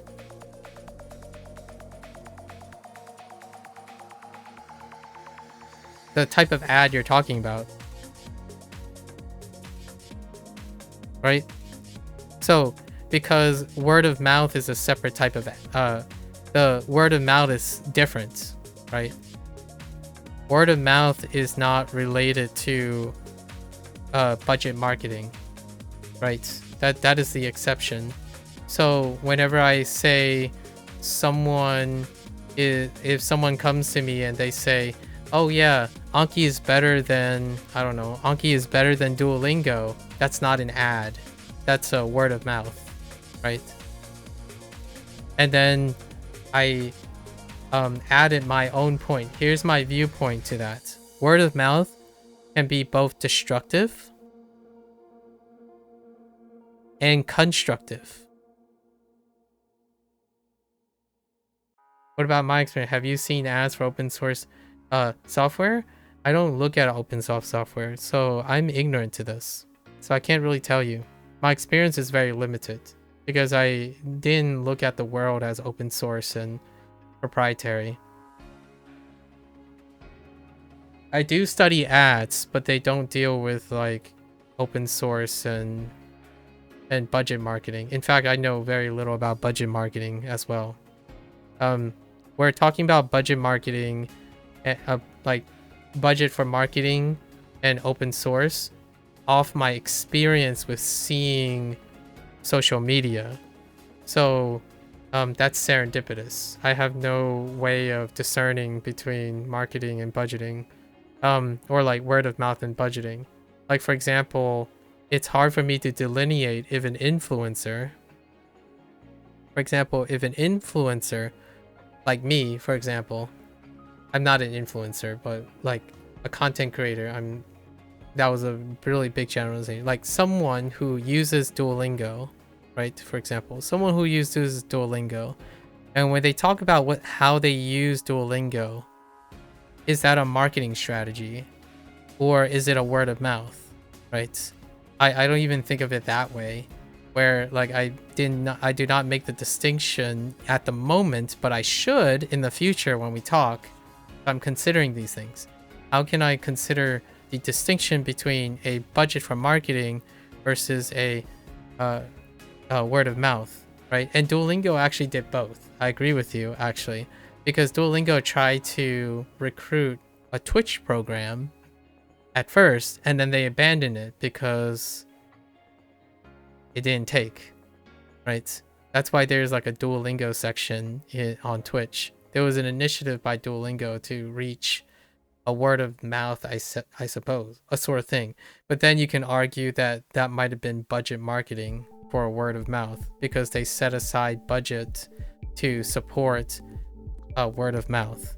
So you could say that Duolingo did both as opposed to one. And if I were trying to make a fair argument, influencers are required by law to indicate if they're being paid to promote a product.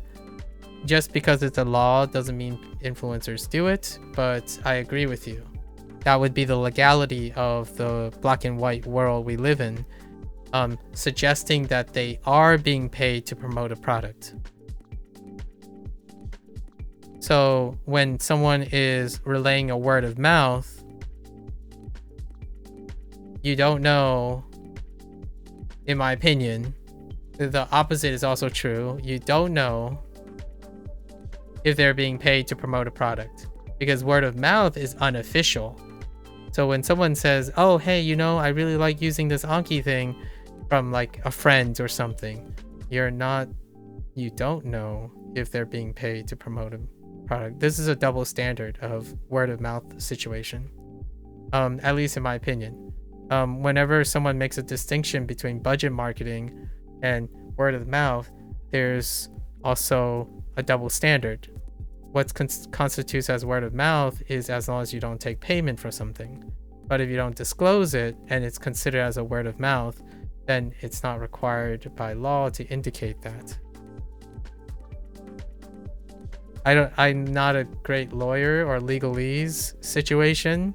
However, we'll just chalk it up to, I believe you. Influencers are required by law to indicate that they're being paid to promote a product. So I agree with you, right?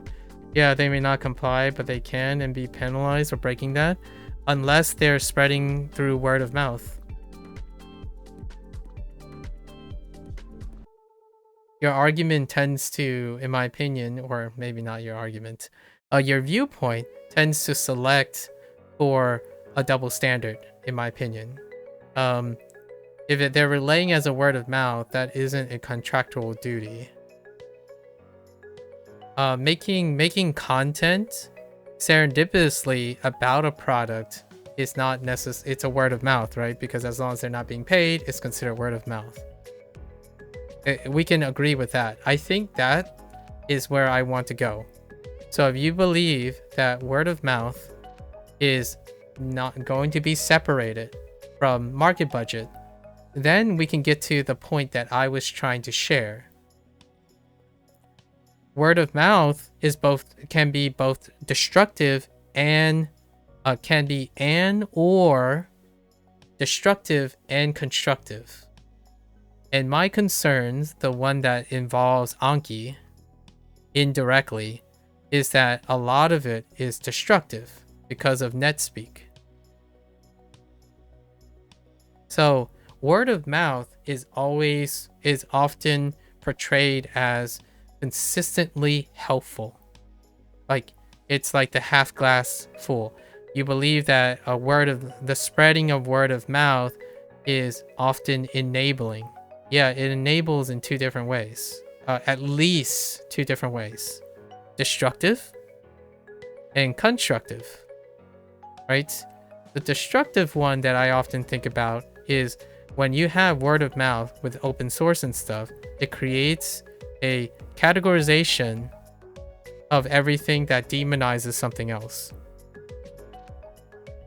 Whether we choose to agree if it's true or not, that's perfectly up for debate, I suppose, and we can discuss it further. For myself, the way you shared your views would be destructive to me. As in, I would be more compelled by word of mouth that I would not say certain things. But if it was constructive, it would suggest that you would be open to sharing a view that is both, right? But for me, when it comes to open source, one of the conflicting problems is that it reaches cult-like status. And that is one of the consequences of word of mouth, not necessarily business budget. I mean, you can certainly cultivate a cult-like status with a large business market. I'm not suggesting that you can't, but word of mouth has its intrinsic things. And how do I prove this type of, or how do I suggest this type of thing?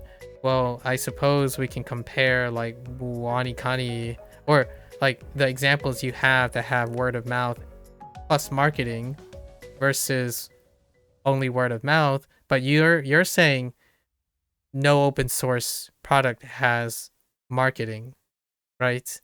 So then it can only be word of mouth. So everything that deals with open source has word of mouth. So I'm going to operate in there. And now my commentary from like 3 hours ago was that my anecdotal experience is that when you have a open source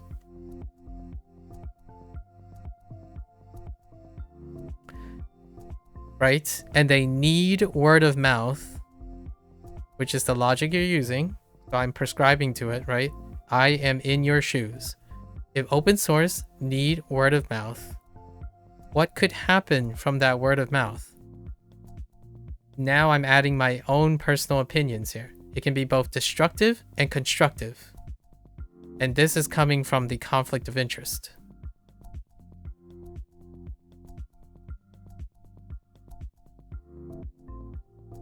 Why is conflict of interest important to me is because it is one of the factors of quality that you mentioned that it may or may not depend on, but I'm supporting and adding that when something is required by word of mouth, I was going to argue it doesn't fully depend on it, but I'm using your logic that there's no marketing involved. So when an open source product is required by word of mouth, then they can both be at least constructive and destructive to each other due to a conflict of interest. Because open source means that everyone will have an opinion. It is dependent on word of mouth. And that conflict of interest affects the factors of quality. Why is this important to me? Because when you have standardization, like for example, monetization or capitalism, while there's ranging, while there's like for open source, there's ranging qualities, factors of quality, right? Companies, despite being on average lower or like marketing properties, their range is smaller because of standardization. At least that's my viewpoint. Do I have evidence to support this? Not really, honestly. I'm trying to put myself in your shoes and then trying to offer in addition to it. So yes, I would agree with you. There's probably examples that you can think of that's higher in quality.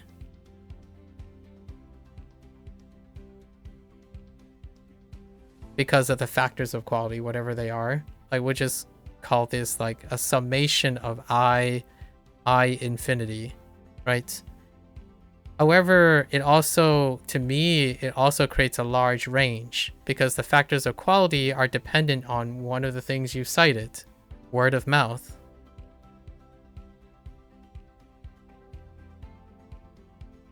Right? Word of mouth. Now, the question is, I'm challenging myself now because I'm going to be my devil's advocate. How do I know that budget marketing, for example, budget marketing creates a smaller range in like deviation?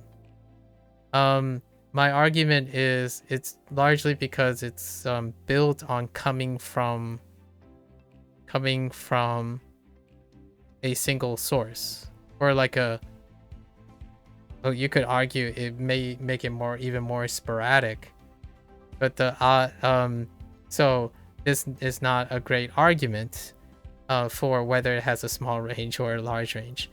The idea is this is stuff that I'm thinking about, like does like marketing make standardization or expectations more consistent than word of mouth? Because for me, when I think about if I operate under open source being a word of mouth, then on the internet it would create a large range of perception of quality. So why I say this is because I encounter destructive word of mouth most of the time, as opposed to constructive ones. Like, what I mean by this is, what is constructive? Building towards a shared vision. Destructive is A is greater than B, so B is redundant.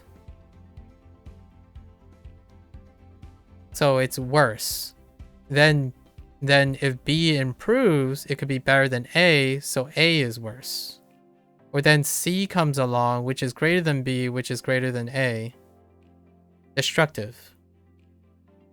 So if you use Duolingo, even though it's not a small company, by the way, but Duolingo does use word of mouth. So if the word of mouth for Duolingo is that it's garbage, then it is garbage. Whether or not B is better than A, so if A is Duolingo, and whether B is like, we'll use Anki, sorry Anki. We should be using other examples. But if the word of mouth, because Duolingo does appeal to word of mouth, we'll just talk about that part since they're related. If the word on the street is that Duolingo sucks,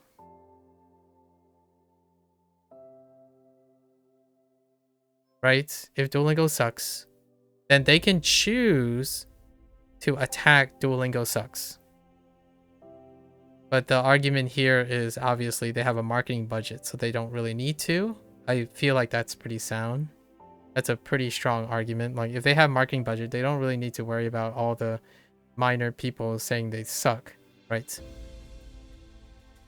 And then Anki, where's that source coming from? It's often from a place that relies on word of mouth.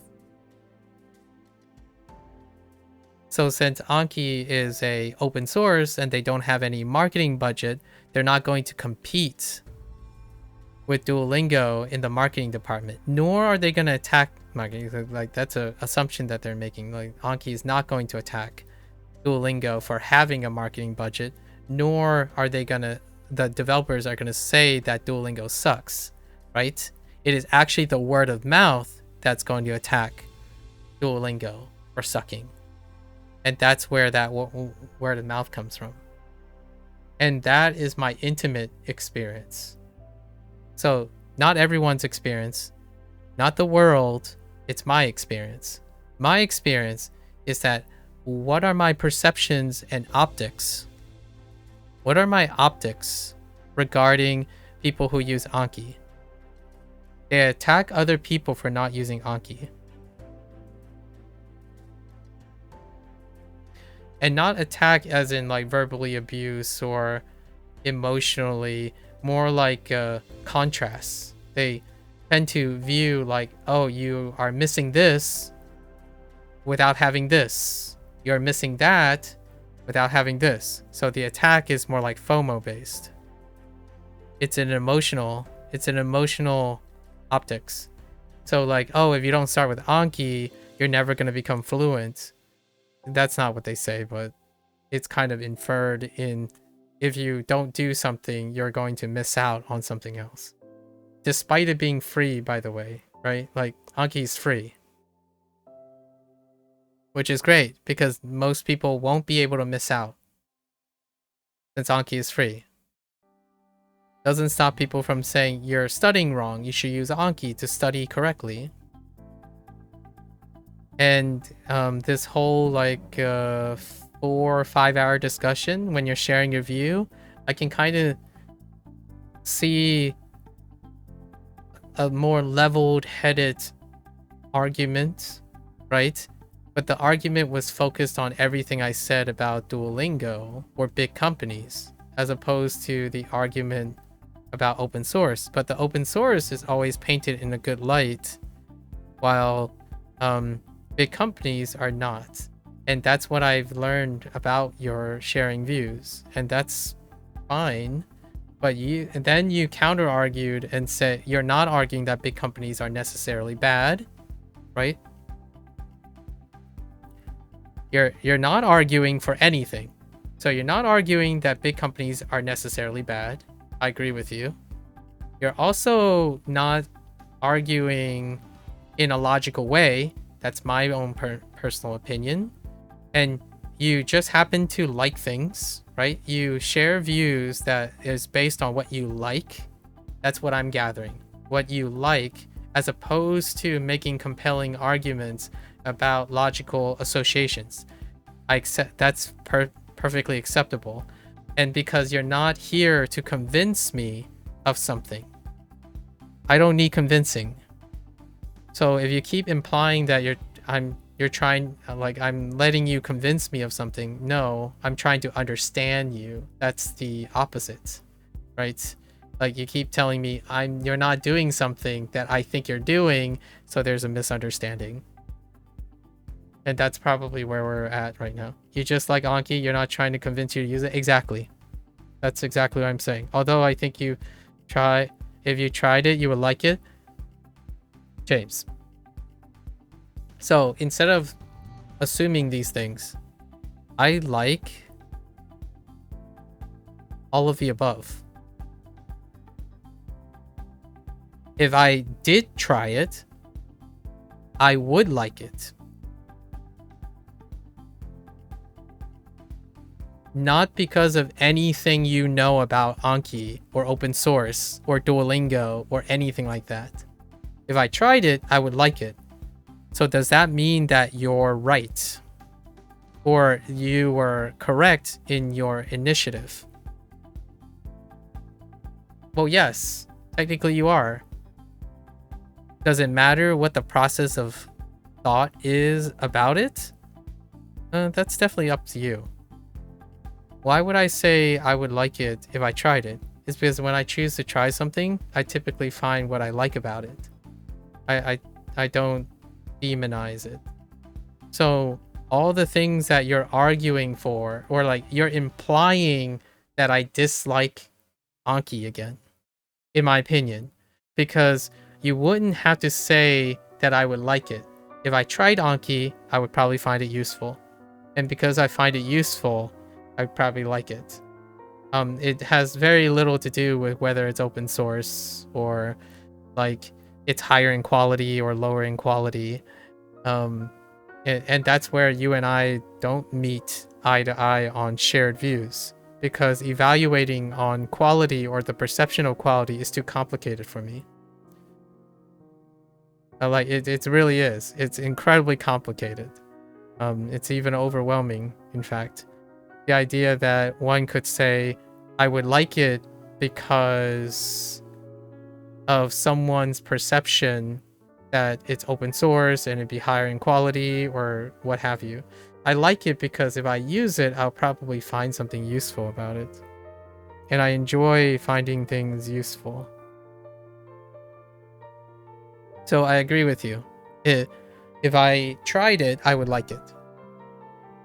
Much like Bunpro in most things. If I have to use it, there's a chance I might not like it. So the counter argument to me is, do I have things I don't like? Whenever I have to use something initially. And I'm writing initially because if I have to do it, I'm going to try to like it. Eventually. But initially, there's often a chance that I would not like something because I didn't choose to do it. The thing is, right there, you said, although I think if I tried it, I would like it. Right. Because when I try it, it's going to be something I choose to do. And when I try to do something, I will end up liking it. Nothing attached to like whether it's money, if it's if it's profit oriented, or if they're shill or they're open source. Not too much of that. Like and there are people who can counter argue this. You could accuse me, which I'll concede, by the way. I'll concede that I am a shill for all the things that I try to like. Because ultimately, anyone who thinks that they focus on the negative aspects of something will see me as a shill for that thing, because I usually try to look at the things that make it useful. In order to understand what is useful, I also, yes, I do know when it's not useful.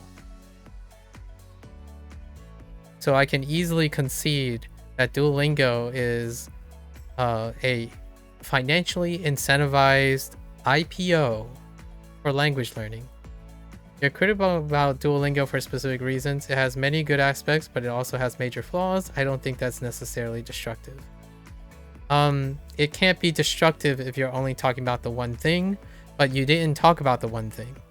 You were being destructive by comparing it to something else. I tried to compare it within itself. I know you don't think it's necessarily destructive, but destructive is the person you're talking to, not yourself. Like, you can think of anything you think of. Like, most of this negative stuff that I think of can't be destructive because I'm not sharing it with anyone. Unless, of course, you have an internal dialogue. That's perfectly fine. You can argue that it's not necessarily destructive to yourself. That's fair. I think when it comes to, when I say destructive and constructive, it requires two people. Like, two individuals. Right?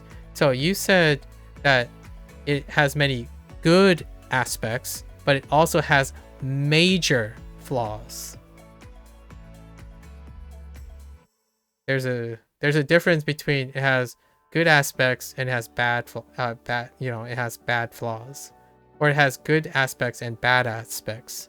You said good aspects, but also major flaws, and those flaws deal with things that I don't take into consideration. So I wanted to share that. I wanted to share with you that the major flaws that you are referring to probably doesn't really impact whether I like or dislike something. So then you can, at least I hope that can express some of my, I can share my views on specific things. And then we'll use this as a learning experience, right? Like both of us can use this as a learning experience for suggesting it. So in the future, I know that maybe I should keep my eyes out for what is open source and what is not, right? And whenever I talk about Duolingo, you can choose whether you are destructive or not destructive. What's an example of what I consider as destructive? I mentioned Duolingo and Squid Game.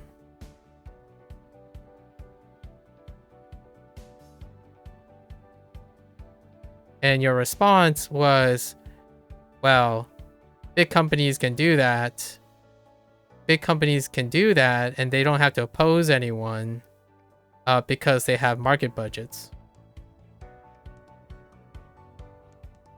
Or you could now counter argue and say, well, I wasn't making an argument. I was just sharing my view. Right? You're just sharing your view. That's interesting because that view was specifically destructive. That's a mischaracterization. Fair enough.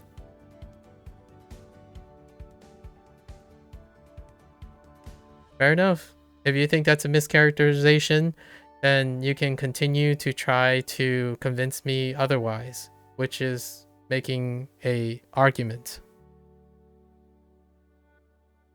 Right.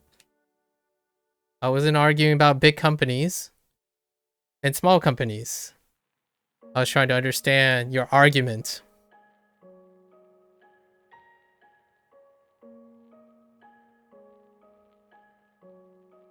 And your mischaracterization of me is fine because I actually think it's reasonable that you would have that characterization of me. Which is that I would like the product if I tried it. Mischaracterization too, though. I think it's a lot more rudimentary for my end of the spectrum, I suppose.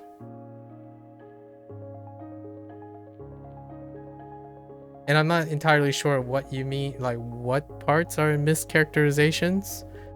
But for me, destructive is when you deflate and deflect by sharing a viewpoint that's opportunistic. Now, whether it was intended to be so, that's, yeah, I get it. Maybe that's not what your intent was. I just felt that I wanted to share with you what I thought. Well, what you said wasn't in response to what you said about Squid Game. Okay, go ahead. What were you responding to when I talk about the marketing thing with Squid Game?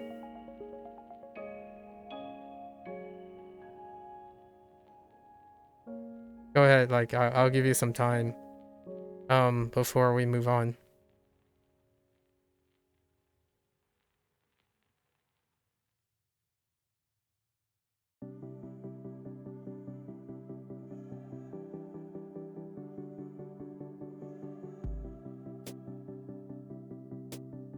I mean, it was during when I was saying that, so explain to me how it was not talking about the marketing of Squid Game. Like, what I mean is how Duolingo was using marketing budgets in order to have a conflict of it, like a common interest in advertising language learning. At least I think that was when it is. Maybe there's a, I don't know, a chat lag or something. I'll let you talk about that while I like move on to Hanzuhiro today. But yeah, keep it coming. Keep it coming. Like, what you were saying was just that big companies aren't in direct competition to open source companies. Yeah, there may be like. saying was that big companies aren't in direct competitions to open source companies. Hang on. We can't, I can't ignore that. If big companies, right, big companies are not in direct competition with open source companies, right, for example, right, are in direct competition. The example I was making was that open source companies are. And that's reasonable, yes? Right? Like that's got to be reasonable. I don't know what else. Like, so the reverse is not true, right? The reverse is open source companies are in competition with big companies. Okay. Now hear me out. But it's a matter of scale. Okay, so it's a matter of scale. But this is not a matter of scale, hopefully. This is not a matter of scale. I hope this is reasonable. The thing that I was trying to add the entire time by talking about Squid Game, because it's a mischaracterization of my intent, Squid Game and Duolingo, is that one way, since it's a quote-unquote matter of scale and big companies are not in direct competition with open source, it's non-destructive. Not destructive. It's non-destructive and possibly even non-constructive. Because there's no competition the other way. Right? And the whole point that I was trying to make the last 4 hours is that since you prescribe, it helps me, it helps my share, that most of it needs word of mouth. That when open source is quote unquote in competition, in direct competition with big companies, and you're arguing it's a matter of scale. So like, for example, this could be so small, it's insignificant, right? So they are not in competition, right? They're not in competition if they recognize, if like an open source project is recognized as so small that they wouldn't participate in direct competition. I totally agree with that when you say, but it's a matter of scale. Like if this is so small, they wouldn't participate in direct competition. But I'm not talking about that. Ignoring what I said earlier, the users, for me, because of word of mouth, is destructive and constructive, and or constructive. And my personal anecdotes with Anki is that it's not necessarily the competition that I experience is not necessarily based on whether they are big enough to take down the big dogs. Like if Anki is a matter of scale big enough to affect Duolingo's big pockets. I'm not talking about that. Like the developer's choice or the publisher's choice to interact with each other or not. The users create their major source of advertisement. They use their major source of advertisement, not budgeted advertisement or marketing, but the way they advertise the need for word can be both destructive and constructive. That's what I saw, which is the reality, because I agree with you to a great extent that open source projects require word of mouth. And both word of mouth means that it is human dependent. And what are these human dependent sources? Like I'm offering my viewpoint now. This is my viewpoint. Human dependent, the quality, the perception of quality. So quality factors. So when someone comes by and say, this is the best thing since sliced bread, quality factors. Whether it is destructive or constructive is dependent on the inherent nature of word of mouth. So whenever we talk about money, money has some constraints. But maybe it doesn't. That's a good question. Do money have more constraints than word of mouth of people's opinions? Because the last time I checked, Silk Song was Game of the Year, and so was Clair Obscur. But one is a little bit more steeped in a money argument than the other. Actually, the Steam Awards went to Silk Song. So, the perception of quality and factors, yeah, I agree with you. It's incredibly nebulous whenever you have to think about the word of mouth and how it reflects on the small companies. So this is the part that I was talking about. And thank you for sharing. Like, I really appreciate your patience and stuff. This is what I feel was the focus of your viewpoint. As Steam Awards is a popularity contest, that's exactly the point. Steam Awards is a popularity contest. Word of mouth.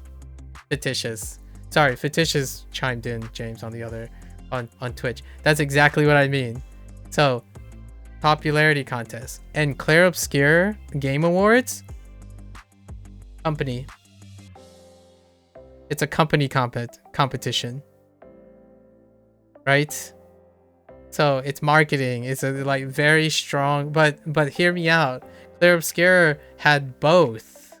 They didn't just have one, they had both. They have both word of mouth and post-release optics. So they took the Game Awards, but they didn't take the Steam Awards. So the question is budgeting, marketing, or word of mouth, which ones are stronger?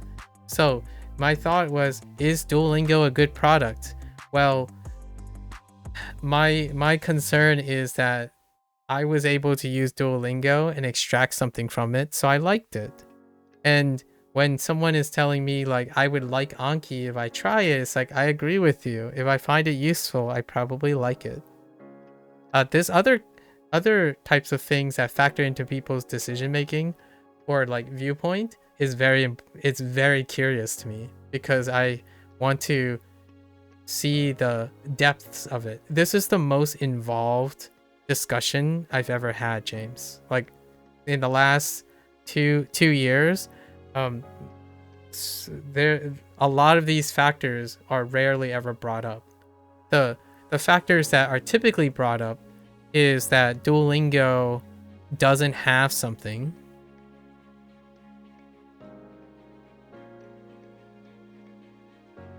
And then the thing that they like, have it. Now, you might be thinking, well, if I was being very reductive and being cynical, possibly, or being devil's advocate or something like that, I could make a compelling argument that that is what is happening still, which is Duolingo is a big company, and whatever you like is not a big company. So therefore, you like that other thing, and you don't like the other thing. But you didn't say that. You actually said you liked aspects of both things, and you dislike some aspects of Duolingo. You didn't say anything about the aspects that you dislike about Anki. So I suggested that. I suggested some counter arguments on issues that I have with I may see from like open source things, but that doesn't mean I won't like Anki. I will probably like Anki for both its pros and cons that I see, and that's how I treat Duolingo too. So in most cases, when I'm sharing my viewpoints and whatnot, it typically is like pros and cons at the moment of my use case of it. So like Bunpro will have pros and cons in 100 days. there will be things that I would say, oh, this is appropriate for this person. This is appropriate for this person. So if you don't like big companies farming your attention span for streak building, may I ask you, do you like TikTok? Like, this is how I select my information. Do you like TikTok? Are you doom scrolling a lot? And you can't find yourself compelled to spend like 5 minutes on a Genki textbook or a Wanikani thing. Like, give Duolingo a try. Maybe it can convince you that Duolingo is not good enough for you, so you can then transition into Bunpro. Or then when Bunpro makes kanji reading not that great, perhaps you might want to try Wanikani's mnemonic devices. I'm not making the argument like, oh, like, okay, so be wary that I'm suggesting Bunpro because it's a big company and it's publicly traded. So what they're going to do is they're going to try to lower the quality standards by having popular appeal. So if you're not interested in that, I'm warning you now that you don't want to get hopped up on being in an elongated, broiled into an elongated subscription-based product that you're not going to learn very much, right? I like Bunpro a lot too. It's really good. I really do. Like, honestly, here's a hot take. If I wanted to be in other people's shoes, Duolingo makes me appreciate Bunpro more. I think this is something that a popularity contest would win, as in like a word of mouth would win. I absolutely think this would be a personal, like, if it was an ad, right? If it was an ad paid by, I'm not sponsored by any of these products, right? My experience with Bunpro, my experience with Duolingo allows me to appreciate all the things that Duolingo lacks. However, I also can appreciate the things that Bunpro lacks. However, we're not going to do that. We don't do, at least I'm not going to do that. What I'm going to say is, what happens when you combine the two? What do you get? And I will probably tell you those things. Those are the things that I would probably tell you that I got from both. And then whenever someone asks me what are my thoughts about Bunpro and Duolingo, I would tell them what is there, not what they could be. So for example, like that takes too much, or that might not be my preferred strategy, where how I could wish something to be something else when that other thing exists, right? So yes, I do have to concede that big companies exist for them being big companies, and I also do acknowledge that open source companies or non-big companies, maybe one day there'll be an open source big company. I don't know if that's a thing. They might be intrinsically separated by that very nature. Like, when it stops being open source, it becomes big, or when it's big, when it stops being big, it ends up being open source, which what have you. The idea is that it will be interesting to see how appropriate it is for various things. The amount of detail I give in grammar is honestly the best you've seen. Yeah, this is what Bunpro was advertised for. So Bunpro, like you said earlier, Bunpro is specialized in grammar. Grammar is what Bunpro was designed for. So, lucky for us, at least in my opinion, if I'm maybe bold to speak for both of us, it's great that something like Bunpro exists. Is Bunpro open source? I don't know if Bunpro is open source. I mean, it's still predicated on Anki, but the material itself, I don't think it's open source. Like, what I mean, like, it's free, like, not copyrighted, copywritten. I'm pretty sure it's copywritten, but I don't know. I don't know what the thing is. No, it isn't. Okay, it's not open source, but But the thing that we're talking about, like the details they give in grammar and stuff, that's more along the lines of copyright as opposed to like open source or not. It's more about the copyright licensing, like IP stuff. Someone did ask about this, by the way. Someone did ask. I forgot, but there was a community member who asked, and then the Bunpro developer said they're not quite sure what the limitations are when it comes to like copyright and whatnot.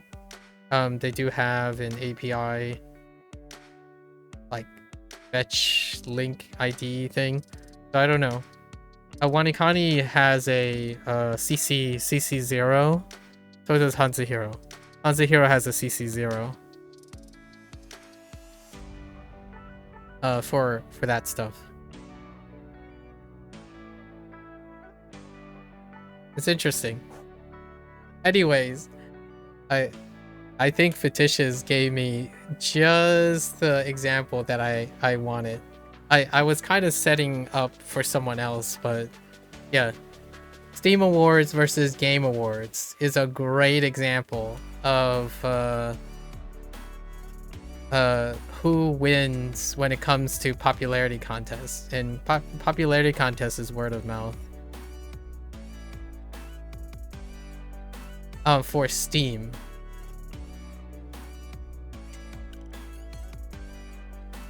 Game Awards, though, that's a tougher egg to crack. I think it's both. So then you would need hands in both. So then it went to Clear Obscure.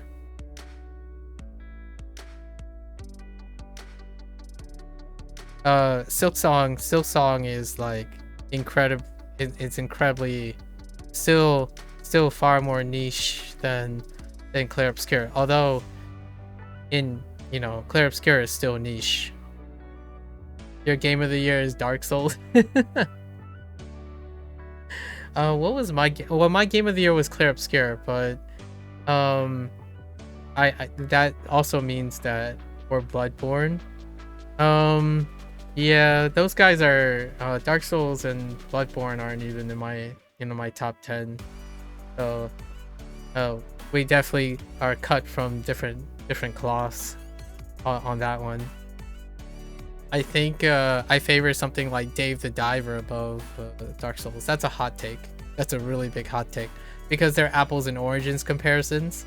So like, to be super fair, I would say all of the above. Like for example, Silksong is Game of the Year or something. So is Claire. And Dark Souls is Game of the Year for something. Right? Because apples and oranges. So we're gonna go back to like big company, small company, or we can go like A, AA, and AAA, for example. These are categorizations. And because of categorizations, I don't typically compare them. They're all Game of the Years. Obviously, in terms of the idea of Game of the Year, they're games of their years. Right? So in this way, it's nice to see that Steam has a different preference and the Game Awards have a different preference. In fact, here's another one that's really interesting.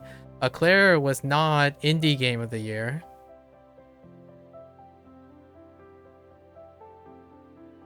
By Indie Game. Because they were stripped of it because of an AI controversy. This, in my opinion, is more like because there's capitalism. And what I mean by that is, it's akin to pointing out something that disqualifies it from being considered. So, it is like if something contains something, it cannot be qualified as competing. So the idea that marketing, right? There's no competition, there's no direct competition, and yet a juxtaposition and a comparison is being made is interesting. I think that's a logic that I hear a lot, and I don't know if it's good or bad. The idea that if A has X, but B does not have X, you can compare them, right? You can compare them in the same statement. And that happens quite a lot. Honestly, you think the use of AI in that case seemed pretty minimal from what you saw? I agree too. However, you know, it's like what you said about laws, right? Law. In indie awards, the rule, right? Law, the rules disqualify Claire. And it's fair enough. There's no resolution, you know, there's no number line, like minimal or max. A rule is a rule. So much like this, right? If the rule is that you can't be a big company to participate, like a rule, if you can't be a big company to participate, for example, then it's not a competition you're participating in, right? Much like open source. Big companies don't have to engage in direct competition with open source projects because they don't play on the same field. So in a way, that also means that they are rarely compared. However, if you make that comparison, then now they are technically in competition with each other in order to make that comparison. So sometimes it can be a little tricky for me to navigate. My brain goes into analytic mode when this happens, where like, how can you make these juxtapositions if you're saying they don't compete with each other? Because in order to be comparable, they must be competing in a certain aspect. It may not be competing in the aspect that you are choosing to pick, but they might be competing in a different aspect. So whenever someone makes a comparison, I'm trying to justify the comparison, right? Escape from Duckov also had some major controversies recently. Oh yeah, it did. Yeah, Escape from Duckov. This is a surprising thing. The other one that hasn't, I don't think there was a major controversy with this, but there was another one. What was it? The drug dealing simulator thing. Schedule 1. Yeah, there's also Schedule 1 this year. This year was really interesting for gaming. Yeah, Schedule 1. Yeah, there was some shenanigans with Schedule 1 as well. Like, I'm gonna end like this Bunpro discussion, but I want to relate everything back to Bunpro just so that I want to be clear. Whatever like James and I was going back and forth about, it is related to Bunpro. I think what we talked about today does deal with where Bunpro's position is. Right? It's kind of interesting to I would love to ask Bunpro devs, like, where are their positions in the optics department? Like, does my discussion with James about the contrast view of how like users, right, how users view their product and support their product, how much of that is like relevant to their design language and their philosophy? And it would be even more like boss to have Bunpro conduct a survey, and then they would conduct a survey in their communities tab on whether the topics that we talked about matters, right? I am very, very interested in seeing how the people who are actively like participating in a community weigh Bunpro's position. I like this product quite a lot, largely due to the continuum of all the other products that I have used so far. And I know this sounds like a cop-out most of the time. I tend to like things that I spend time on and I choose to do. So you don't have to, it might diminish the significance of the product, but when someone recommends something to me, or like they really talk about it, they talk about it very enthusiastically and they know a lot about it, I tend to like the product because of that. Because I would be interested and I would choose to use the product and then I would like it. I know some people say, how can you be so sure? It's about the only thing I'm sure about. Like the reason why my life is less like chaotic, right? Less chaotic, or feels less chaotic, despite the more you learn, right? The more you learn, the less you know. But there is one thing that is really wonderful that the human mind can do. You can learn to like things.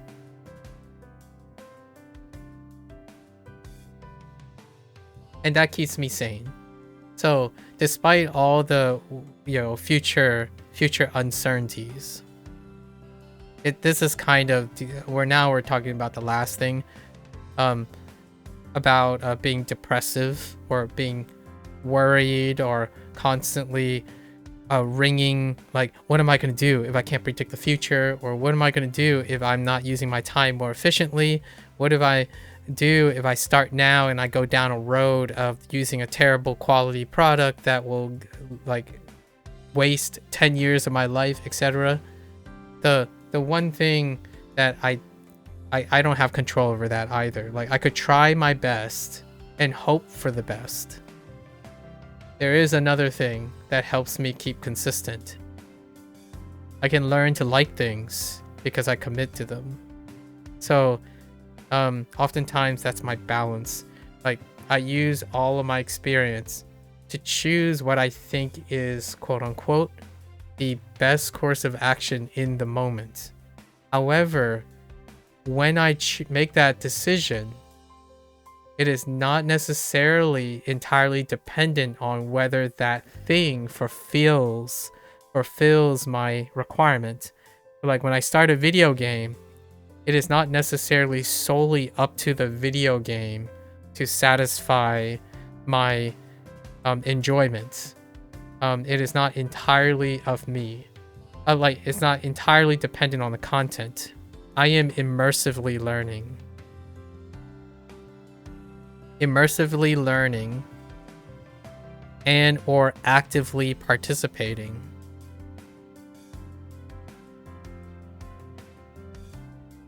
In choices that I make, of the choices. So in choices, if I'm choosing to do something, right, in choices I make, I am both actively learning, immersively learning, and actively participating.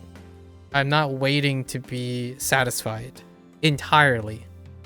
It's both, really. And the other side of things is there's a chance there's immersion.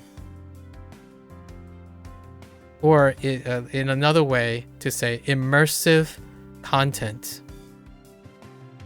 So I am both interested in finding video games, apps, books that have a high chance of immersive content that leads to mass input. So, like, if I read a manga, I hope that manga has a movie adaptation, which that movie adaptation also has a video game to it, and a light novel, as well as like fan fiction and a community behind it. I want all of it. That's a chance. Maybe. While I do that, I'm consistently immersively learning and actively participating, which means that whatever seems insignificant to someone else, it could be significant to me. So the idea that, Duolingo or Bunpro, like the way Bunpro lays out their relative grammar points. Oh, by the way, I read the related stuff, James. It's great. They always phrase it in a way of how they're related, like the related grammar stuff. And reading that is really great. So I started doing that because I really relate to what you're saying. So that stuff might not be important to everyone else. However, I'm trying to find importance in why they include it. So maybe it's not so much that it's one or the other, but usually it's both. I like hearing why developers think it's important. Like, why put money first? Tell me about it. Explain it to me. Why put money first in language learning? Why don't you see Bunpro as a competition? Like, if I sat down and, you know, talk with Wanikani developers, my first thought is, oh man, let's do some challenging questions. It's like, what are your thoughts about having a non-competitive or a competitive relationship with Bunpro? Like, in what way are you seemingly engaged in interchanging ideas and also separating your ideas in a non-competitive way? Because like Apple and Microsoft, you could create two separate ecosystems that are non-competitive with each other. And then you can create an entire environment in which people have both operating systems for their particular fields, right? That's interesting.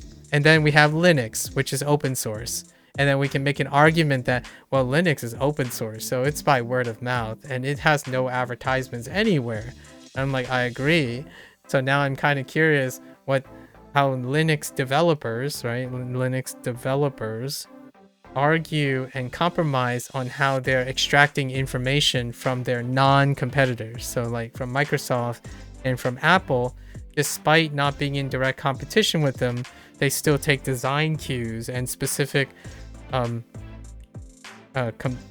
pieces of like design overlap in order to like marry the thing, right? Like one of the things is like one of the Linux operating systems, like for example, SteamOS would be a great example. They took some of the things that most people do, which is an overlap, an indirect competition with the big boys or something like that. And then they still infused it, not suggesting that it is of poor quality, but more like accessibility things, right? And then they made it better, arguably better, like more efficient, less things. However, those things that they removed might be an inconvenience to other people. That's so interesting, right? So we'll talk about this for sure. We'll definitely talk about this again when we start the next project, which will be Like a Dragon, because Like a Dragon is kind of like AAA territory, and it does use marketing.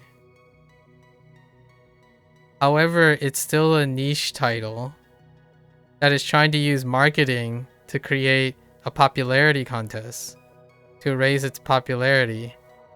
And then now the design language of the game, like the mechanics and the game theory, including the story writing, is trying to hit a larger audience through marketing and popularity, as opposed to remaining a consistent niche thing, right? Like a Dragon is a great example of all of this. And one of its push for marketing is that it supports multiple languages.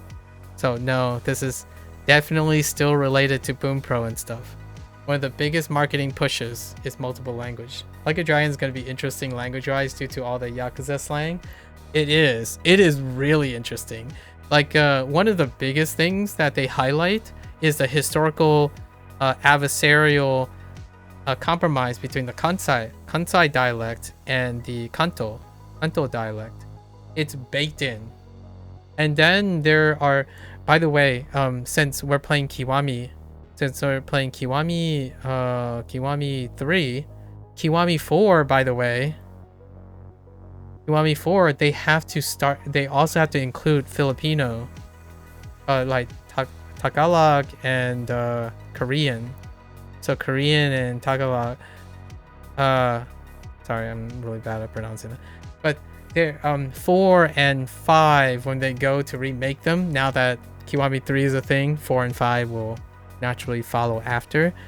There's actually even more languages.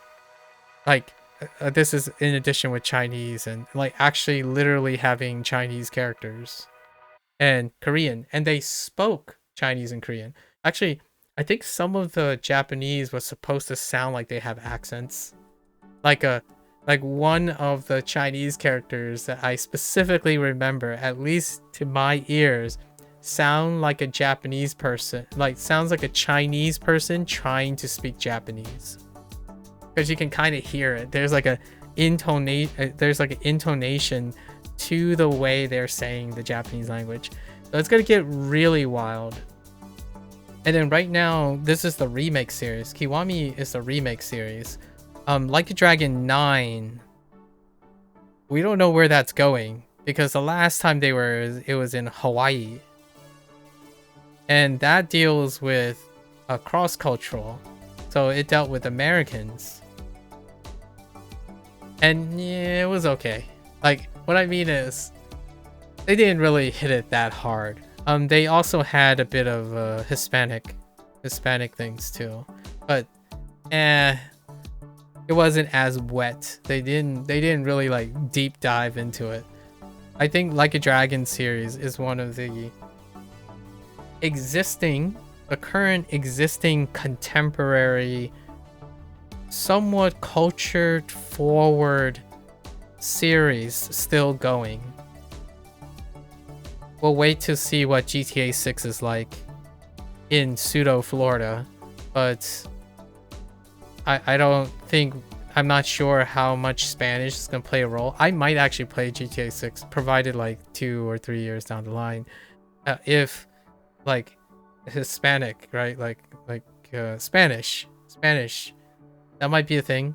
But Like a Dragon, both Like a Dragon 9 and then the remix series is going to hit a bunch of language things, like a bunch of language things. I think it's really cool. And their language push is that they are also still paying up front for 3 casts. So the English and the Japanese casts are like trying to be maintained. The Japanese cast is by far usually 100% maintained. The English is like 90%. Like occasionally there might be 1 or 2 people that can't make it because of recruitment stuff, and then the Chinese cast is done through recruitment, so like an agency. Right now they haven't like put a face, for example, to it. You just got the card for your power got the card for your outage. Okay. Tayden. Oh yeah, very yeah, the Tayden stop power outage. Nice. Yeah. Anyways, Ting Dian as well. Tayden translates really well. Okay, anyways, really cool. I have a lot to think about. I genuinely, for last conversation, I genuinely don't know what is open source and what is proprietary. Most of the time. Like, I'm not entirely sure. I should ask Bunpro. I think Bunpro is part proprietary and part not. Wanikani is pledged to be not proprietary. Anzahiro as well to not be proprietary. And obviously Duolingo is proprietary.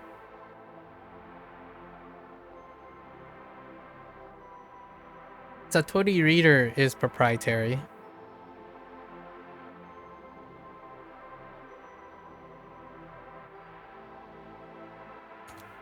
So I'll keep my mind out for that. Alright, folks. Open source just means anyone can contribute to the code base. The code base is open to the public and usually the software is free. Yeah.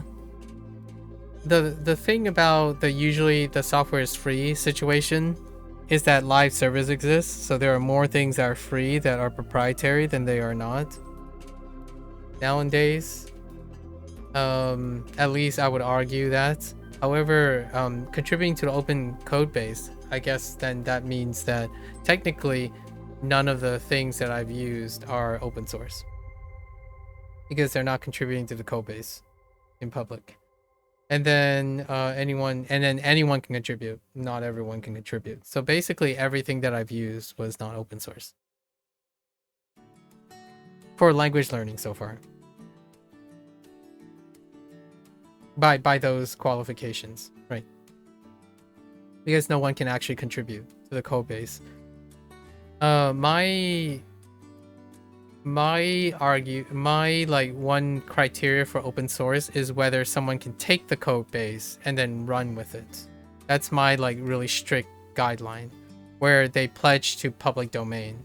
If there's a pledge to public domain, then I'm okay with it. Whether it's free or not doesn't really stick with me. I think the vast majority of things are, like, even the subscriptional based things, they tend to be quote unquote free on a technicality. However, I do understand what you mean by maybe it's the qualification is free at all times. Like there's no intent of monetization. And I would say that's strict enough to rule out a lot of things that are open source adjacent, but they're not. So pretty much anything that I've used is not open source for the time being. I had this discussion before about open source, and I have mixed responses to this there. I think it requires an experience with an open source project and a non-open source project to really get into the type of stories or anecdotes that I have been exposed to. Whether I share them or not, I guess that's probably my own prerogative here. I can certainly get a impression of where you're coming from. Yep. Alright folks, that's the end for Bunpro today. The Bunpro session. If you're gonna watch this later, arigatou gozaimasu. Right? As always, feel free to follow along, pick up Bunpro for yourself, give it a try. Let me know what you think. You are always welcome to participate in these elaborate, unnecessarily engaging and exciting discussions or sharing of views. I don't think, at least I like to speak a little bit boldly here, that without discussions like these, I would feel like I am spinning my own echo chamber. So it's lovely to be engaged in trying to understand and negotiate different narratives about perceptions, right? Perceptions of value, quality, how decision making is made. I don't particularly think that I will encounter anyone who engages in this level of discussion, like between me and James, that will require any form of convincing or radically defining or redefining each other's perspectives. However, it is through the exchange of information that we may supplement or build up our own perceptions. So neither of us, right, in this particular thing, in my opinion, it's more of an intellectual discussion because neither of us are in the discussion to be dependent on each other, which is very nice. I think it's seldomly a common fixture for people to have an active relation with a stranger or your academic or your peers or your colleague, where you're talking as intellectual equals and then going back and forth. So there's no strict dependence on either affirmation. Like I don't require affirmation from James, and I like to probably suggest that you don't need any affirmation from me. Neither of us need to convince each other of whose perspective is like more important or what have you. And that's kind of like what intellectual discussions are like, in my opinion. where there's no like incredible emotional burden to have someone be right or wrong, or like, and when there's misunderstandings or mischaracterizations, it's a good old time. I like when I start getting more passionate about something and talking about something. Otherwise, it's often like, oh, hey, hi, do you have any tips for this? And my first thought is, tell me about your life story. You know, just like the last 6 months of however long you were studying.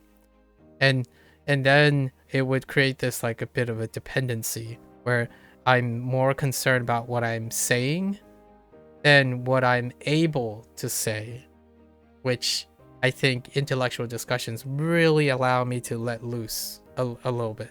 Maybe a little too loose. I might have gotten a little too intense today. I rarely ever get this opportunity, like really get into the thick of things. Like I start writing on the board and let's start drawing circles and see if who can follow what. It's pretty messy. So I was today I was definitely talking way out of my depth. Pretty much out of my depth. Trying to process like the comparisons. We'll get better at it. It's a part of the process. Anyways, again, perfectly welcome to come on by, yap a little, maybe for a couple hours, 6 hours, 5 hours, what have you. I'm always game for a nice discussion. And definitely welcome to push back. Like, it's very challenging when someone tries to like dissect my my thing, like the thing I'm trying to present. I'm not sure about quoting me though. Like quoting is kind of a little tougher because it's very difficult to be speaking freely when one can misspeak. So there were a couple moments today where I'm not entirely sure what I said a couple minutes ago. So in that way, it's always important to correct on the fly, right? Amend those things as we're going. Until next time, for those who are only interested in Japanese and Bunpro, right? 皆さんまたね。見てくれてありがとう. Right? See you guys next time. Thanks for watching. I'm gonna get up, stretch, walk around a little bit, and I will be back to finish Ansahiro. Thank you.